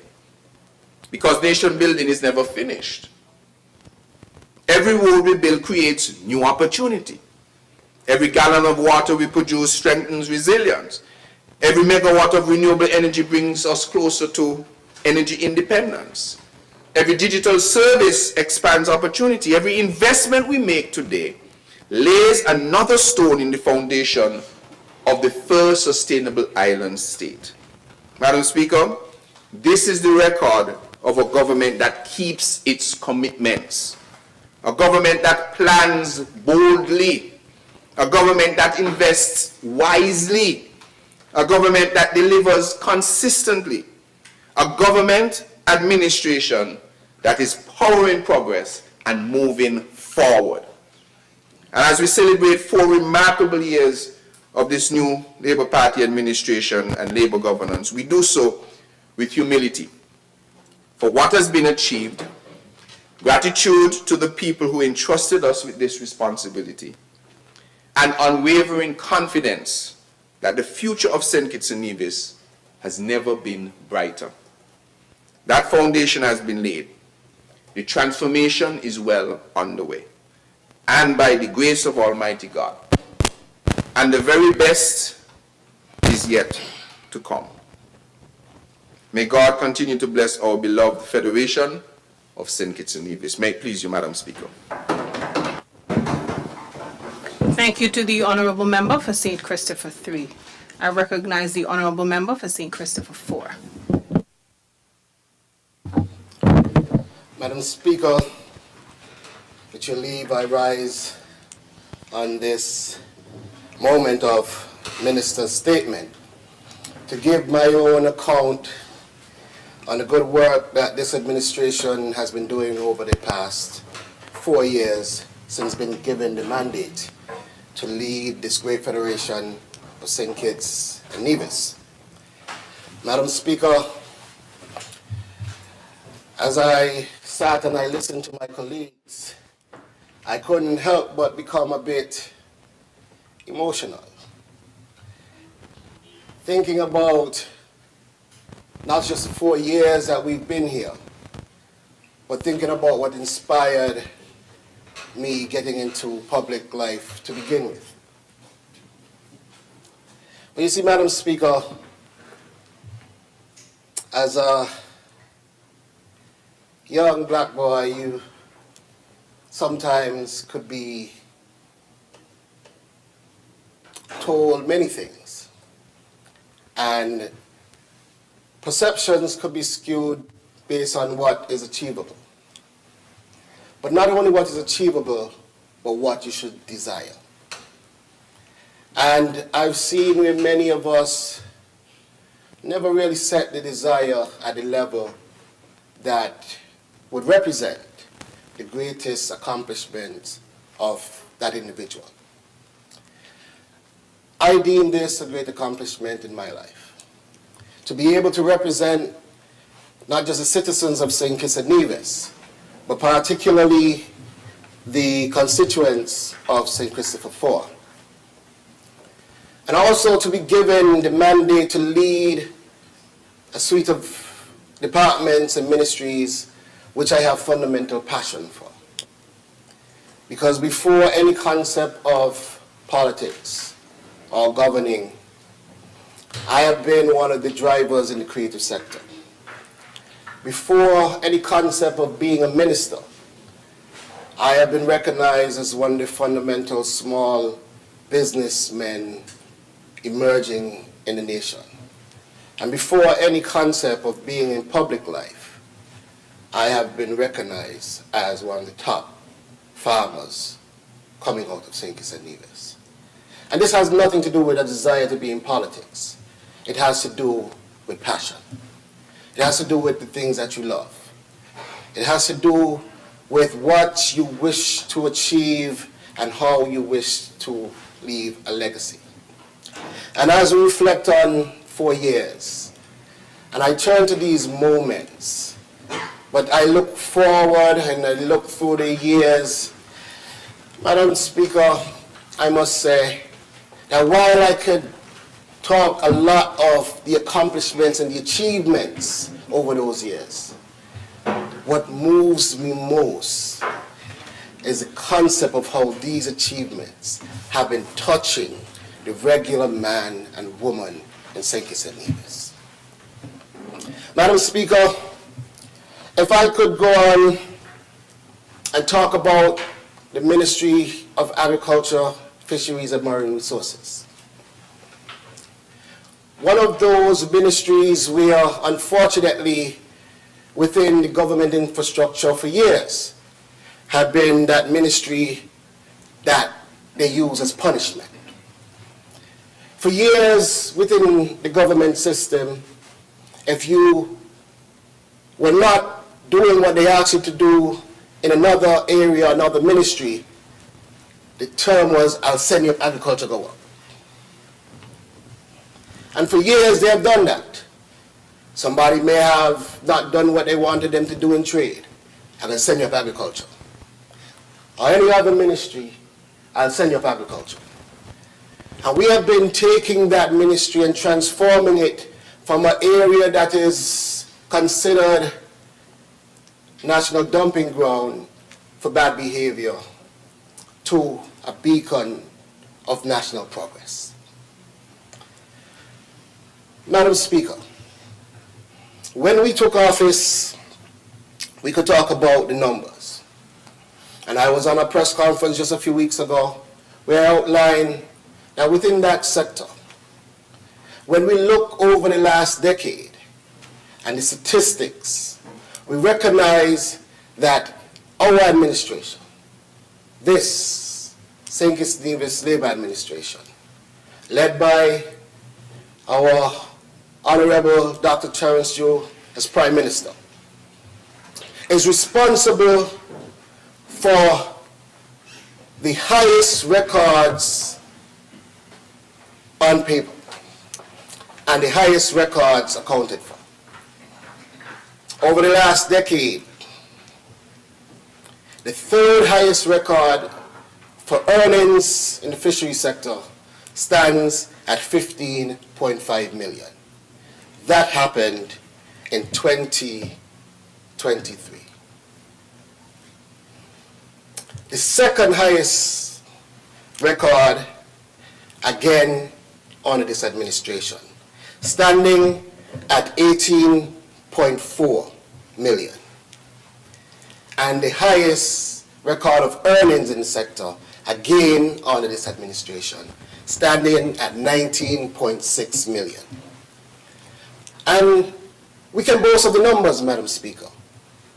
But to me, what these numbers represent is not the money that we earn as a government and into the government coffers, but the money that is circulating to the regular man in the industry. This isn't government revenue we are talking about. We are talking about economic impact. It means between the fisher folk, the support services, the stores that serve them, the markets that sell their produce, they all shared within $19.6 million. This is what truly moves me.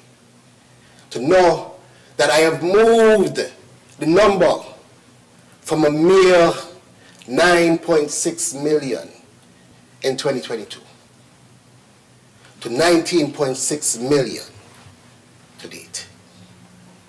So now our fisher folk and our people in the sector are earning more. That is important. Madam Speaker, but what also moves me is how supporting this sector has transformed and touched lives. And I want to talk about a particular story where a young teacher came to me and said to me, "Minister, I would like to work in the fisheries." And I said, I could see you fitted there. However, based on the jobs that we have available, what's your qualification? At the moment, she was not qualified for the job in which she was asking. I said to her, unfortunately, you are not qualified for this. However, if you go ahead, this is what you need to do, and you can qualify. She went and got qualified. Today, she's in that position. But not only that she's in that position, Madam Speaker, she conceptualized and brought to life the fisheries summer camp, where she's now training young fishers to come as the next driving force for the sector in the future. I had the privilege of speaking to over 30 young boys and girls who are all excited about the opportunities to be derived from the fisheries sector.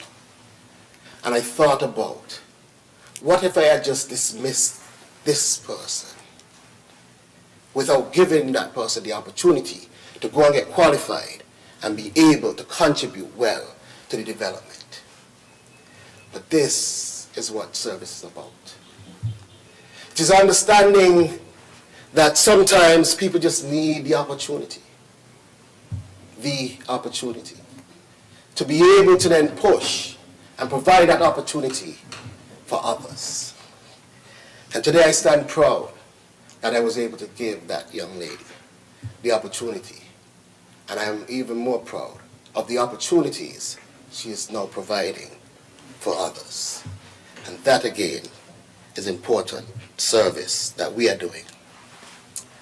But I'm also proud of the work that we have done in developing the fisheries landing sites across the country. Bastia Fisheries was in a mess. Today, we have renovated, gotten it back in function in order, and it's doing quite well. Old Fisheries was in a horrible state. Today, we have a renewed fisheries building, operations, and the fishing market in Old Road is again up and running. Date Bay, we are working towards a modern building, but at least we have taken care of their needs as it relates to ice and storage and areas for them to function. And the strengthening of these cooperatives has gone a long way in making sure that our sector is robust and performs at a high level. But as I talk about the development, I must also talk about the fishing tournament that we introduced in Old Road. Everyone knows Old Road as a fishing community. I mean, I was given a presentation and I made a statement and everyone knew who I was talking about. And all I said is, get these guys. And everyone knew who I was talking about. From Old Road. And the truth is, I could not understand how one of the leading fishing communities in the country did not have something symbolic to celebrate the success of that community. And so we introduced a fishing tournament. And we've seen our young fishers and the fisher folk in Old Road participating and growing through that tournament. I speak of fishermen like Roger Otley, who is one of our lead longline fishers in the country. I talk about Ira Marshall. I talk about Everton Ford, Sir Patrick Sillidy, and so many that we see benefiting from these initiatives and development. Their lives are fundamentally improving because of the work that we are doing. And I want to encourage them to continue plying their trade and moving St. Kitts and Nevis forward. Because like I said to them all the time, I can't guarantee that I will be doing your job. The idea of going 50 miles out to sea to provide food for us here on land is a heroic task. And that's why I call them food heroes. One that I don't know if I am prepared to do. Madam Speaker, in the same sector but a different area, we've also made significant improvement in agriculture. Today, we celebrate having, by virtue of the expressions across the OECS and CARICOM region, the best hatchery in the OECS. The best. That was not just my suggestion. That is what is said across the region. St. Kitts and Nevis has the best chicken hatchery across the OECS. We are exporting the old birds across the region while supplying our local farmers with their old birds. And what has that done for our country? Today, St. Kitts and Nevis is self-sufficient in egg production because of the work that we have been doing. Madam Speaker, this is what service is about. How does the work that you do touch the pockets of the people that you serve? So when I call Eat Right Farm on a Friday morning after they put out their display and say, I need some eggs, that for me is a reflection of the work when Eat Right can deliver those eggs.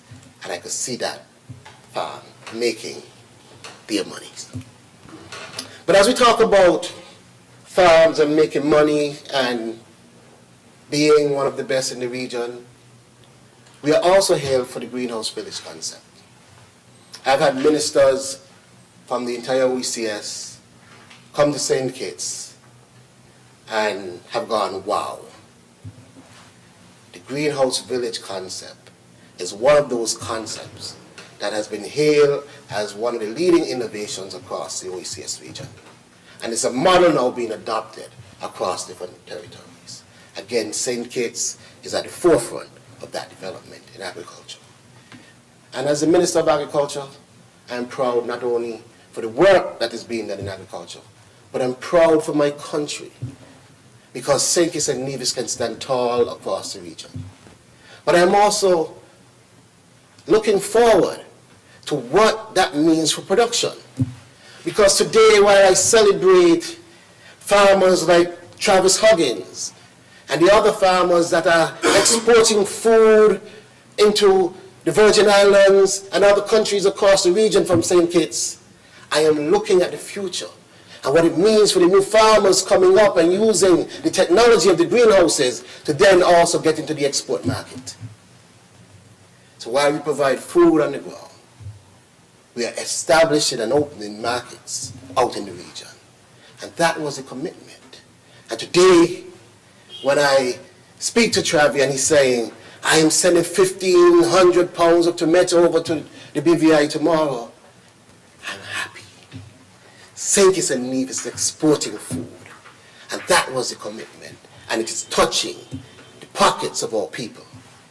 Because, as we say, he's making his money now in US dollars because he's exporting to a US territory. This is what we're talking about, improving the lives. But I want to, Madam Speaker, talk a little bit about another area that has inspired me, and I want to tell another story. We had the foresight and also the support to understand that while the droughts are getting worse, we must be prepared. And our agriculture sector must be able to sustain that. And we created a program that we termed DRIP, Drought Resilience Irrigation Project, DRIP. And that project was supposed to and aimed to support our farmers to be more resilient against drought and climate change. And I remember visiting through that initiative a farm in Middle Island.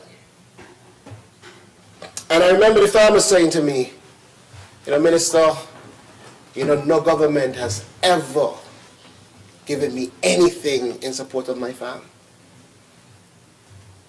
No, his farm was one of the best maintained farms that I had seen. But here he is that's saying that no government had ever given him any support to his farm. And he was putting in his best effort, doing as best as he can, but just needed that little support. We gave him that support. Within a year of that support, that same young man established what is now known as Middle Island Market. He established a whole space where he now sells produce from that farm every week. Again, what support and opportunities can do. And Middle Island now has a market space where you can go and buy fresh vegetables produced by a local farmer. And I am happy that I go there and buy my produce as well. So when I go to Middle Island Market, Namad and the family is there, and I could buy my cabbage, or buy my plantains, or buy my celery, and cucumbers and tomatoes and pumpkins and dasheen and edos. Master chef in the kitchen, I'm pleased again to see how the work that we are doing in the Ministry of Agriculture is actually touching the lives of the ordinary person. And we saw it nationally. We created a program 2 years ago and distributed pineapples and plantain slips to farmers across the country for free. This summer, I bet everyone in here who eats pineapples could attest that we had the sweetest, the prettiest, and the best pineapples that we've ever had, in abundance. Again, that comes from vision and foresight and planning ahead and implementing that plan and then seeing the results. So when we had our farmers on every street corner selling pineapples, when we had our supermarkets still today selling pineapples, when we have our hotels saying we no longer need to import the pineapples because we have so much on the island. Again, I am proud of the impact that the work is making on the farming sector. How is that impacting the pockets of our farmers? A little insight to our conversation. One of the farmers, I asked him, when you were planting and you had designed your farm, what poundage per pineapple had you factored into your projection? He said 3 pounds, because generally pineapples before were coming out around that average. I said, how much are you getting per pineapple from these? He said 8 to 9 pounds. I said, so it means now that you are making 3 times more than you anticipated to make because of this initiative. He smiled. He said, yeah, yeah. And so I want to big up Yellows on the fact that he had the vision to turn his entire farm into a pineapple farm. And he was able to supply hotels, supply supermarkets, and supply the country as one of the farmers providing our sweet pineapples. These things make me proud to have done the work that I've been able to do over the last 4 years here in office in the area of agriculture, fisheries, and marine. Madam Speaker, I also sit as the Minister of the Creative Economy. And as a Minister of the Creative Economy, Madam Speaker, I couldn't be more proud. The St. Kitts creative sector has been a conversation across the globe. In fact, I remember sitting with a representative from the Commonwealth, and he said to me, do you know that St. Kitts Small Business and Creative Economy Ministry sits as a Commonwealth best practice in the way you have executed your initiative? That was news to my ears, but proud news that I was willing to accept anyway. Because you see, many times the creative sector is brushed into the corner as a hobbyist sector. These people just doing whatever they're doing. And we didn't see them for years as entrepreneurs. We didn't see them for years as businessmen and women. They didn't even see themselves as businessmen and women. Today, the average entertainer is telling you, I have my business license. The average entertainer is telling you, I have a business license. So the entire concept of what it means to be an entertainer has changed. They now see themselves, as they rightfully should, as businessmen and women. But one of the other areas that I committed to is to ensuring that we export our talent to the world. Today, as we stand here, 4 years as an administration leading this country, we can proudly say we have never seen more of our talent exported globally than in this era. You name it. We had our artists and cultural practitioners in Japan. We've had them in Nigeria. We have them in Ghana, in Germany, in the UK, in Miami, across the entire region. Everyone from the Collision Band to the Nevis Band to the Grandmasters Band to DJ Terror to Akai. Our models just got back from training in New York. You name it, we have exported talent across the globe. And as we talk about exporting talent, A story that comes to mind that for me has been a touching one was Roy Phipps.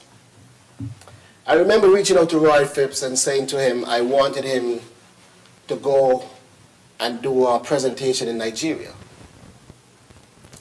And Roy cried. And I couldn't understand why a big man would just start crying on a request like that. And Roy, who I know has been drumming since I've known myself, from Akola to all the other areas, Heartbeat and everything Roy has done in drumming, said to me, do you know, all my life as a drummer, all I ever wanted to do was go to Africa. And I understood then what it meant to him, that request, and why a big man was crying. Roy went to Nigeria in March of this year and performed in Nigeria at the Aquarian Consult Africa-Caribbean Summit. And he had a chance to train with drummers on the African continent, where he shared what we have locally on St. Kitts and Nevis with them, and they shared what they had in Nigeria with him. But when Roy touched down in Africa, he cried again. And moments like these touch me, because as a foremost African drummer in St. Kitts and Nevis, I never thought that Roy's ambition for African drumming was so disconnected from Africa itself. In the fact that he had never been there. Because he has been doing it for so long, I thought somehow he would have, it was just a natural thought that he had been there. And to see how emotional Roy got when that dream came true, I was happy to be a part of that. But I was also happy to be a part of the 100+ other persons from St. Kitts and Nevis that has been able to go to the African continent, particularly those who've been to Nigeria within the last year. Those that went in November, those that went before, and those that went in March of this year. And it's not just about saying that I've been to Africa. It is understanding that the globe and where it is going right now, we need to reclaim our pride and our identity. I watch the news articles coming out, and I don't know if we recognize, but Africa is rapidly becoming a new superpower.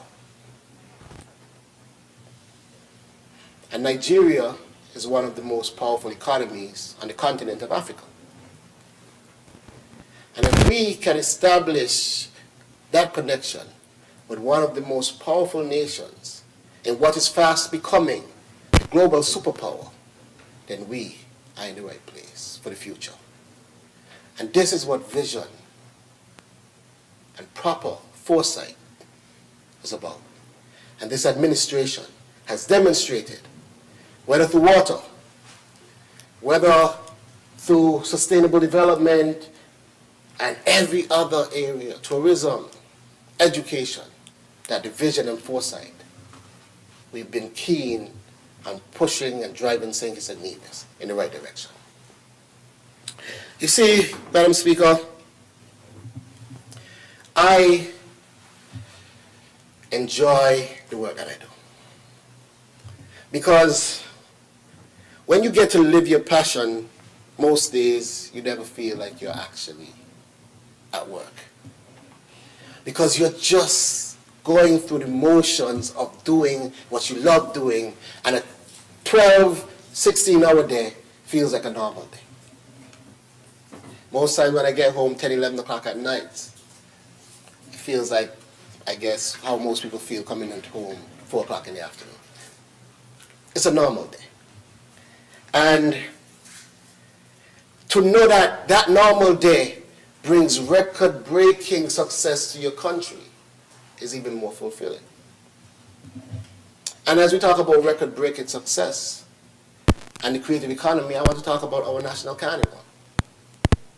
You know, I was talking to one of the parade troops, and I was asking them, how do you feel about carnival and where it's going? They said, when we started back in 2015, 2016, we started with 175 persons. To date, last carnival, they had 1,200 persons in that. This is the type of growth we are talking about. In fact, if we talk about the records, the largest carnival, the second largest carnival, and the third largest carnival have all been under this administration. Let's just say the numbers just purely that I just gave. 1,200 plus natural, and that was parade day. And then you had the Juve troop that we all saw with over 2,000, the largest ever. But let's go deeper into the numbers. In 2024, during the carnival period, the country recorded the highest visitorship ever in its history. 22,267 persons for that period. The highest in any single period of that size in its history. In 2025, again, the country during that period recorded the largest visitorship ever in its history. Now at 22,824 persons. So in 2024, set a record, which it broke in 2025. That is what the National Carnival is doing. But we could boast about those numbers, but what do they mean? Well, I've asked the Carnival Committee to assess the economic impact over the years. The first economic impact assessment that they were able to do was in 2024. That economic impact showed that Carnival had an economic impact of 21 million, or we'll say 21.7 million. Again, the cleaners, the vendors, the carnival mass bands, the masquerades, these are the people that are earning within that 21.7 million. The makeup artists, the nails tech, those at Wild Ashes. These are the people that are earning their portion of that 21.7 million. And we thought that was great. And in 2025, and the economic impact in 2025 was recorded at 29.5 million. Again, breaking a record and going further. And that is the impact our carnival product is having on this country in a 2 to 3 week period. Again, I am proud of how that is touching the average man and woman and child in this country. It's not just about jumping up and celebrating and laughing and having a good time, but there are people that are able to pay their bills because our national carnival product exists. And as a minister, I am proud of that. And I'm proud of all the small business development areas that we have been able to do. From the grants that we've been able to issue to support small businesses, to the training sessions that allow our small businesses to grow and thrive and develop into phases beyond their previous imagination. I'm also proud, more particularly, I'll mention Mother Becky.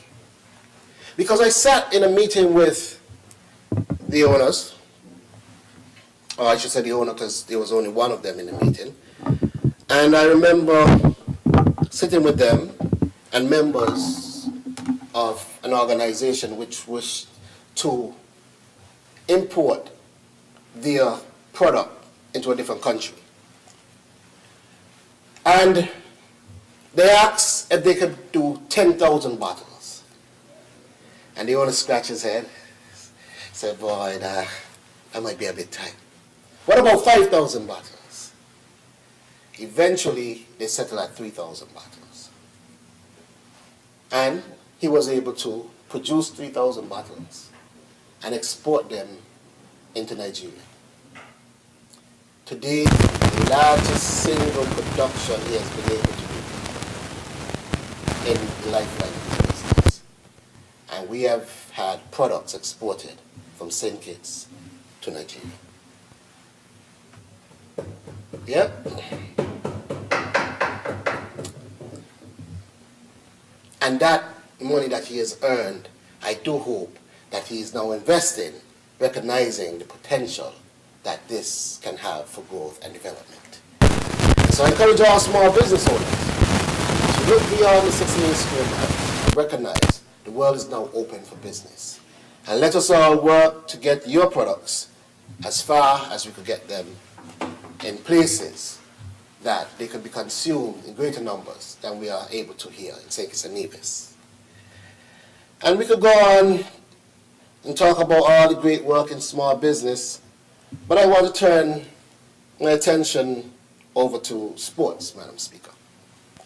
You see, in the area of sports, when we took office, we recognized the problem that we were left with. We are somehow after having surplus after surplus, and having a nation that has excelled so much in different sporting disciplines. We know athletics, we know basketball, we know football, netball. We've excelled in so many sporting disciplines. It was sad to see that for a country that had a world champion, but our national athletic stadium was in horrible condition. That is named after that world champion. Today, we can celebrate Kim Collins Stadium again, after the work of this administration in restoring it. And I had to think about it. Imagine that stadium was built by a previous Labour administration and had to be renovated again when the Labour administration was back in office.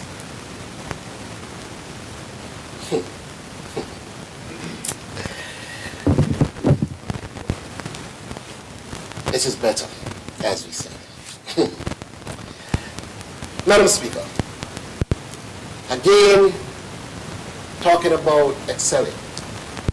We had our previous sport minister, Honorable Ben Philip. He known basketball. Fortunately, late. And when we talk about basketball, we've had a number of basketball players that have gone on for regional and international success. In fact, our basketball team just won the 3-versus-3 championship a few weeks ago. But when we look at the condition of our national basketball facility when we got into office, again in horrible condition. Madam Speaker, today that has been revitalized because of the work of this administration. Likewise, when the Netball Association needed to host the American Women Netball Championship, Netball City, no condition could be. We had to get to work and brought it into the capacity, and we hosted a successful tournament. We could talk about Connery, where they were promised a stadium and were given a white container, a white shipping container, to be clear. Today, Connery celebrates a brand new football stadium, designed and built with love by Connery. And in true Connery fashion, they painted it in their iconic colors, celebrating the community spirit and pride.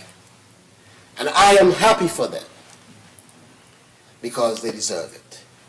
Again, the work of this administration and how this is impacting the lives of regular people. Same with Newtown Same with Halfway. We have had to renovate these facilities after being in horrible condition. But the job is not done. Because as we look around the country, we see facility after facility after facility in the same horrible condition. And we have to continue step by step, building where there are none, repairing where they are dilapidated. But the work continues. And the commitment of the Ministry of Sport is to not stop until we get them all back in proper condition. And with that, I want to say to the people of the village, I heard my colleague minister talking this morning or today about the football stadium in the village, which is actually out for tendering. We're talking about Village Superstars Club. And I applaud them for their years of success. I applaud them for their years of success.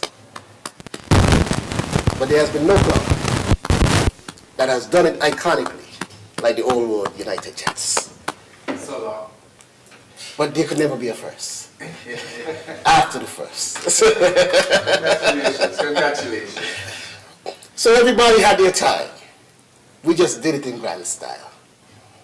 And in a way that is going to be etched in history forever. And so, while I celebrate all the other football clubs, I want to give special credit to Old Road United Jets for the iconic and historic victory, having not lost a single match across the FA Cup and across the Premier Cup, the Premier Division Cup tournament as well. Congratulations to the Invincibles. But, Madam Speaker, we have a rich legacy of sport development and iconic global athletes. Right now we have Gisara Claxton, who is doing exceptionally well in the West Indies female cricket team. Our first West Indies female cricket player. Again, this has happened within the last 4 years. And then we could turn to the Louis brothers, who have done our nation proud, having been the first players from St. Kitts side ever, and that again has happened within the last 4 years. And I am proud to note that the Louis brothers have been in India for the past few months at a high-performance facility, enhancing their skills.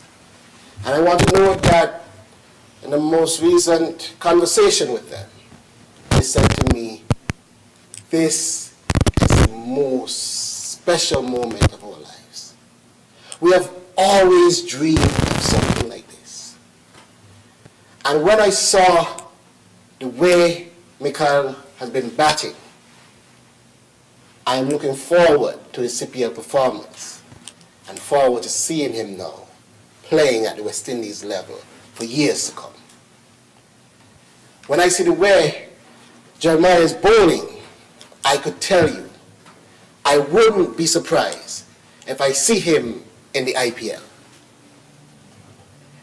But this is the kind of investment that we are making in the development of our athletes. And I understand that Gisara will be going there for her own training as well. This is what we talk about development. This is what we have been investing in and how it touches the people. So there is success that you could speak of. But the true success for me is how this has been touching the lives of our regular men and women and advancing them in their own spaces. And we could talk about swimming with Skylar, Jonathan. We could talk about sailing with Grayson. And we could talk about a number of our athletes. But we could all say that St. Kitts is doing well in the world of sports. Now, Madam Speaker, it would be remiss of me not to speak a bit about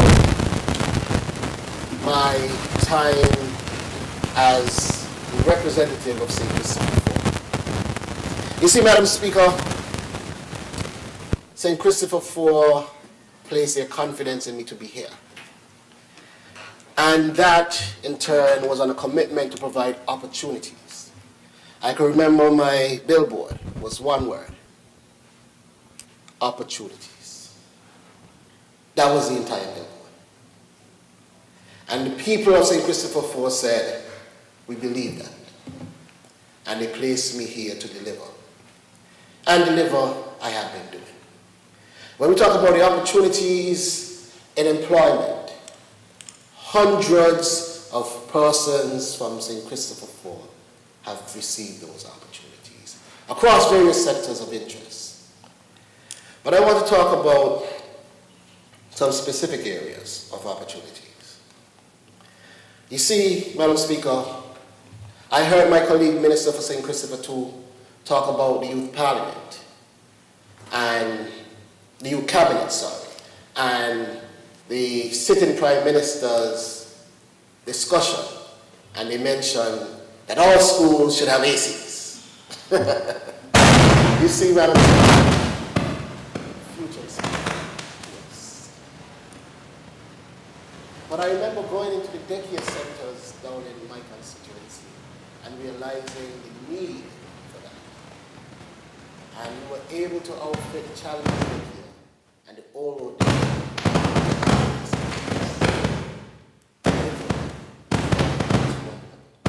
Because our babies can't necessarily always tell you the way they're feeling and describe it. And so you have to make sure that they, and that challenges that we are completely open. Well, and I'm happy to minister delivering that. Madam Speaker, when I look at the farmers and the fishers in Godwin Gut and the people of Godwin Gut, we are saying thank you. Because for a long time, they have been overlooked. You ask most people about Godwin Gut, most people don't even know where it is. But the people of Godwin Gut today are saying thank you. Whether it is infrastructure, whether it is support to small businesses and people, they have said thank you for the work that you continue to do for our community. When we look at Half a Tree, where we're building out homes for the people, where we have renovated sporting stadiums, where we provide jobs for so many young persons. Again, they're saying thank you. When we look at areas like Middle Island, we spoke about the Middle Island market. But what I want to also highlight, so a month ago, I was able to cut the ribbon, commissioning Middle Island Supermarket, an initiative where a new supermarket has been established in Middle Island. And I want to say to Troy, congratulations yet again for the work that you have done in providing a service to people, cardiologists, and they no longer have to venture outside the communities to get essential goods because there's now a supermarket. These are type of initiatives. Now you support the development of small businesses and they provide these services in support of communities. Communities get stronger because of these type of initiatives. And I want to talk about challenges. Because you see, we started an enhancement project in challenges, recognizing the rich history of challenges, recognizing what the pride of the people.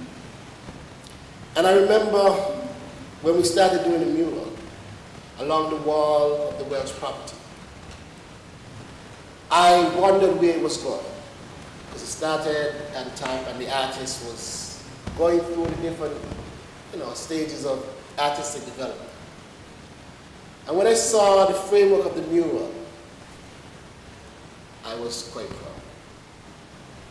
But where that pride got to a peak was a chance that I had to meet the cacique, which is the Amerindian chief in Dominica, who was here for a conference at the Central Bank.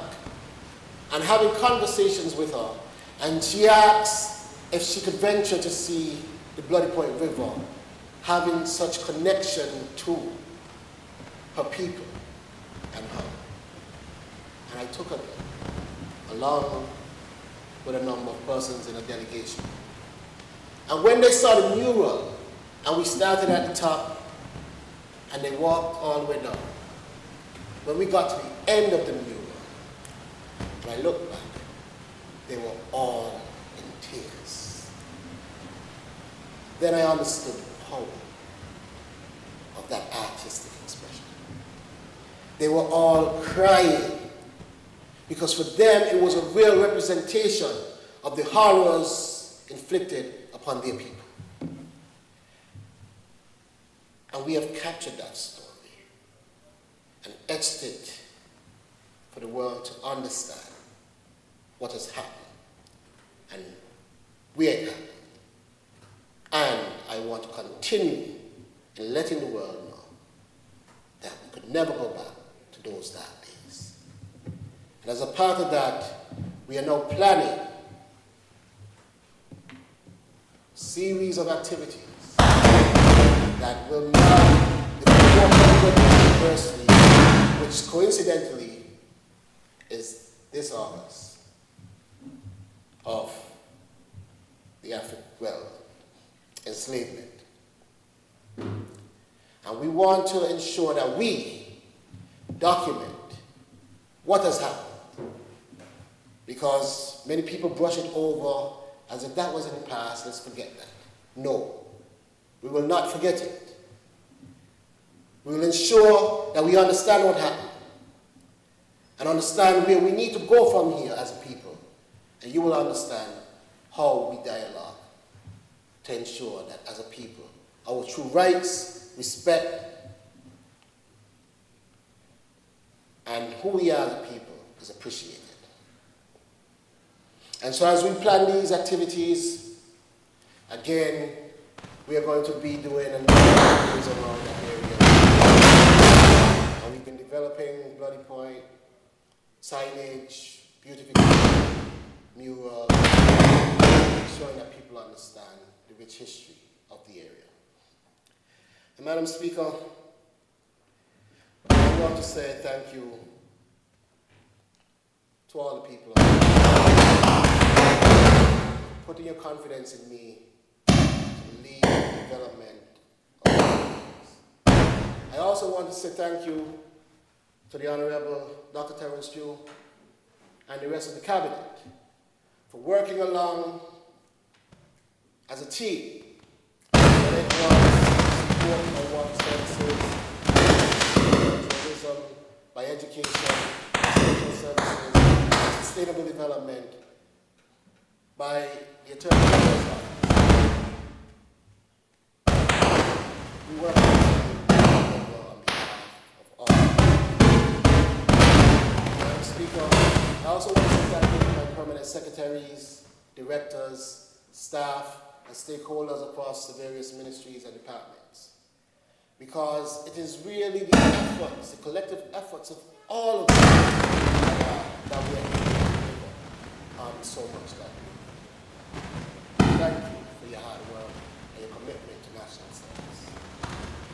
I also want to say thank you to the stakeholders regionally and internationally who support the initiatives that we are able to execute. And thank you to the people of St. Kitts and Nevis for believing in the 80, positioning us to lead in the country's development, and ensuring that you give us the support to do just that. Because, Madam Speaker, if we look throughout history, it is shown that the strongest nations are not really only built by wealth alone. They are built by having people who believe that their future can somehow be better than their present. It is built by our people having hope that somehow by our true efforts, our country will be better. And so then our responsibility as leaders has been to create the right conditions where these people to see that hope becoming tangible. So the creative that said to me before I was elected, we want a creative arts center. We want a home for creativity. Can now see that the creative arts center is being built and you now have a home for your creativity. That sportsman and woman that says, I want to be a national athlete and I want to travel the world, is now traveling the world. That farmer who said, I want to start to grow and export food like Travis Huggins, is exporting food. It is creating these opportunities where this becomes tangible delivery. Whether it is through education, innovation, whatever it is that we have to do, we must make sure that it is inclusive and the growth is sustainable. And we see the successes that we are having.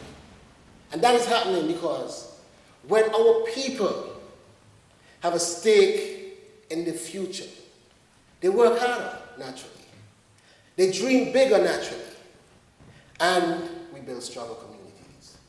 So when people ask, how is it so many artists are now going all over the world? What happened before? It is the impact of hope, the economic impact of hope. When people ask, how are our farmers now exporting? Are we exporting food? And what had happened before? It is the economic impact of hope. When our sportsmen and women are winning tournaments around the world, and people are asking, how is it for so many years we could not get a West Indies cricketer out of St. Kitts? And now we have 1, 2, 3. It is the economic impact of hope. And as a part of this AT, I recognize my own responsibility in driving the vision and the aspirations of our people so that they feel connected to the development of this country and they continue to deliver economic.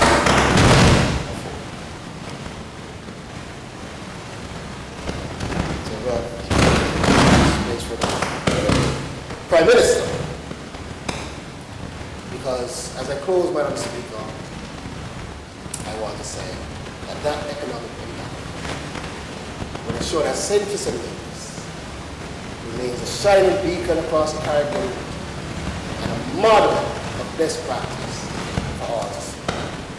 Again, I thank my cabinet colleagues and the Honourable Prime Minister and the AT for the work that they continue to do and we continue to do collectively. I could not be here standing with such pride without them. And Madam Speaker, I want to thank you as well for managing this Parliament so effectively. That sometimes can go unnoticed. I believe we have had one of the most decent parliaments in the region, and that's largely to your management. So again, thank you all. May it please you, Madam Speaker. Thank you to the Honourable Member for St. Christopher Fall. Just a moment, Honourable Member. I think this is a convenient time for a lunch break. I propose, however, that we return within a half an hour. So I'd say 4:30 promptly, so that we can continue and finish before it's dark outside. Very well. So, House will adjourn for 30 minutes.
challenges with life, the homeless and other type of social issues. And so we want to remember him, even though that is so many, many years ago. This plan was on the books for some time now, and it's coming to fruition at this particular time. And I've seen some real nefarious things trying to expose the Cardin home as if the issue just started.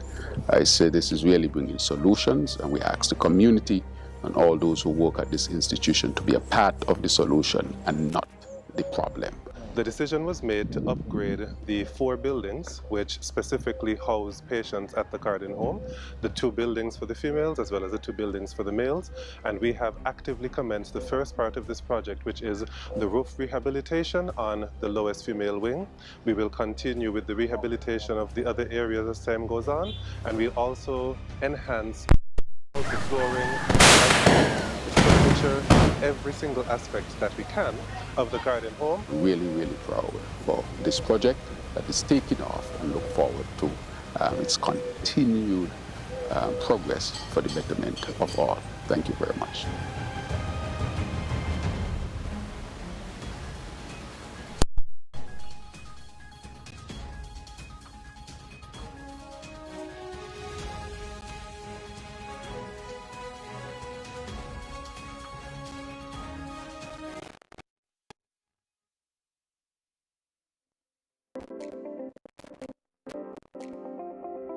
This morning I'm pleased to be visiting the Bastia High School site with the Permanent Secretary in Education.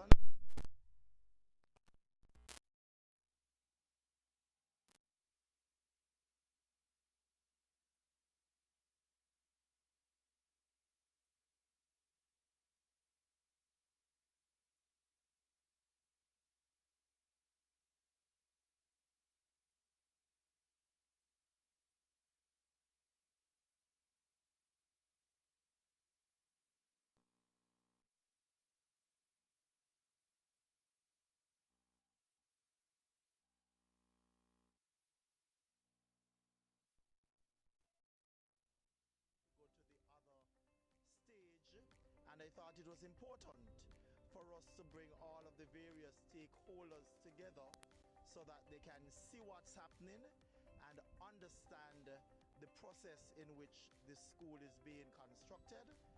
And I am happy that the project manager, he's going to give us an update as to where we are right now and what is the next step and the possible completion of this. As you look around, you can see all of the trailers with concrete slabs, but he will explain the correct term. So I turn it over to project manager. All right, good morning.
2.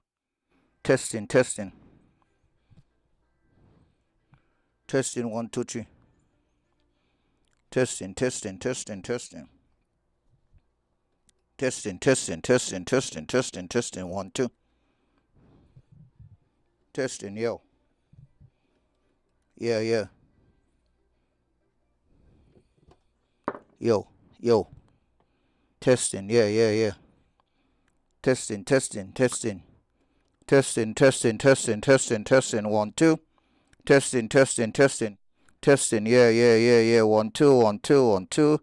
1, 2, 1, 2, 1, 2, 1, 2, 1, 2, 1, 2.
House resumes. I recognize the Honorable Attorney General.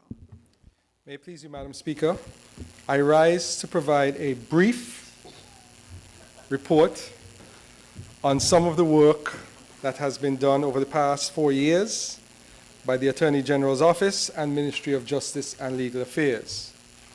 In 4 years, across 49 business sittings of the National Assembly, 53 sittings in total, 101 bills have been brought before this Honorable House. 101, Madam Speaker. After today, if all goes as expected, 97 of those will have been passed. That is not legislation for legislation's sake. Each law answered a specific problem in our society, and together they represent the most ambitious legislative modernization in our nation's history, delivered by a small but capable drafting team and considered in a respectful, mature Parliament. with the participation of members on both sides of this chamber. And Madam Speaker, you should get some commendation for maintaining that maturity in this Honorable House. So let me set out how these laws, taken together, some of them, are moving our country forward. We began where our people had long asked us to begin.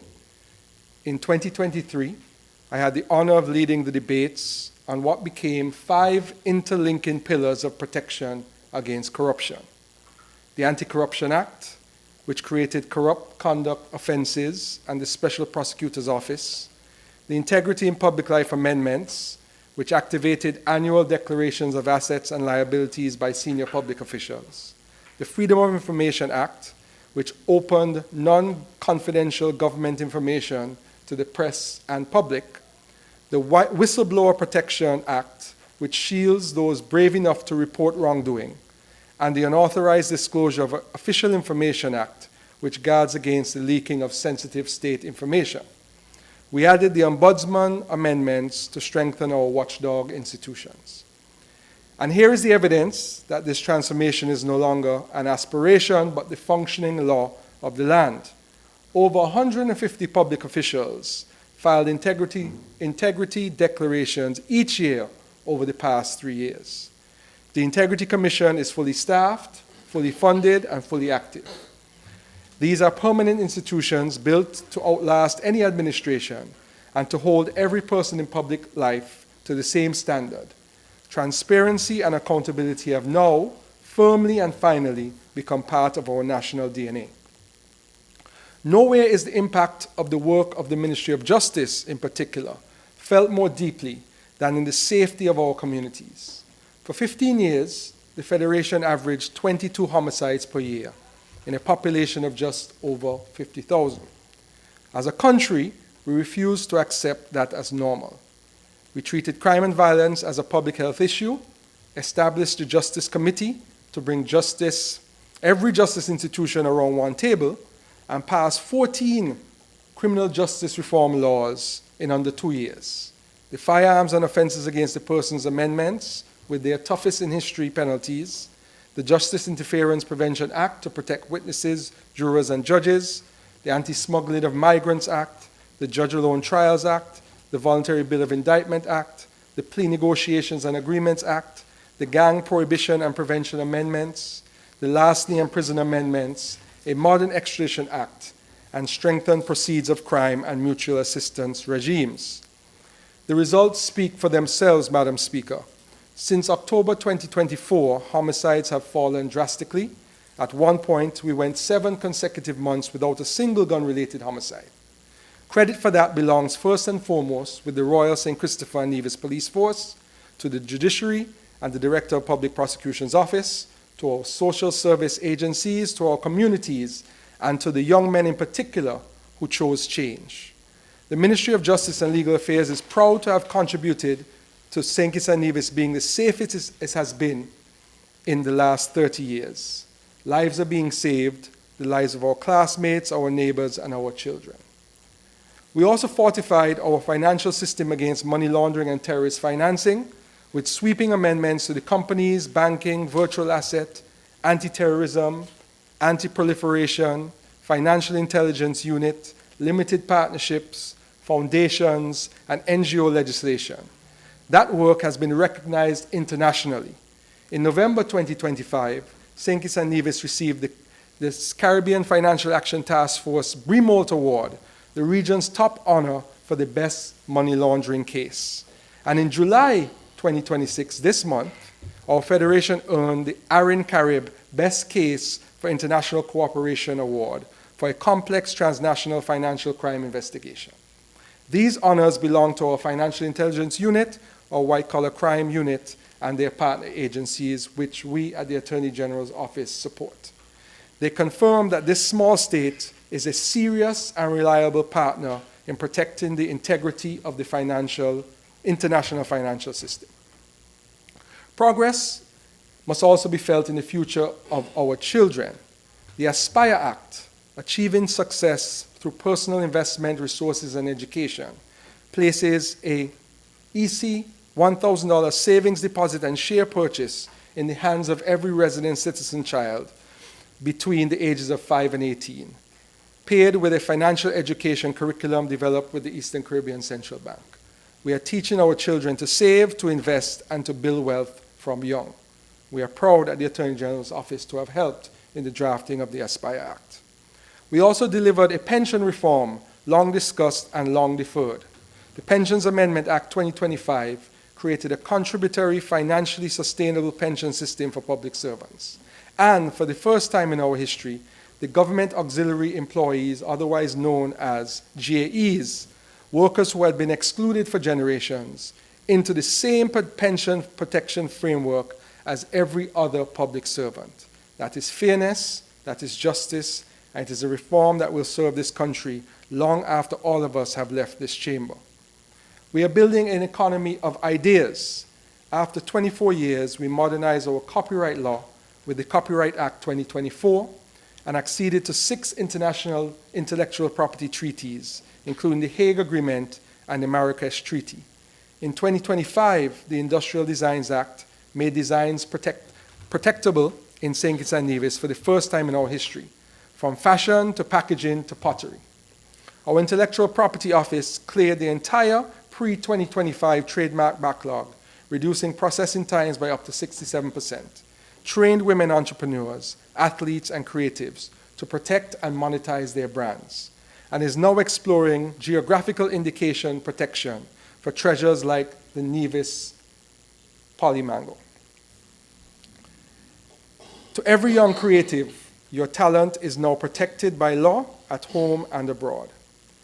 The Attorney General's Chambers has been strengthened into an institution whose first duty is to protect the public purse. By recruiting excellent Crown Counsel and defending legal actions brought against the state with diligence and rigor, and succeeding in a vast majority of them, the Attorney General's Office is now saving the Federation almost $4 million per year in claims against the government. A budget line that once stood at $5.4 million and was regularly exceeded is now met at a fraction of that figure. That is millions of dollars every year available instead for schools, hospitals, and communities. But the work is not finished. This year, after 2 years of development, we will bring to the National Assembly one of the most fundamental justice reforms in our history, the diversionary caution system. Our data reveal that 70% of police charges between 2022 and 2024 were for minor or mid-level offenses, congesting our courts and in many cases marking young people with criminal records for mistakes that need not define their lives. The caution system will provide for the first time a structured, lawful off-ramp, a formal caution issued under strict safeguards with conditions such as restitution, counseling, community service, or enrollment in the Elevate program, recorded in a national diversion registry, resulting in no conviction. It will hold people accountable, protect their future opportunities, ease pressure on our courts so that they can focus on serious crime, and build a more humane restorative justice system. Preparation is already well advanced. This July, over 100 police officers, judicial officers, prosecutors, attorneys, prison and social service personnel completed national training with our partners at the UNDP Pace Justice Project and the UN Office of Drugs and Crime. And officers have been trained on the digital framework that will support it. Should this bill find favor with this Honorable House later this year, St. Kitts and Nevis will stand at the forefront of people-centered justice in our hemisphere. Fitting for the only country in Latin America and the Caribbean selected for the UN Justice Action Coalition Catalytic Fund. And in conclusion, Madam Speaker, I wish to repeat, 101 bills, 49 sittings, good governance made law, the safest federation in 30 years, historic pensions, Aspire accounts for our children, a protected economy of ideas, millions saved for the public purse each year, and a justice system being rebuilt to be firm, fair, proportionate, and humane. None of this happened by accident, and none of it is the achievement of any one office or any one office holder. It happened because of the hard-working teams at the Attorney General's Office, Ministry of Justice and Legal Affairs, the Judiciary, the Police Force, our 2 Parliamentary Council, our regional and international partners, and members of this honorable House who gave these bills careful consideration. And because our people asked for better and believed that better was possible, as our national anthem ordains, Madam Speaker, as stalwarts we stand for justice and liberty. With wisdom and truth, we will serve and honor thee, St. Kitts and Nevis. The work continues, and it will continue to require all of us, placing country above self. May it please you, Madam Speaker. Thank you to the Honorable Attorney General. Is there another statement? Everyone here has presented already. Next item. Personal explanations. Motions relating to the business of the National Assembly and moved by a minister. Introduction of bills and first reading. I recognize the Honorable Member for St. Christopher 8. Madam Speaker, with your leave, I rise to lay before this Honorable House and have read for the first time a bill shortly entitled Banking Amendment Number 2, Bill 2026. May it please you, Madam Speaker. Thank you. Is there a seconder? I recognize the Honorable Senator Dr. Clark. Madam Speaker, I rise to second that motion. The question is that the bill shortly entitled Banking Amendment Number 2, Bill 2026 be read a first time. Those in favor? Aye. Those against? The ayes have it.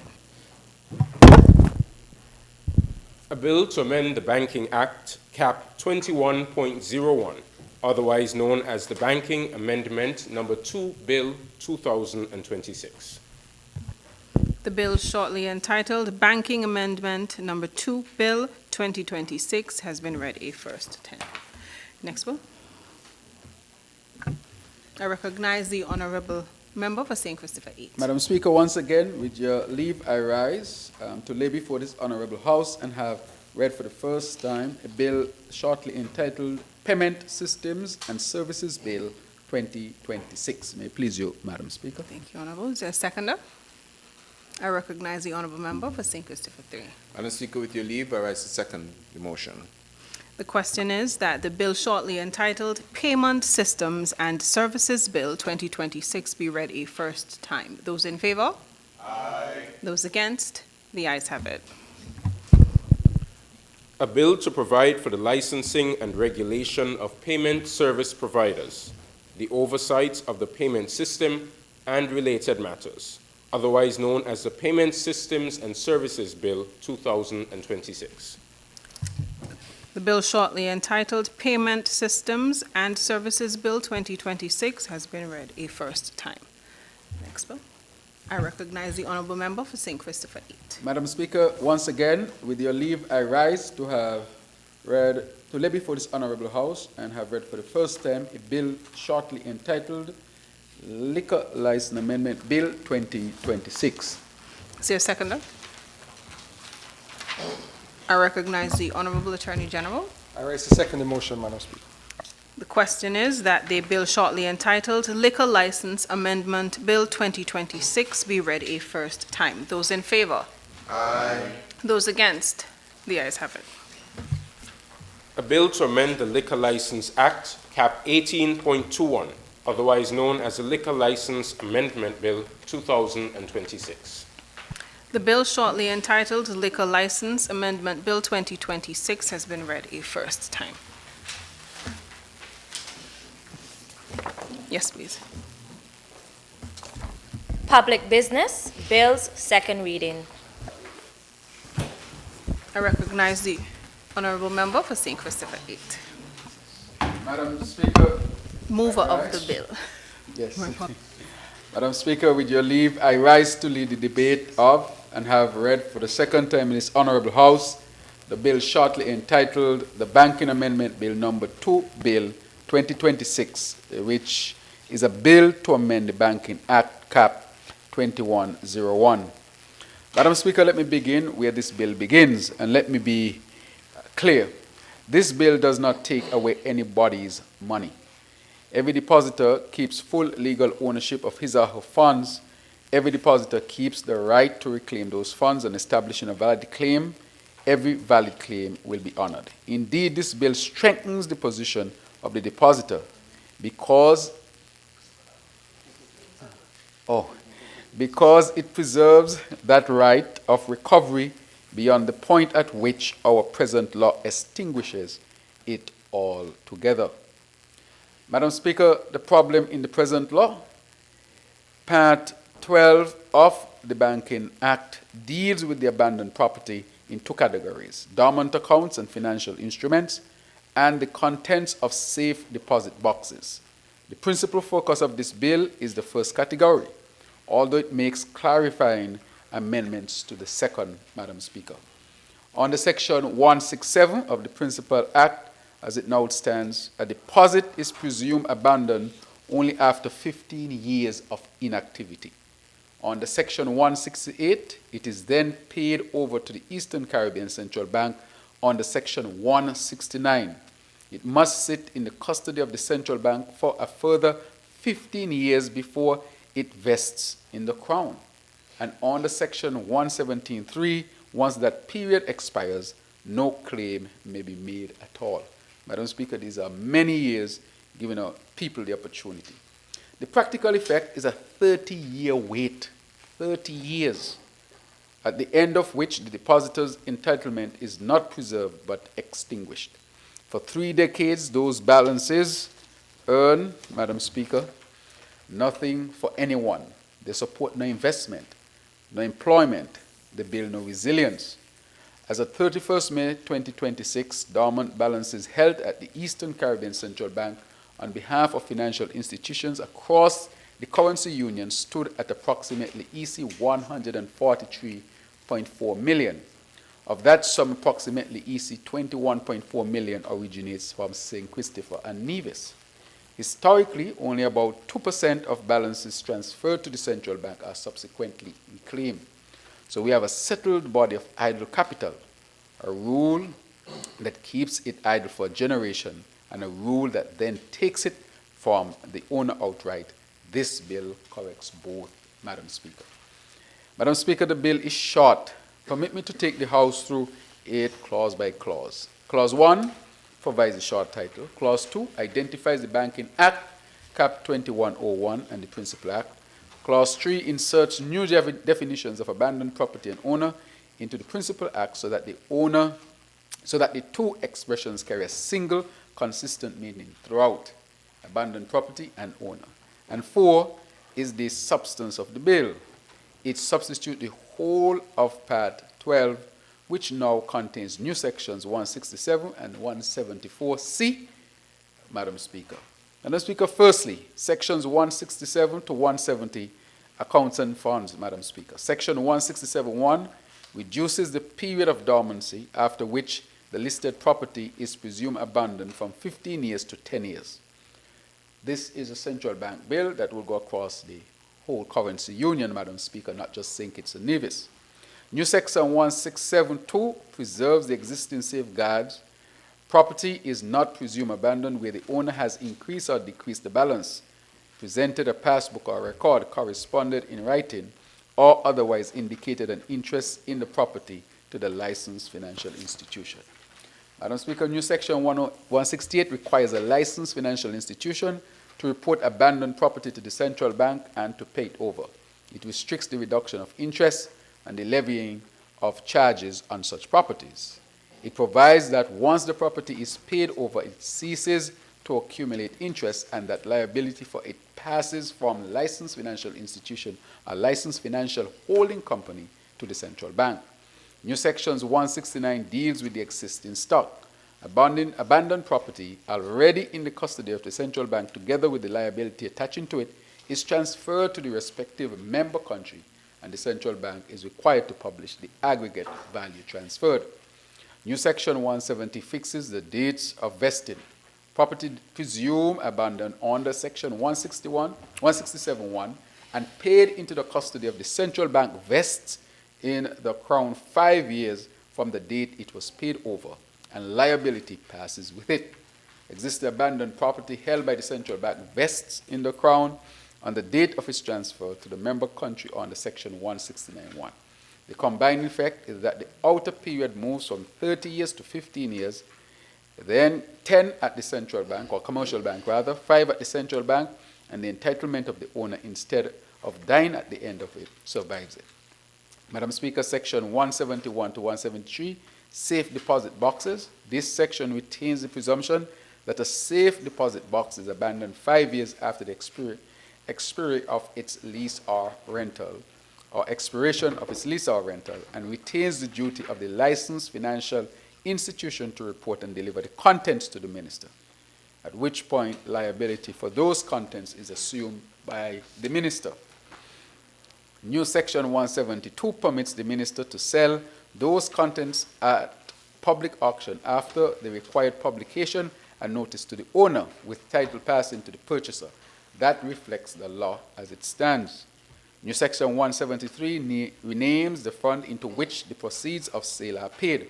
What was the abandoned property fund becomes the abandoned safe deposit box liquidation fund, so that the fund is plainly identified with a single category of property it actually holds.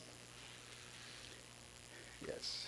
The minister pays the proceeds of sale less the administrative costs of the sale into the fund.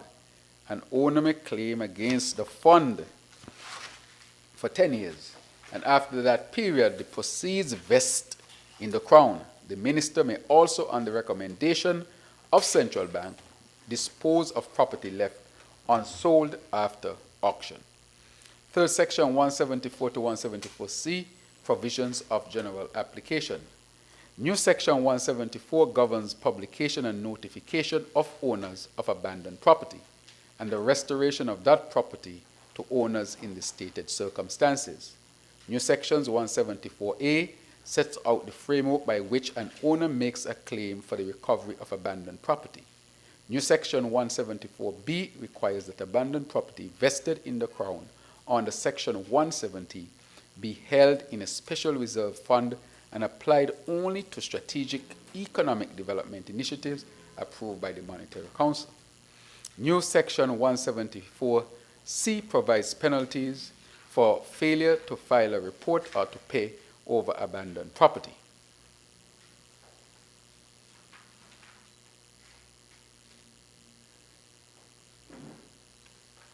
Clause 5, in transitional, on commencement, property that has been dormant for more than 10 years is presumed abandoned and must be paid over to the central bank by the licensed financial institution or licensed financial holding company, and the provisions of the Principal Act on reporting, vesting, publication, reclamation, use, and failure to file, report or pay over apply to that property. Protection of the owner, Madam Speaker, the principle at the center of this bill is this: the state takes stewardship of dormant funds for productive public purposes.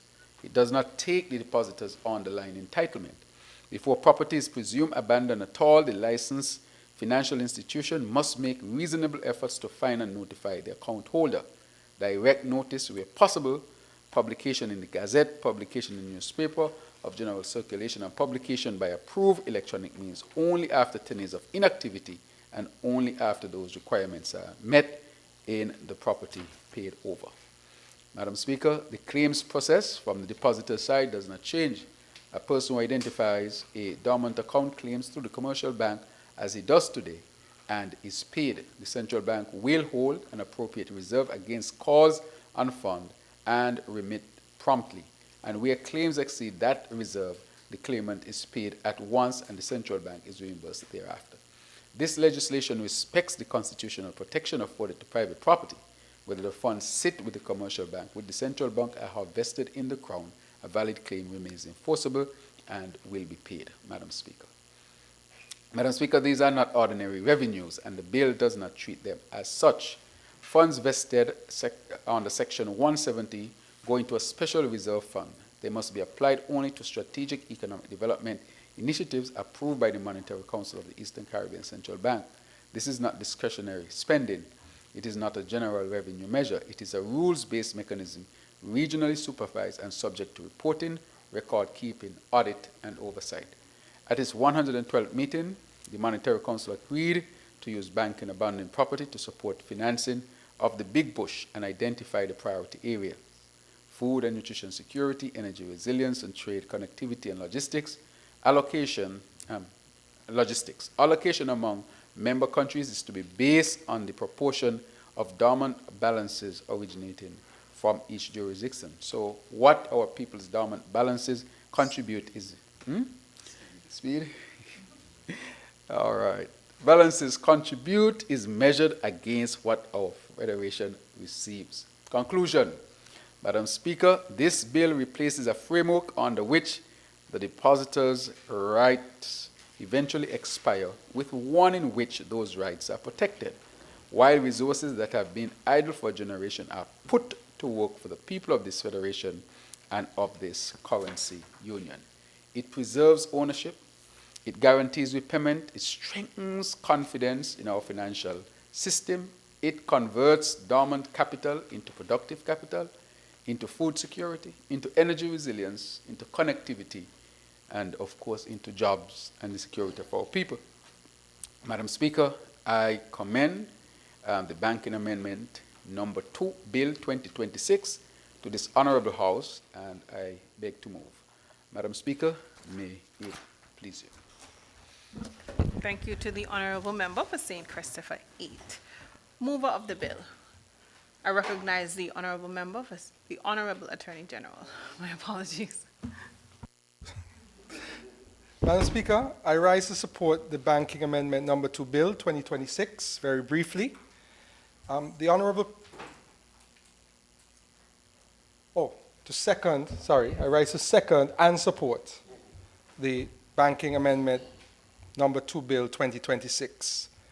The Honorable Member for St. Christopher 8 has taken this House through the bill clause by clause. It is not very long.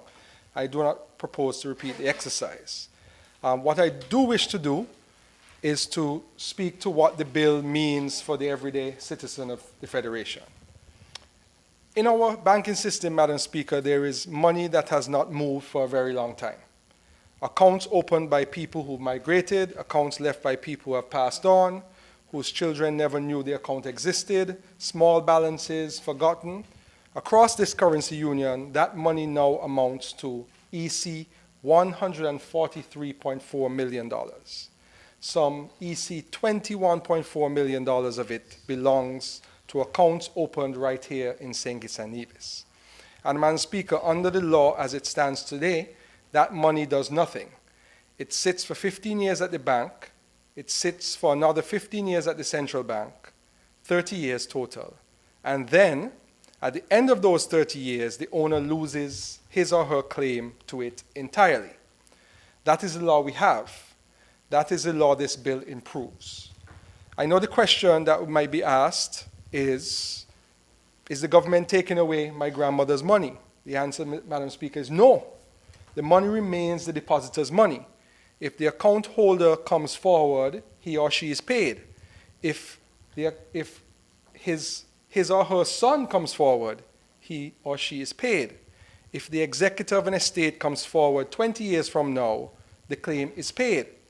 And he or she makes that claim exactly where he or she would make it today, at the bank, over the counter, in the same way, with the same documents. Nothing about that changes. What changes, Madam Speaker, is that the money which was doing nothing for anybody begins to do something for everybody.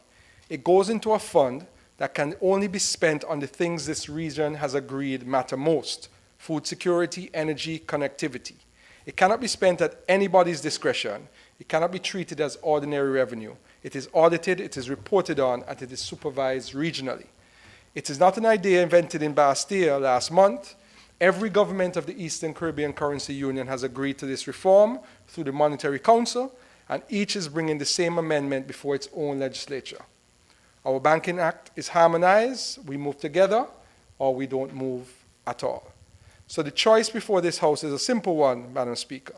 We can either leave $21.4 million of our people's money asleep for another decade or more, and then watch the law take it away from them outright, or we can protect their claim to it, and in the meantime, let it build something. Madam Speaker, I nor which of those serves the people more. I therefore support the bill. May it please you. Thank you to the Honorable Attorney General, seconder of the bill. Is there another presenter?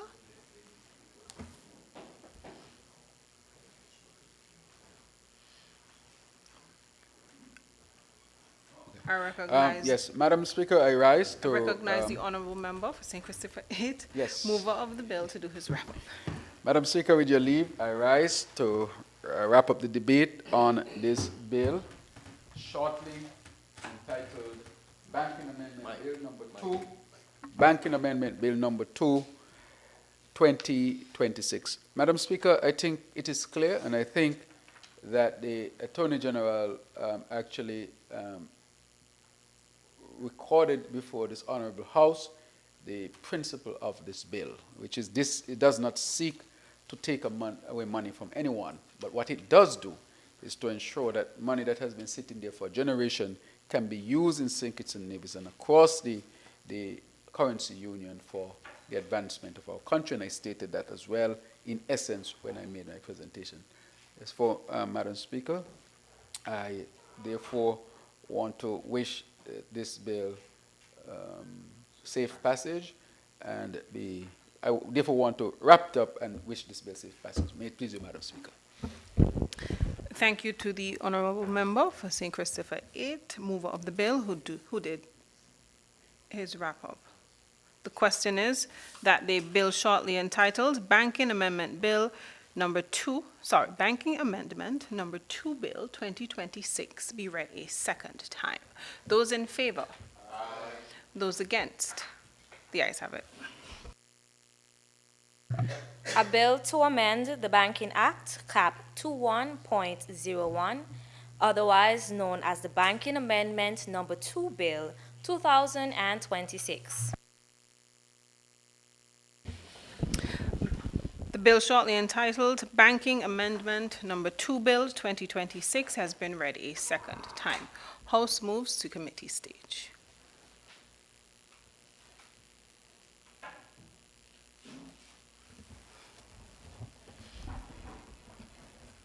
Should you move? Thank you. So, yes, please. Yes, please. The arrangements of sections. Question is that the arrangement of sections stands part of the bill. Those in favor? Aye. Those against? The ayes have it. Clauses 1 through 5. The question is that clauses 1 through 5 stand part of the bill. Those in favor? Aye. Those against? The ayes have it. The enacting clause. The question is that the enacting clause stands part of the bill. Those in favor? Aye. Those against? The ayes have it. The title. The question is that the title stands part of the bill. Those in favor? Aye. Those against? The ayes have it. House resumes.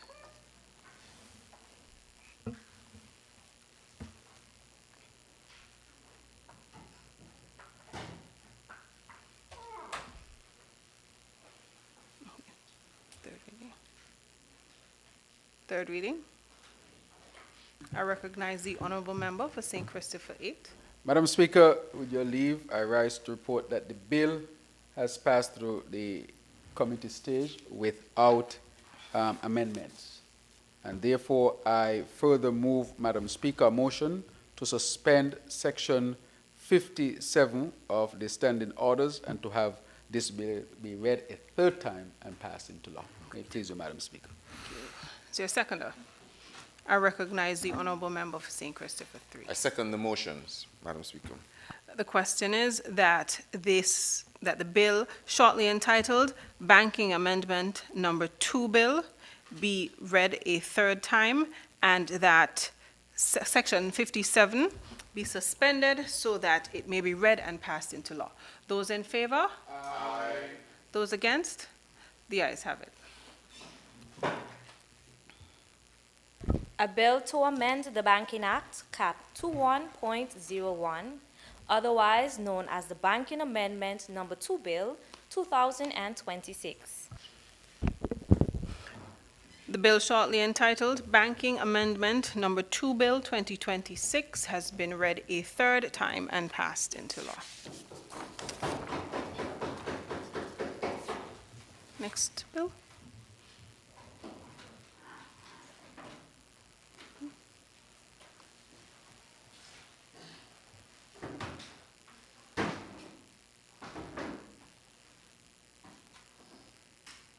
I recognize the Honorable Attorney General. May it please you, Madam Speaker, I rise to lead the debate of and have read for a second time in this Honorable House the bill shortly titled Extradition Amendment Bill 2026.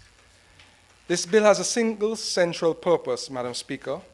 It equips our courts and our executive to receive and to act upon a certified record of case, the form in which requesting states present their evidence in modern extradition practice.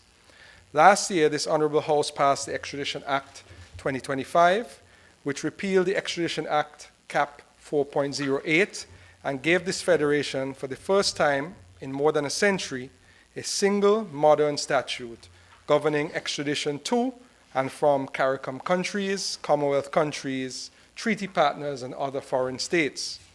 That act was a substantial reform. Experience since its commencement has, however, exposed one gap in its evidential framework. This bill closes that gap. Section 27 of the Principal Act tells our courts which documents they may receive. It admits three things: a duly authenticated document purporting to set out evidence given on oath in a requesting country, a duly authenticated document received in evidence in proceedings in that country, and a duly authenticated certificate of conviction. It then prescribes how those documents are to be authenticated. What Section 27 does not provide for is that the document that the requesting states in fact transmit. In modern extradition practice, a requesting state does not ship every original exhibit, every investigator, every expert, and every witness across an ocean to a committal hearing. It prepares a certified summary and compilation of the evidence available to it.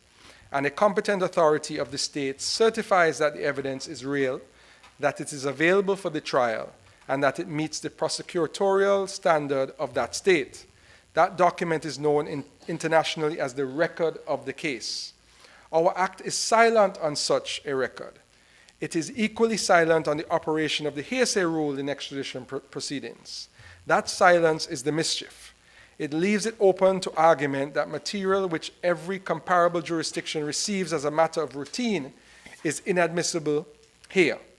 And worse, that even where such material is admitted, it cannot satisfy the committal test in Section 20. Madam Speaker, this federation cannot carry that uncertainty.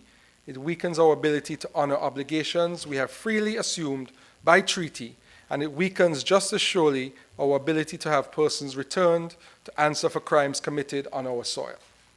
We have not invented this mechanism, which is the model that we've adopted. The record of the case is the model long established in Canadian extradition law and adopted across the Commonwealth Caribbean, including Jamaica and in Guyana. This bill follows that tested model and fits it to the architecture of our own Act. I record my appreciation to the Director of Public Prosecution's Office, which was consulted, and the other elements of the justice system whose advice shaped the structure of the bill. Now, Clause 3 amends Section 2 to define three expressions: record of the case, supplemental record of the case, and certifying authority. The definitions are deliberately framed around the expression requesting country, which is already the language of the Principal Act, so that no new and untested vocabulary is introduced into the statute. Clause 4 inserts a new Section 10A, which has been circulated to members. It places beyond doubt that the procedural machinery in parts 6 and 8 applies to the countries listed in the second schedule, the USA, under the treaty done at Bastia in 1996, the Republic of China and Taiwan under the treaty done at Bastia in 2013, subject always to the terms of those treaties which have been made part of our local law. Clause 5 replaces Section 14. Part 6 will apply to every extradition request made to this federation unless the treaty expressly provides otherwise, and where a treaty is silent on the procedure, proof, authentication, admissibility, committal, appeal, custody, or return, the provisions of our Act fill the space. No request should ever fall between a treaty and a statute. Clause 6 amends Section 16, which governs the authority to proceed. The minister may rely upon the record of the case and its supporting material in deciding whether to issue that authority, including where the material contains hearsay, and the minister may require further information, clarification, or certification before deciding. That reflects the true nature of the decision. It is an administrative gateway and not necessarily an adjudication of guilt. Clause 7 amends Section 19, which governs arrest. It broadens the material upon which a magistrate may issue a warrant or a provisional warrant.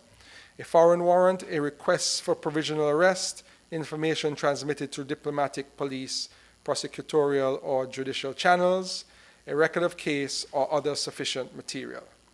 It also replaces the rigid 3-day rule in Section 19.4, a period shorter than that allowed by any treaty to which we are party, and unworkable in practice, with the period specified in the applicable treaty, or where none is specified, a reasonable period fixed by the magistrate.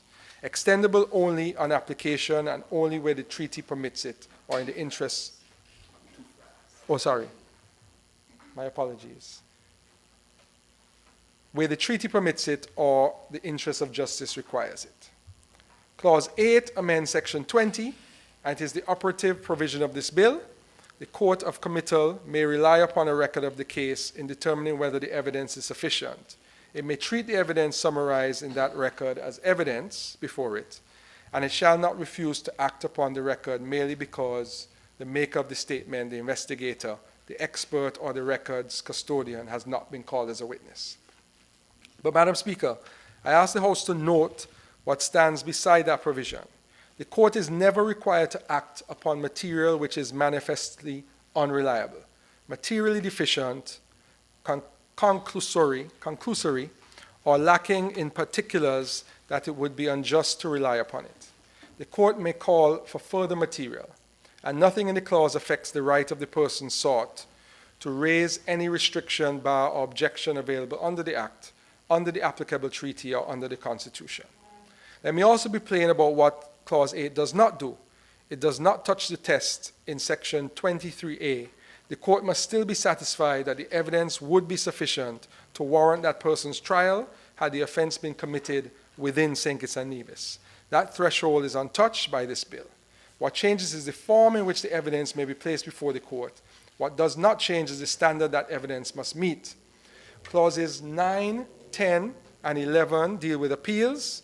Sections 23 and 24 are amended so that the record transmitted to the High Court is complete. The authority to proceed, the warrant, the record of the case, and any supplemental record, the certificates and authentications relied upon, the rulings below, and the record of the proceedings. A new Section 24A permits the High Court, where the interests of justice require, to allow a record or supplemental record to be filed or corrected on appeal, but expressly forbids the court to act upon it unless the person sought has had a reasonable opportunity to consider and respond to it. Clause 12 amends Section 27 so that a record of the case is admissible as evidence of the matter set out in it, and makes clear that Section 27 and the new Section 27A operate side by side, neither limiting the other. Clause 13 inserts the new Section 27A, which is the core of the bill. It applies at every stage: the authority to proceed, arrests, etc. It admits a record of the case, notwithstanding the Evidence Act, the rule against hearsay, the rule against opinion evidence, and the rule governing proof of foreign public business and investigative records. Section 14 and 15 are consequential. 14 extends the language and translation provisions in Section 32 to the new categories of documents. Clause 15 confirms that a record of the case is not required where the person consents to extradition, waives formal proceedings, or where simplified extradition applies, unless the court or the minister considers it necessary in the interests of justice. Clause 16 replaces Section 36.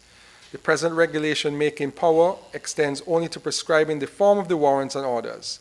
That is far too narrow for the scheme this bill creates. The minister will be able to prescribe the form and content of the records of the case, supplemental records, certificates, affidavits, authentications, and translations, and to provide for filing, service, electronic transmission, and electronic authentication. Now, this bill, Madam Speaker, is not a one-way instrument. Where a person commits a serious offense in this federation and flees, our Director of Public Prosecutions must place our case before a foreign court in the form that the court expects to receive it. A state which will not receive a record of the case is poorly placed to complain when its own requests are received without enthusiasm. Reciprocity is the currency of international criminal cooperation, and this bill puts us in good standing to spend it. Madam Speaker, extradition proceedings are not criminal trials, and that's the foundation of this amendment. They do not determine guilt or innocence. They determine one question only: whether there is a sufficient basis tested by a court in this federation for a person to go and answer a charge in the courts of a country with which we have entered into a treaty. This bill makes that process workable and doesn't make it looser, and it is very important. And I'll tell you, in wrapping up, Madam Speaker, what we have learned is through experience. We created the new Extradition Act, which was based on a regional model, and we put it to the test. And when we put it to this test, we found that there were some ambiguities and gaps. So we have spoken to our international partners. We have looked for the best practices, which we found in Jamaica and Guyana, who process many more extradition requests than we do. And this amendment seeks to close those gaps and to strengthen our legislation so that the next time we have an extradition request, we will have all of our ducks aligned, and there will be no more ambiguity and any long litigation potential when there is an application for extradition. And that is the essence of why we have brought this amendment bill, Madam Speaker. So I commend it to this honorable House, the Extradition Amendment Bill 2026, for safe passage. May it please you, Madam Speaker. Thank you to the Honorable Attorney General, mover of the bill. I recognize the Honorable Senator, Dr. Clark. Madam Speaker, I rise to second the bill shortly entitled the Extradition Amendment Bill 2026, and also to lend very brief words of support. Madam Speaker, I really do not propose to repeat the detailed explanation already given by the Honorable Attorney General. However, I rise instead to say very briefly why this bill deserves the support of every member of this honorable House. Crime no longer respects borders. Persons who commit serious offenses move between countries with an ease that our laws must be able to match. When such a person comes to our shores, this federation must be able to answer the request of a country with which we have entered into a treaty. And when a person commits a serious offense here against our people, our communities, in our communities, in fact, and then flees, we must be able to bring that person back to face our own courts. Both of these things depend on the same thing: a legal framework that actually works. What this bill does, Madam Speaker, is allow the evidence of a requesting country to be placed before our courts in the form in which such evidence is presented everywhere else in the world, as a certified record of the case vouched for by a competent authority of that country. It's very simple. It changes the form in which evidence may be presented. It does not change the standard our courts must apply. And Madam Speaker, I want the people of this Federation of St. Kitts and Nevis listening to this debate to hear very plainly: nothing in this bill allows any minister, any attorney general, or any government to send a single person out of this country. That decision belongs to a magistrate and to the High Court, as it always has and always will. The protections in our extradition law remain exactly where this House placed them, and the Constitution of this Federation stands untouched. Small states are judged by whether they honor the commitments they make And our reputation for cooperation is part of our standing in the world. And our standing in the world protects our people, the people of St. Kitts and Nevis, our financial sector and our economy.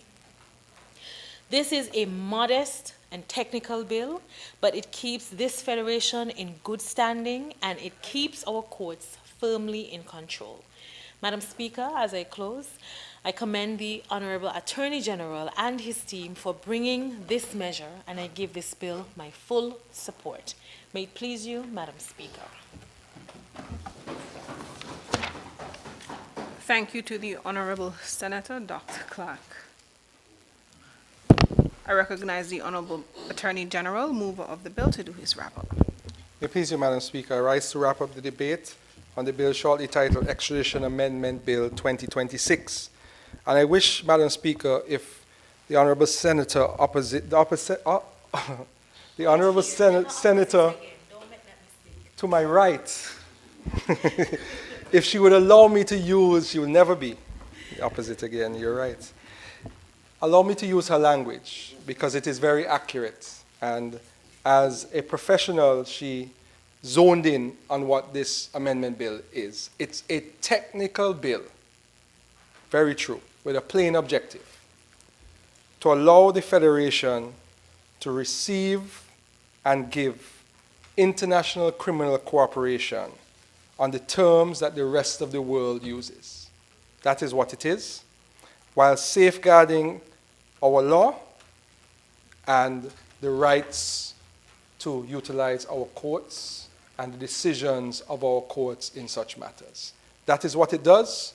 I have gone through the entire bill, clause by clause.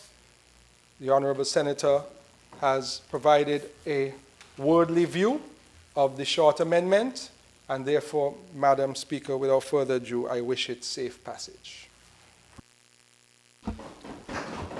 Thank you to the Honorable Attorney General, mover of the bill, who just did his wrap-up.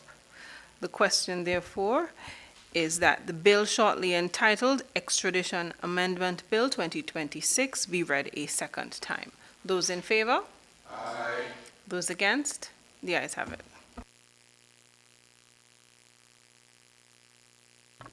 A bill to amend the Extradition Act, number 10 of 2025, otherwise known as the Extradition Amendment Bill 2026.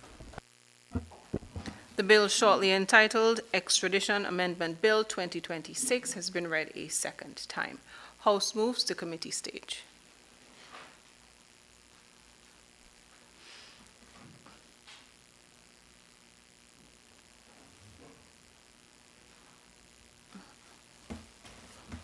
Proceed.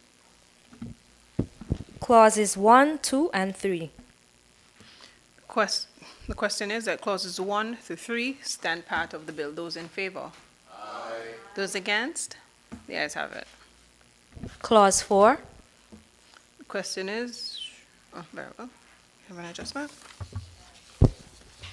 Yes, as circulated to members, there is a proposed change to the language of clause 4, which should read, "This act shall, as far as is reasonably practicable, be interpreted and applied in a manner consistent with any treaty to which St. Christopher and Nevis is a party, and which has been given effect in domestic law, unless this act provides a method of procedure, proof, authentication, or admissibility, which is accepted by the law of St. Christopher and Nevis for the purposes of that treaty or arrangement."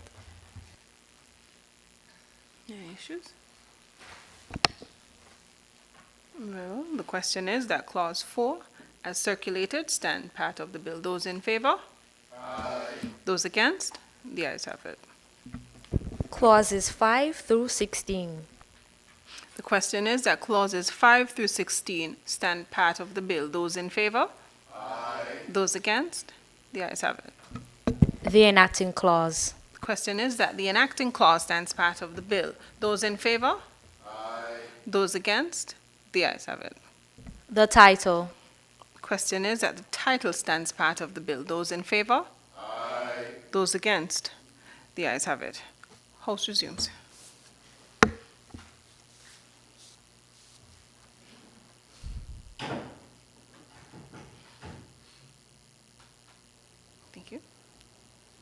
Third reading.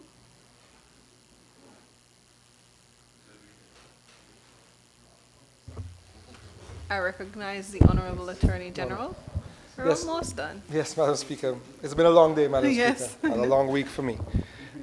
I rise to report that the bill has successfully passed committee stage with one amendment, and we pray that it be read a third time and passed into law. Thank you. Is there a seconder? I recognize the Honorable Member for St. Christopher 3. Madam Speaker, with your indulgence, I support the motion. The question is, similar. The question is that the bill shortly entitled Extradition Amendment Bill 2026 be read a third time and passed into law. Those in favor? Aye. Those against? The ayes have it. A bill to amend the Extradition Act, number 10 of 2025, otherwise known as the Extradition Amendment Bill 2026. The bill shortly entitled Extradition Amendment Bill 2026 has been read a third time and passed into law.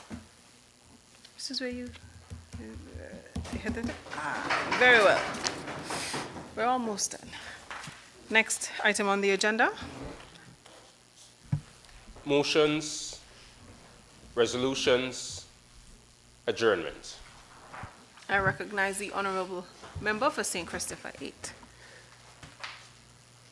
Madam Speaker, with your leave, I rise on the adjournment just to take this opportunity to really say that this Dr. Terence Drew Football League is well on its way in St. Peter's, and I want to invite the community and the surrounding environs, anybody in St. Kitts and Nevis, to the games which are fundamentally played on the weekends, Madam Speaker.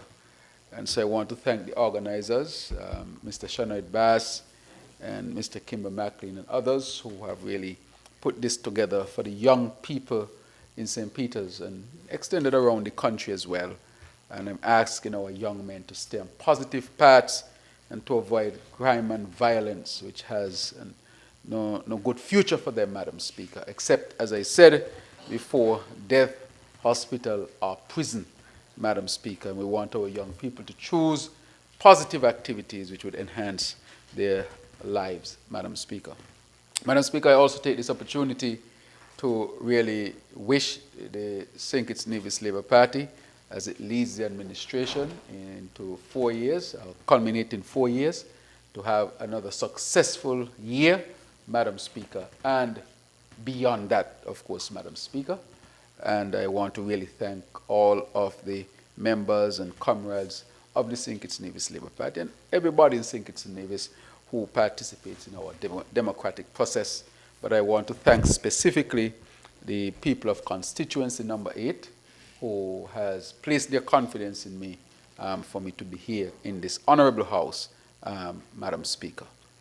Madam Speaker, this weekend, of course, is what we call August weekend, and there are celebrations that are taking place in Nevis Culturama. I want to invite the whole country to support the Culturama celebrations. It's part of our federation's, I would say, life as we recognize the culmination of the scourge of slavery, the wicked institution of slavery, Madam Speaker.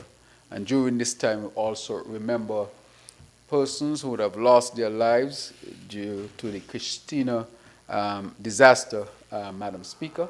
And let us never, ever forget that incident that would have taken so many lives and would have affected us even to this day, Madam Speaker. Presently, as you know, we have a monument in recognition of those who would have lost their lives next to our National Museum, which we are wrapping up the refurbishment on. And so we're hoping to be able to present all of it in, I would say, to our people, the National Museum and all that they would have in there that would also represent what took place during the Christina disaster, and also the monument dedicated to those who would have lost their lives. Madam Speaker, lastly, allow me to express my deepest condolences to a number of persons. Of course, the Collins family of Upper Monkey Hill, who recently lost their matriarch, Denise Collins. And of course, it is a very sad moment, of course, and to let the family know that they have our support. But, Madam Speaker, I also learned that Ms. Sylvain Henry would have passed, as you know, on the radio. She would call in a lot, and so I got to know her through that. And irrespective of politics, she is a citizen of St. Kitts and Nevis, and of course, a fellow human being. And I want to extend my own condolences to her family and her immediate circle of friends and so forth on her passing, Madam Speaker.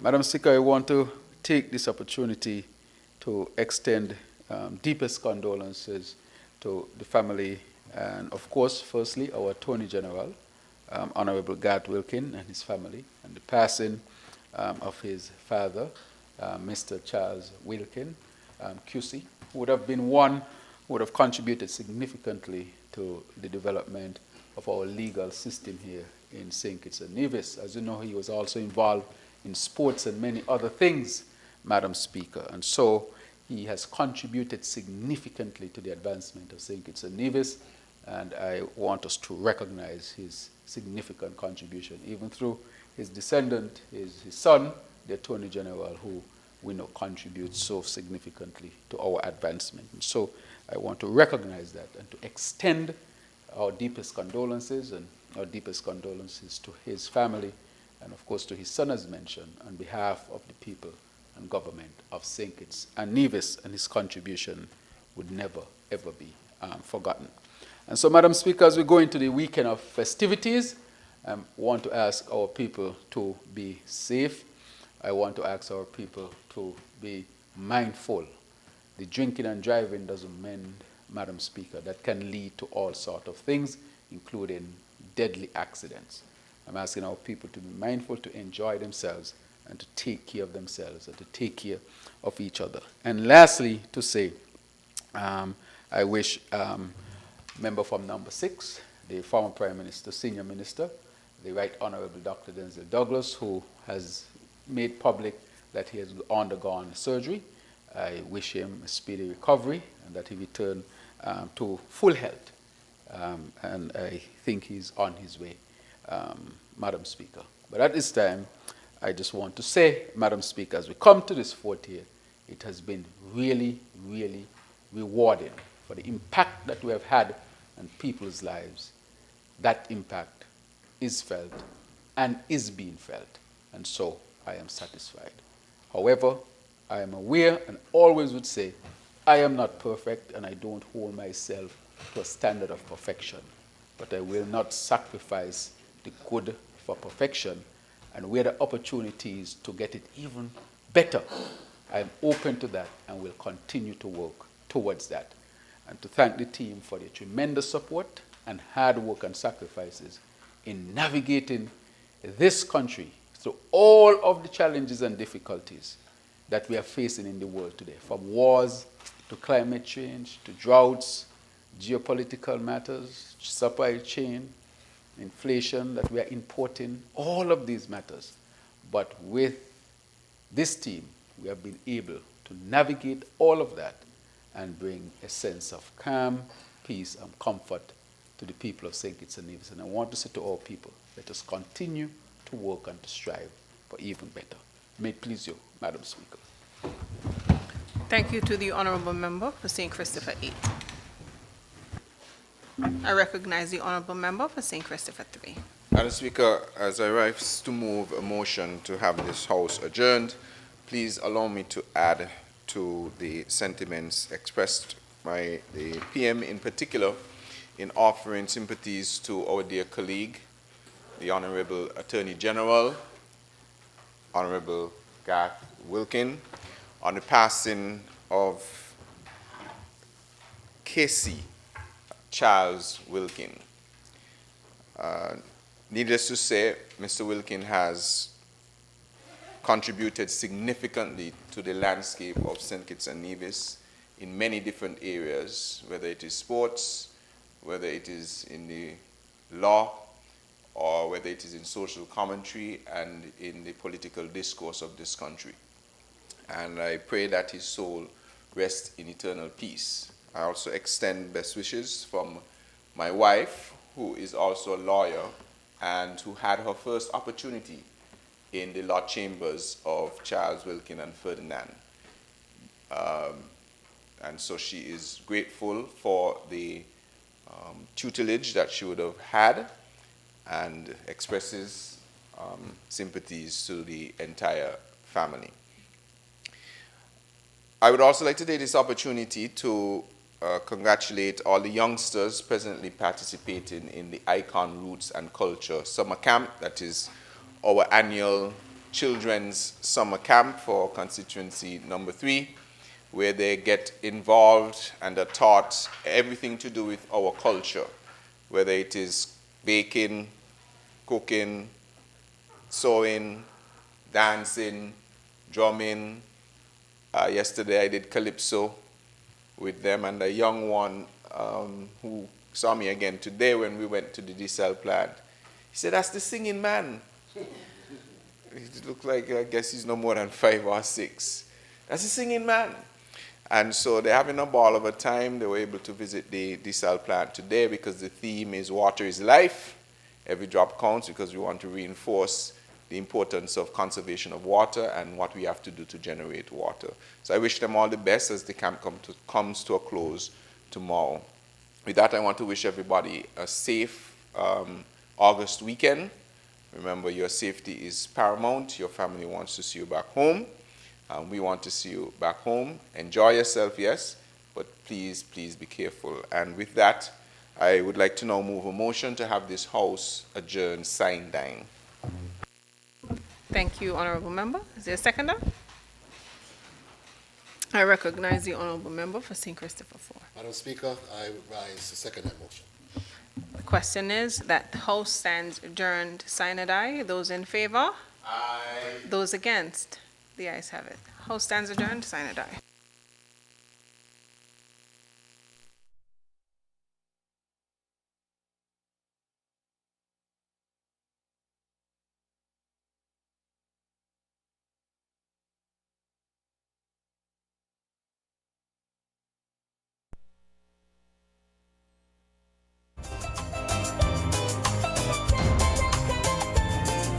This morning we are here at the Cardin home that is about to make 100 years, and we reflect on Mr. Cardin, who would have contributed this to those who were having challenges with life, homeless and other type of social issues, and so we want to remember him, even though that is so many years ago. This plan was on the books for some time now, and it's coming to fruition at this particular time. And I've seen some real nefarious things being done, trying to expose the Cardin home as if the issue just started.